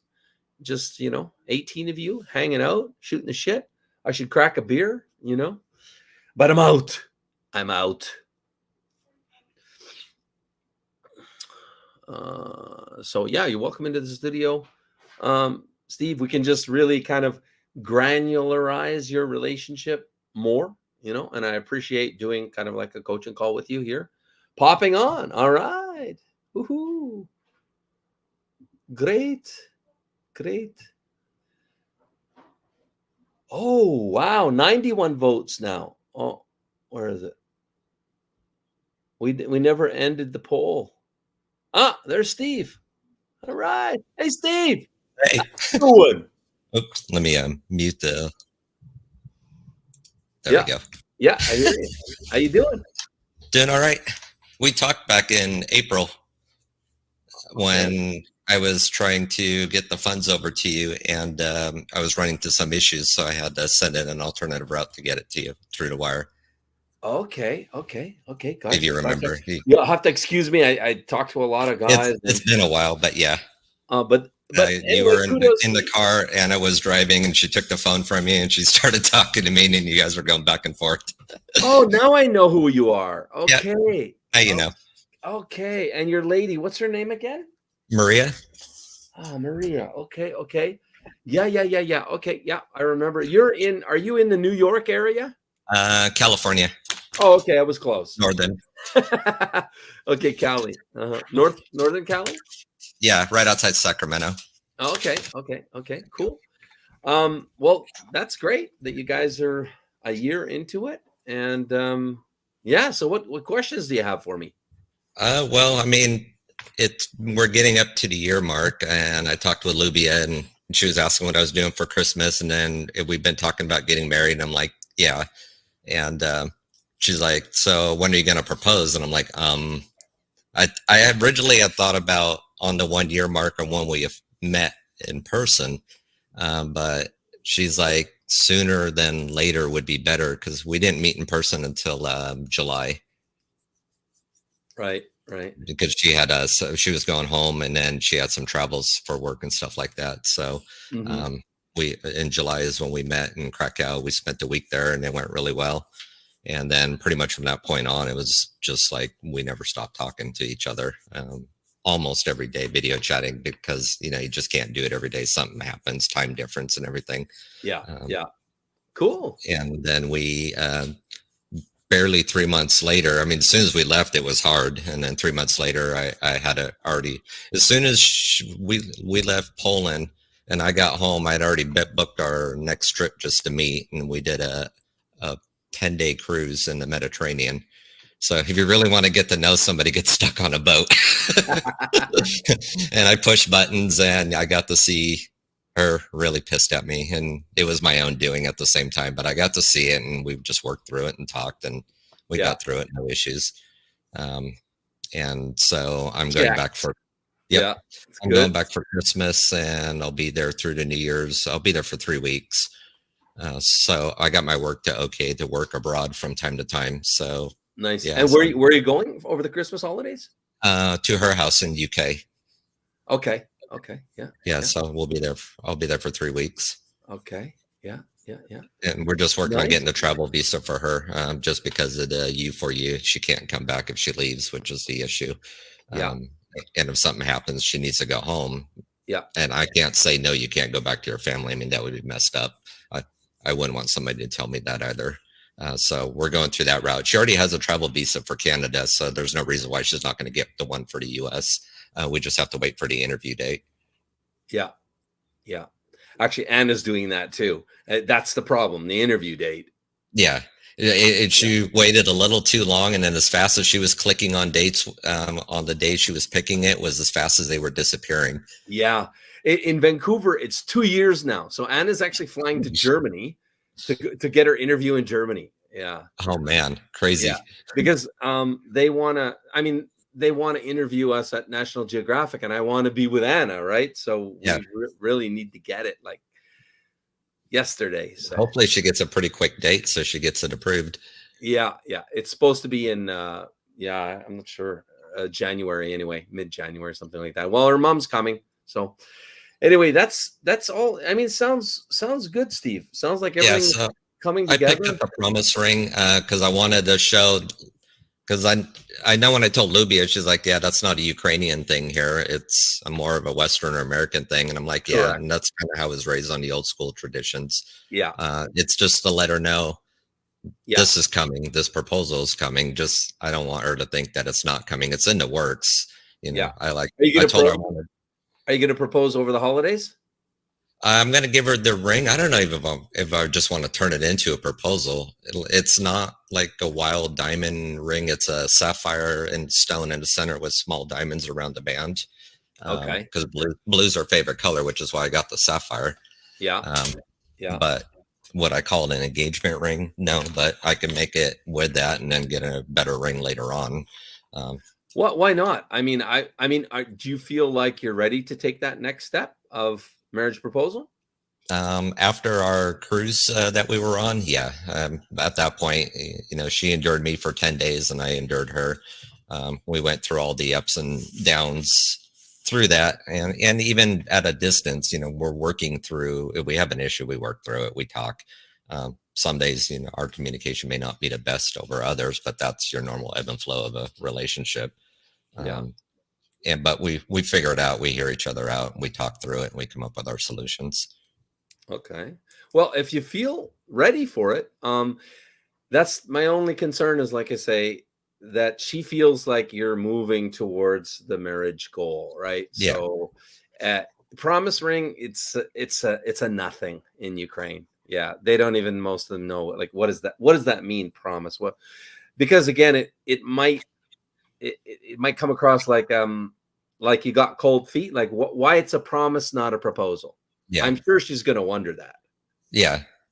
And that's why I've been thinking, should I just flip it from being a promise and then doing it as a proposal instead? And I'm going to be there Christmas morning. I'm leaving here Christmas Eve in the morning, and I'm going to be those idiots you see on the TV stuck in holiday traffic flying somewhere. But I'm getting there Christmas morning. So that's kind of like a good Christmas to wake up to, is like, I'm going to see her and she's getting me on Christmas Day. Yeah. Very nice. Very nice. I mean, I like the idea. If you're bouncing it off of me, switch it from a promise ring to a proposal. Yeah, with the Yeah. same ring. I mean, you. I mean, it's kind of a nice shit test in my opinion, because like if some girl ever complained to me the ring is too small, I don't know, man. I can't. Yeah, I've see never got myself. that materialism from her. She's never been that like materialistic. Oh, good. Because I was gonna say, if that happened to me, I can't see me continuing on with that relationship. I just, no, it's just, And it's it like just makes me cringe even just thinking about it. Like, really, I'm proposing marriage, and you're like, bitch. The and it was like, value- even with financial support, I've helped her out on a couple of things early on.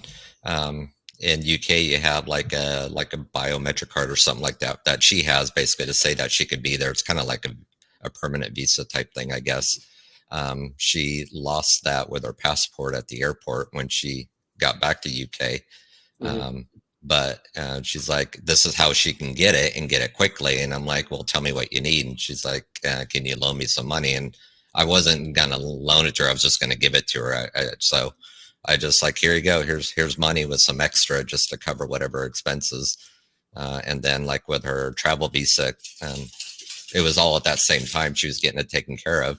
And so she has an agency taking care of it for her. So like, here you go, take care of it. And she's like, okay, I got money to pay you back. I'm like, don't pay me back. Use that money, buy your plane ticket with it, because that's what I would wind up doing anyways. And to Good get to move. Good move. I'm on use that, buy your plane ticket to Italy, because that's where we met up last, and then use the rest of it for spending money on our trip. Nice. Very nice. Yeah. Very nice. You know, I mean, if she would have get.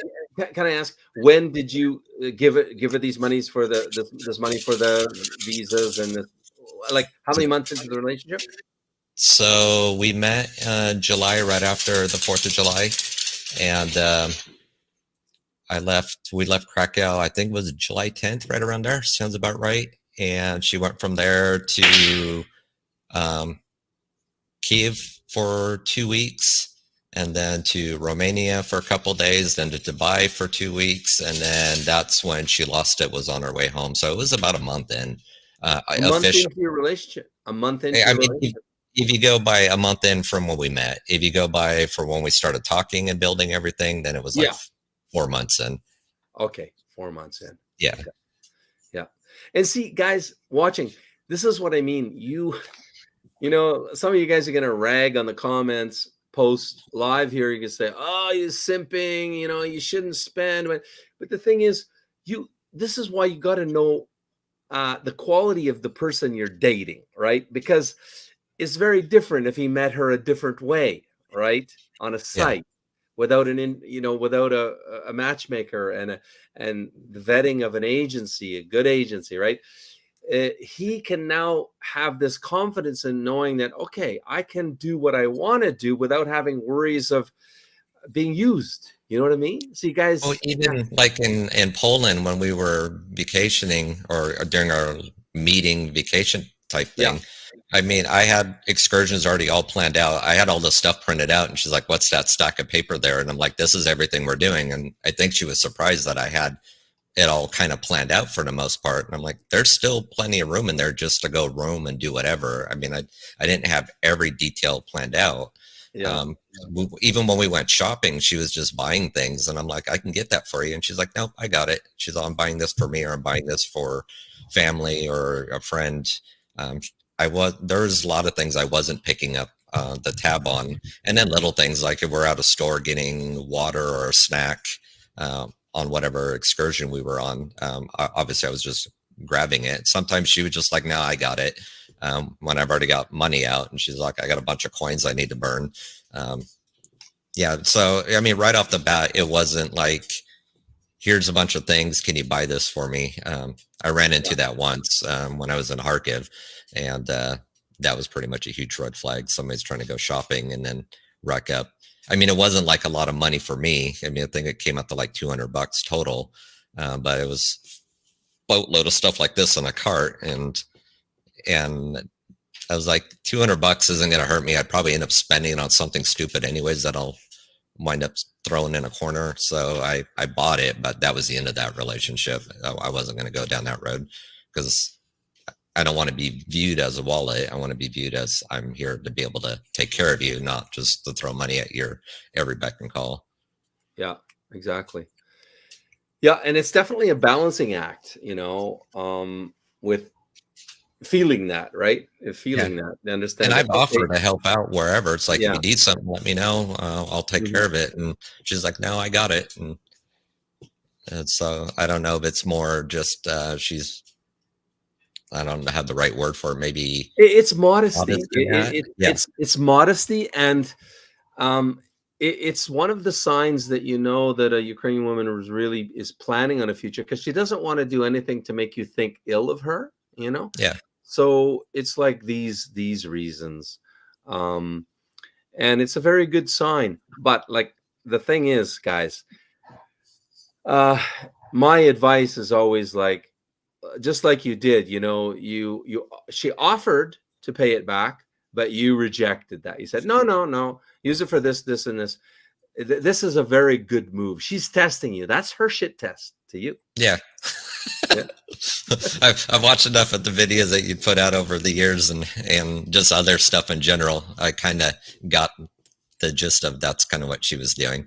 Yeah. Good. And you know, if a guy fails that shit test, it might not be the end of the world, but she just does not. It takes away from this feeling of safety and security, of protection, of this intent to protect her. It's that's so big for Slavs. It's so big for them because of their hard history of hard times, right? Yeah. Somebody's commenting. Yep. Yeah. I failed the shit test before. I know we all have at one point or another. Oh yeah. Been there too. Yeah, I failed shit tests. Absolutely. Guilty. Yeah. But at the same time, I've dodged a bullet, right? So yeah, you got to know. One of my favorite shit tests I used early on, like first date. I'm shit test first date. Absolutely. Look, no time to waste. So you're Canadian.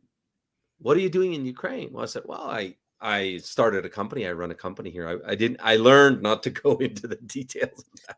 Don't go into the marriage agency. Yeah. I made that mistake so many times, at least a dozen times before I clued in. I told you, thick-headed, hard-headed. But I said, yeah, I'm Canadian, but I started a business here, and I like it in Ukraine. I have no intention of returning to Canada. Boom. Yep. I'm looking into the whites of her eyes, right?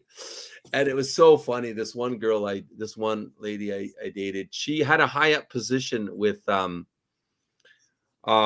president. Like, she worked in the president's office, and I forget, but she traveled. So she had been to many countries. That's always a red flag for me. I just don't like it. But when a girl's been to more countries than me, it's like, I don't like that. You know, it made me nervous. But anyway, so she's totally into me.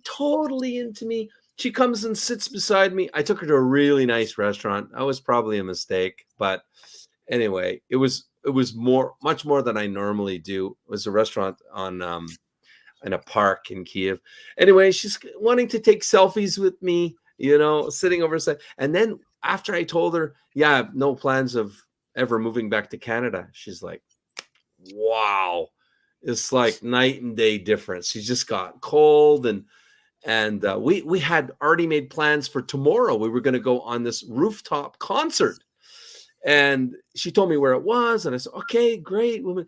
Well, when I paid the bill, and it was a big bill, and there was no talk of tomorrow, and I could just feel it. It was just like I was done, because I plan on living in Ukraine. You see, she wanted out of Ukraine. So if a girl's been to Dubai, yeah, I don't like that one either. Frankly. Yeah, she was in Dubai for doing like for medical, like tourist medical, because it was something she couldn't do in Ukraine, and so she was only there, and she's got friends there. They're all in relationships, so she stayed with them. Again, guys, You see, it's a red flag. But if she's a Match Guaranty girl, you got to just be chilled, because you're dealing with a high quality lady, usually, right? But I got to say, what happens in Dubai, a huge amount of Ukrainian prostitution, a huge amount. So it is a big red flag. When I was dating, I knew that. But again, it all depends. That's why if you don't know where your lady comes from, vis-a-vis, how did you meet her, and you're not sure about the source of all of that, if you have no background on her, you're just flying blind. So you have to be a bit paranoid about, oh, you've been to Dubai. Oh, okay. What were you doing there? Yeah, I know better now. Yeah. Well, that sounds good, Steve. So when can I ask you the big question? When are you like thinking of tying the knot? I don't know what that would be. The next one is once you're engaged, what's the timeline? I mean, I'm used to all the Western standards. Some want to go a year, 2 years. Some people are engaged for forever before they even get to that point. But I know from what I've learned over the Ukrainian culture, and usually things happen fairly quickly.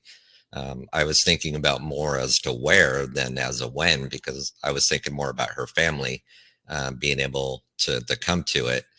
And I've been thinking about different areas. Maybe Romania or Poland would be the ideal spot because it's the quickest and easiest for them to get to. Well, I got to say, my friend, the where doesn't matter shit, but the when. Well, I was thinking about her family. The when. Yeah. I don't know what the timeline is for this normal Ukrainian engagement period. Well, forget about normal. I mean, I can share that with you in a second. But what are you thinking? I mean, if I do this on Christmas Day, I would think maybe by summer would be ideal. It's warm, someplace nice, especially depending on what she's wearing as a dress or whatever, and it makes it easier for people to travel as well. So I figure maybe a 6-month window, maybe a little before that. Yeah, I mean, I think that's a good idea from what I hear. Summer's good. When you start saying, because I mean, not well, in Europe, like, oh my gosh, like all over Europe, boy, people don't get married anymore. They're just getting, maybe not even get engaged, just live together forever. So when you say the norm there, but in Ukraine, the norm is if you do. First of all, the norm is not to get engaged. They still today, it's becoming more and more frequent, but it's still the norm not to get engaged. But if they do get engaged, it's very quick. It's from engagement to wedding. It's like a few month, very quick. That's the norm. I still got some time off in my vacation bank, so I think I'll be okay. Yeah. But yeah, that sounds good. The summer, and as long as she's good with that, or even pushing into the early spring. Would be good as well. Yeah. Okay. Cool. She's not a fan of the cold, and I don't blame her. Cool. And yeah, if you got married in Poland or something close, her family can come to it, right? Can drive to it. Yeah. That's what I was thinking about is, I mean, I can get some of my family to go, maybe a couple friends, but I'm looking at more. That'll be a good event for her family because she's never been married, and that would be good for them to be able to go and see that. Yeah. And are you planning on moving her to America, or where do you guys that was live? the whole thing with the travel visas. At least she has something here for now. So she works 3 jobs, actually, not just one. She's got better work ethics than I have. And I thought I had some pretty decent ethics.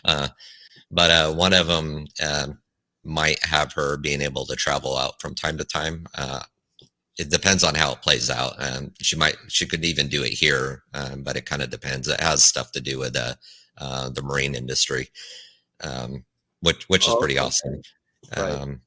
So the travel visa was, able, so she's here, and then she goes, if she has to go away for 2 weeks or whatever, she goes and does what she has to do. And then she's coming right back and forth. And so it doesn't show up too much at the customs when you're coming across that you're here 6 months, gone 2 weeks, back for 6 months, because they can deny your entry if they start seeing that pattern.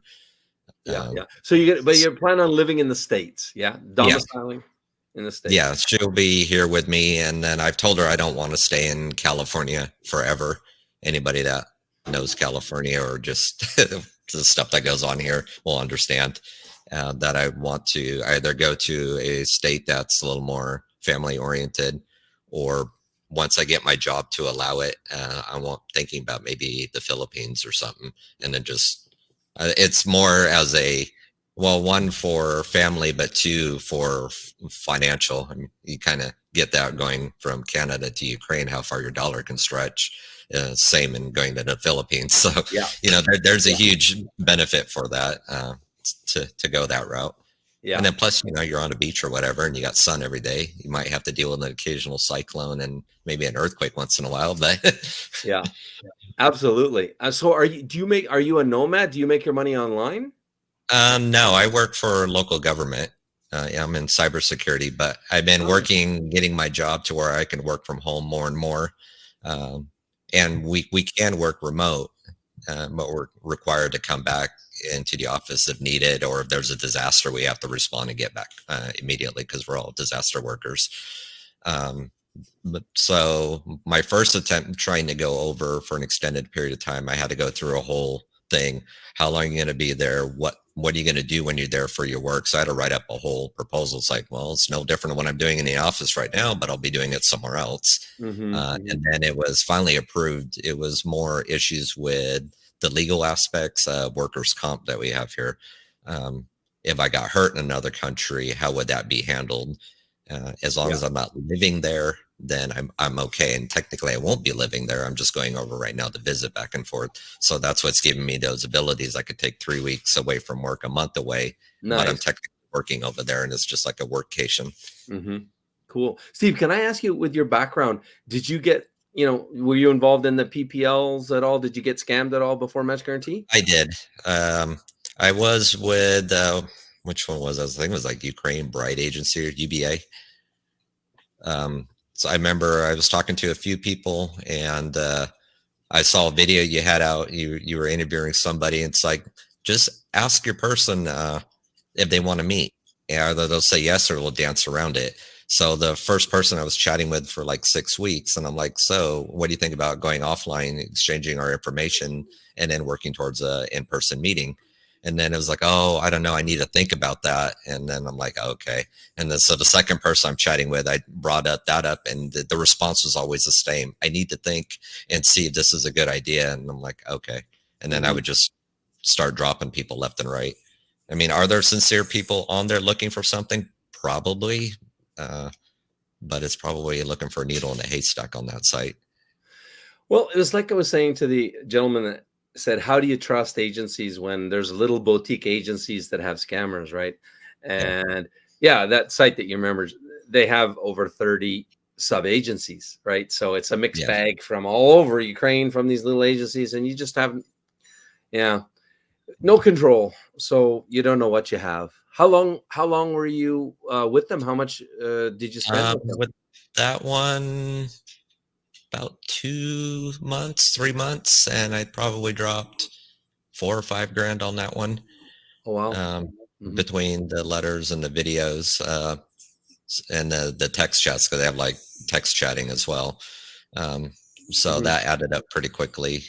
Place I was with before, I had somebody. I was with them for 8 months. Who is that? Probably right. I'm drawing a blank on the name now. I'd have to go and look. But there was one person I was chatting with, and the war broke out and we lost contact. And then I just happened to send a message to her and seeing if she was still there. And she was. And we were working towards a meeting last year. And again, to meet in Italy. I was in Italy last year this time, and she was supposed to meet me there, and she never showed up. And so I texted her, and I'm like, hey, I'm here at the airport. Where are you at? Because everything was set up to meet at the same time, and no response. So I went to my hotel, and the next day I walked by the Trevi fountain. I took a picture, and I sent it to her, like, wish you were here. And she's like, oh, travel looks like it suits you. And then that was the last I ever heard from her.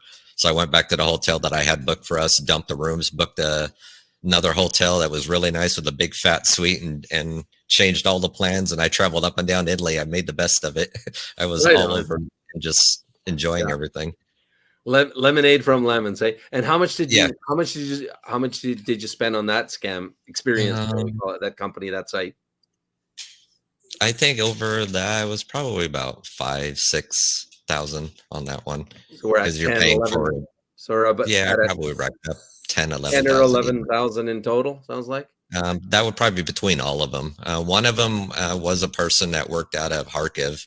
It was like a family business, so they interviewed all the girls, and it was only the girls from Kharkiv. I went back there for that one. That was right before the war broke out. Which one is that?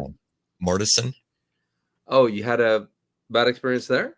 Not really a bad. That was the one where I ran into the one girl that basically took me shopping and bought all that stuff. I met multiple people there, but that one there, I just pretty much was like, nope.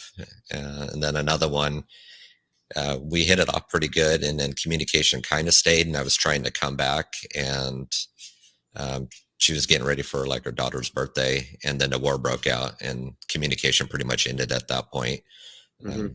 And then from the time to time, she's actually one of my Facebook friends. She'll pop up and say something, but it's like I've already moved on at that point. It's like, yeah, I made my attempt to show you I was interested to come back. That ship sailed. Yeah. Yeah. So so all your other dating experience with Ukrainian ladies, Slavic ladies before Match Guaranty, how long a period was that you spent that about 10 or 11,000? Probably about a year and a half, 2 years. Okay, not too long. Yeah. Yeah. Yeah. So can I ask you, Steve, your investment in Match Guaranty, was it worth it? Yeah, I mean, I got the person that I would have never thought I would have met. And it's funny, like when I show people at work, because people know what I'm doing. Some people don't like it. Some of the women don't like it. I've been called every name in the book. Passport bros is the big one. And that I'm looking for sex tourism. I'm like, that's not the case. Yeah, I've been called a predator. I've been called a lot of things. And I'm like, she's not that young. She's younger than me, but she's not that young. She's a perfectly capable adult making her own decisions. Nobody's forced her to do anything. But like some of my friends I've shown pictures of her, and one of my friends seen her on our video chats that we have every day, because usually she calls me when I'm at work. And one person's seen her, and he's like, so what does she look like without makeup on? And I'm like, she has no makeup on. And I'm like, she has a little bit of lipstick and that's it. Otherwise, there's no makeup on. She's all natural. And then they're like, shut up. And I'm like, no, true. She's turning 33 in about a week. Okay. And how old are you, Steve? 47. Okay. 47 going on 18. Yeah. Cool. Yeah. Would you mind, since I've got you captive here, would you mind entering this? I showed it before. Every time I get somebody can, enter here, I ask. So we're doing this here. Do it yourself versus Match Guaranty challenge. So just sharing your costs, like travel, like all the different costs, and we've got it itemized, so we see how much it costs you through Match Guaranty to make it to the altar. And then, hey, if there's anybody else that you got engaged or married, doing it yourself, and you want to be in this thing, I'm offering a prize. I forget what it is, honestly, because I haven't been so long since I invited people in, but there's some kind of bonus in there. Would you mind participating in that? Sure. I'm always down for whatever. I saw like my interview as well. I got to do for you guys also. I was talking with Luby on that, so I have to hear back from Maria if she wants to sit in with me on that one or not. So when I'm there, maybe she'll be in on it, or I'll be doing it from home in my own chair. Yeah. Okay. So Luba's your coach. How has Luba been? Good. It was funny when we were on our cruise. So it was our last day in Italy. So we went through different cities in Italy. Then we went over to France and then finished in Barcelona. Nice. And we were in Livorno. We just went into the port city because I had like massages booked on the cruise ship that day. So we didn't go to like Pisa or Florence or anything. And we were eating prosciutto and pepperoni and cheeses, drinking wine, and just people watching. And so Maria's like, so when you talk to Libby, are you going to tell her, I'm running for the hills, I need a new girl, just joking. And I'm like, no. And just, we're joking back and forth. And I'm like, what are you going to say? You're running for the hills, you need a new man? And then all of a sudden my phone dings and it's face down. So, and I laugh for a second and she's like, I bet that's Luba. And I'm like, oh, I know it's her. And she's like, but you told her when you're coming back, right? And I'm like, yep. And then another ding. And then I turn around and look at it and it was Luba and I show it to her. She's like, how was your trip? How are things going with Maria? And I'm like, still on the trip and we're sitting here, enjoying. And we were talking about you messaging and you just did. Oh, so cool. I know Luba, she's just a darling. She mothered ducklings, all her clients, just like that, right? It's like a mama, right? When are you coming home? Are you coming home later? Yeah, she's like, you got pictures? And I'm like, okay. And then so we picked out pictures and we sent them to her. And that's right. I did see some photos of you and Maria. That's right. Recently. Yeah. Or when was the cruise? In the summer? Mid-October. Mid-October. So about a little over a month ago. Yeah, we have a group chat in Viber that we put the Match Guaranty couples. So yeah, there's probably one or two in there from Poland, I think, but yeah, those should have all been from our cruise. Very, very cool. Well, Steve, are you and I in WhatsApp together? I believe so. Let me double check. If we're not, I want to make sure we two separate phone numbers here. here. Say hi to Steve. He was just telling about him and Maria. Have a seat. Have a seat. That's right. Yeah, we all. I mean, maybe you don't know us personally, but we all know you. So I heard, I didn't. I mean, yeah, I heard like you was confused, and I'm like, "This is Steve." I don't want to say surname because maybe you don't want, but anyway, I was like, and then I hear about cruise, and I'm like, okay, this is Steve because I'm warming up to very known voice and story, and like, I mean, and Luba, we had a brief conversation on the phone. When I was working on getting my payment wired to you guys and you were driving and Joe was talking to me, you took the phone. Yeah, and that's what I say. I remember you in contact by old WhatsApp, but you change it. So that's why you have a new number. Anymore. Yeah, you need.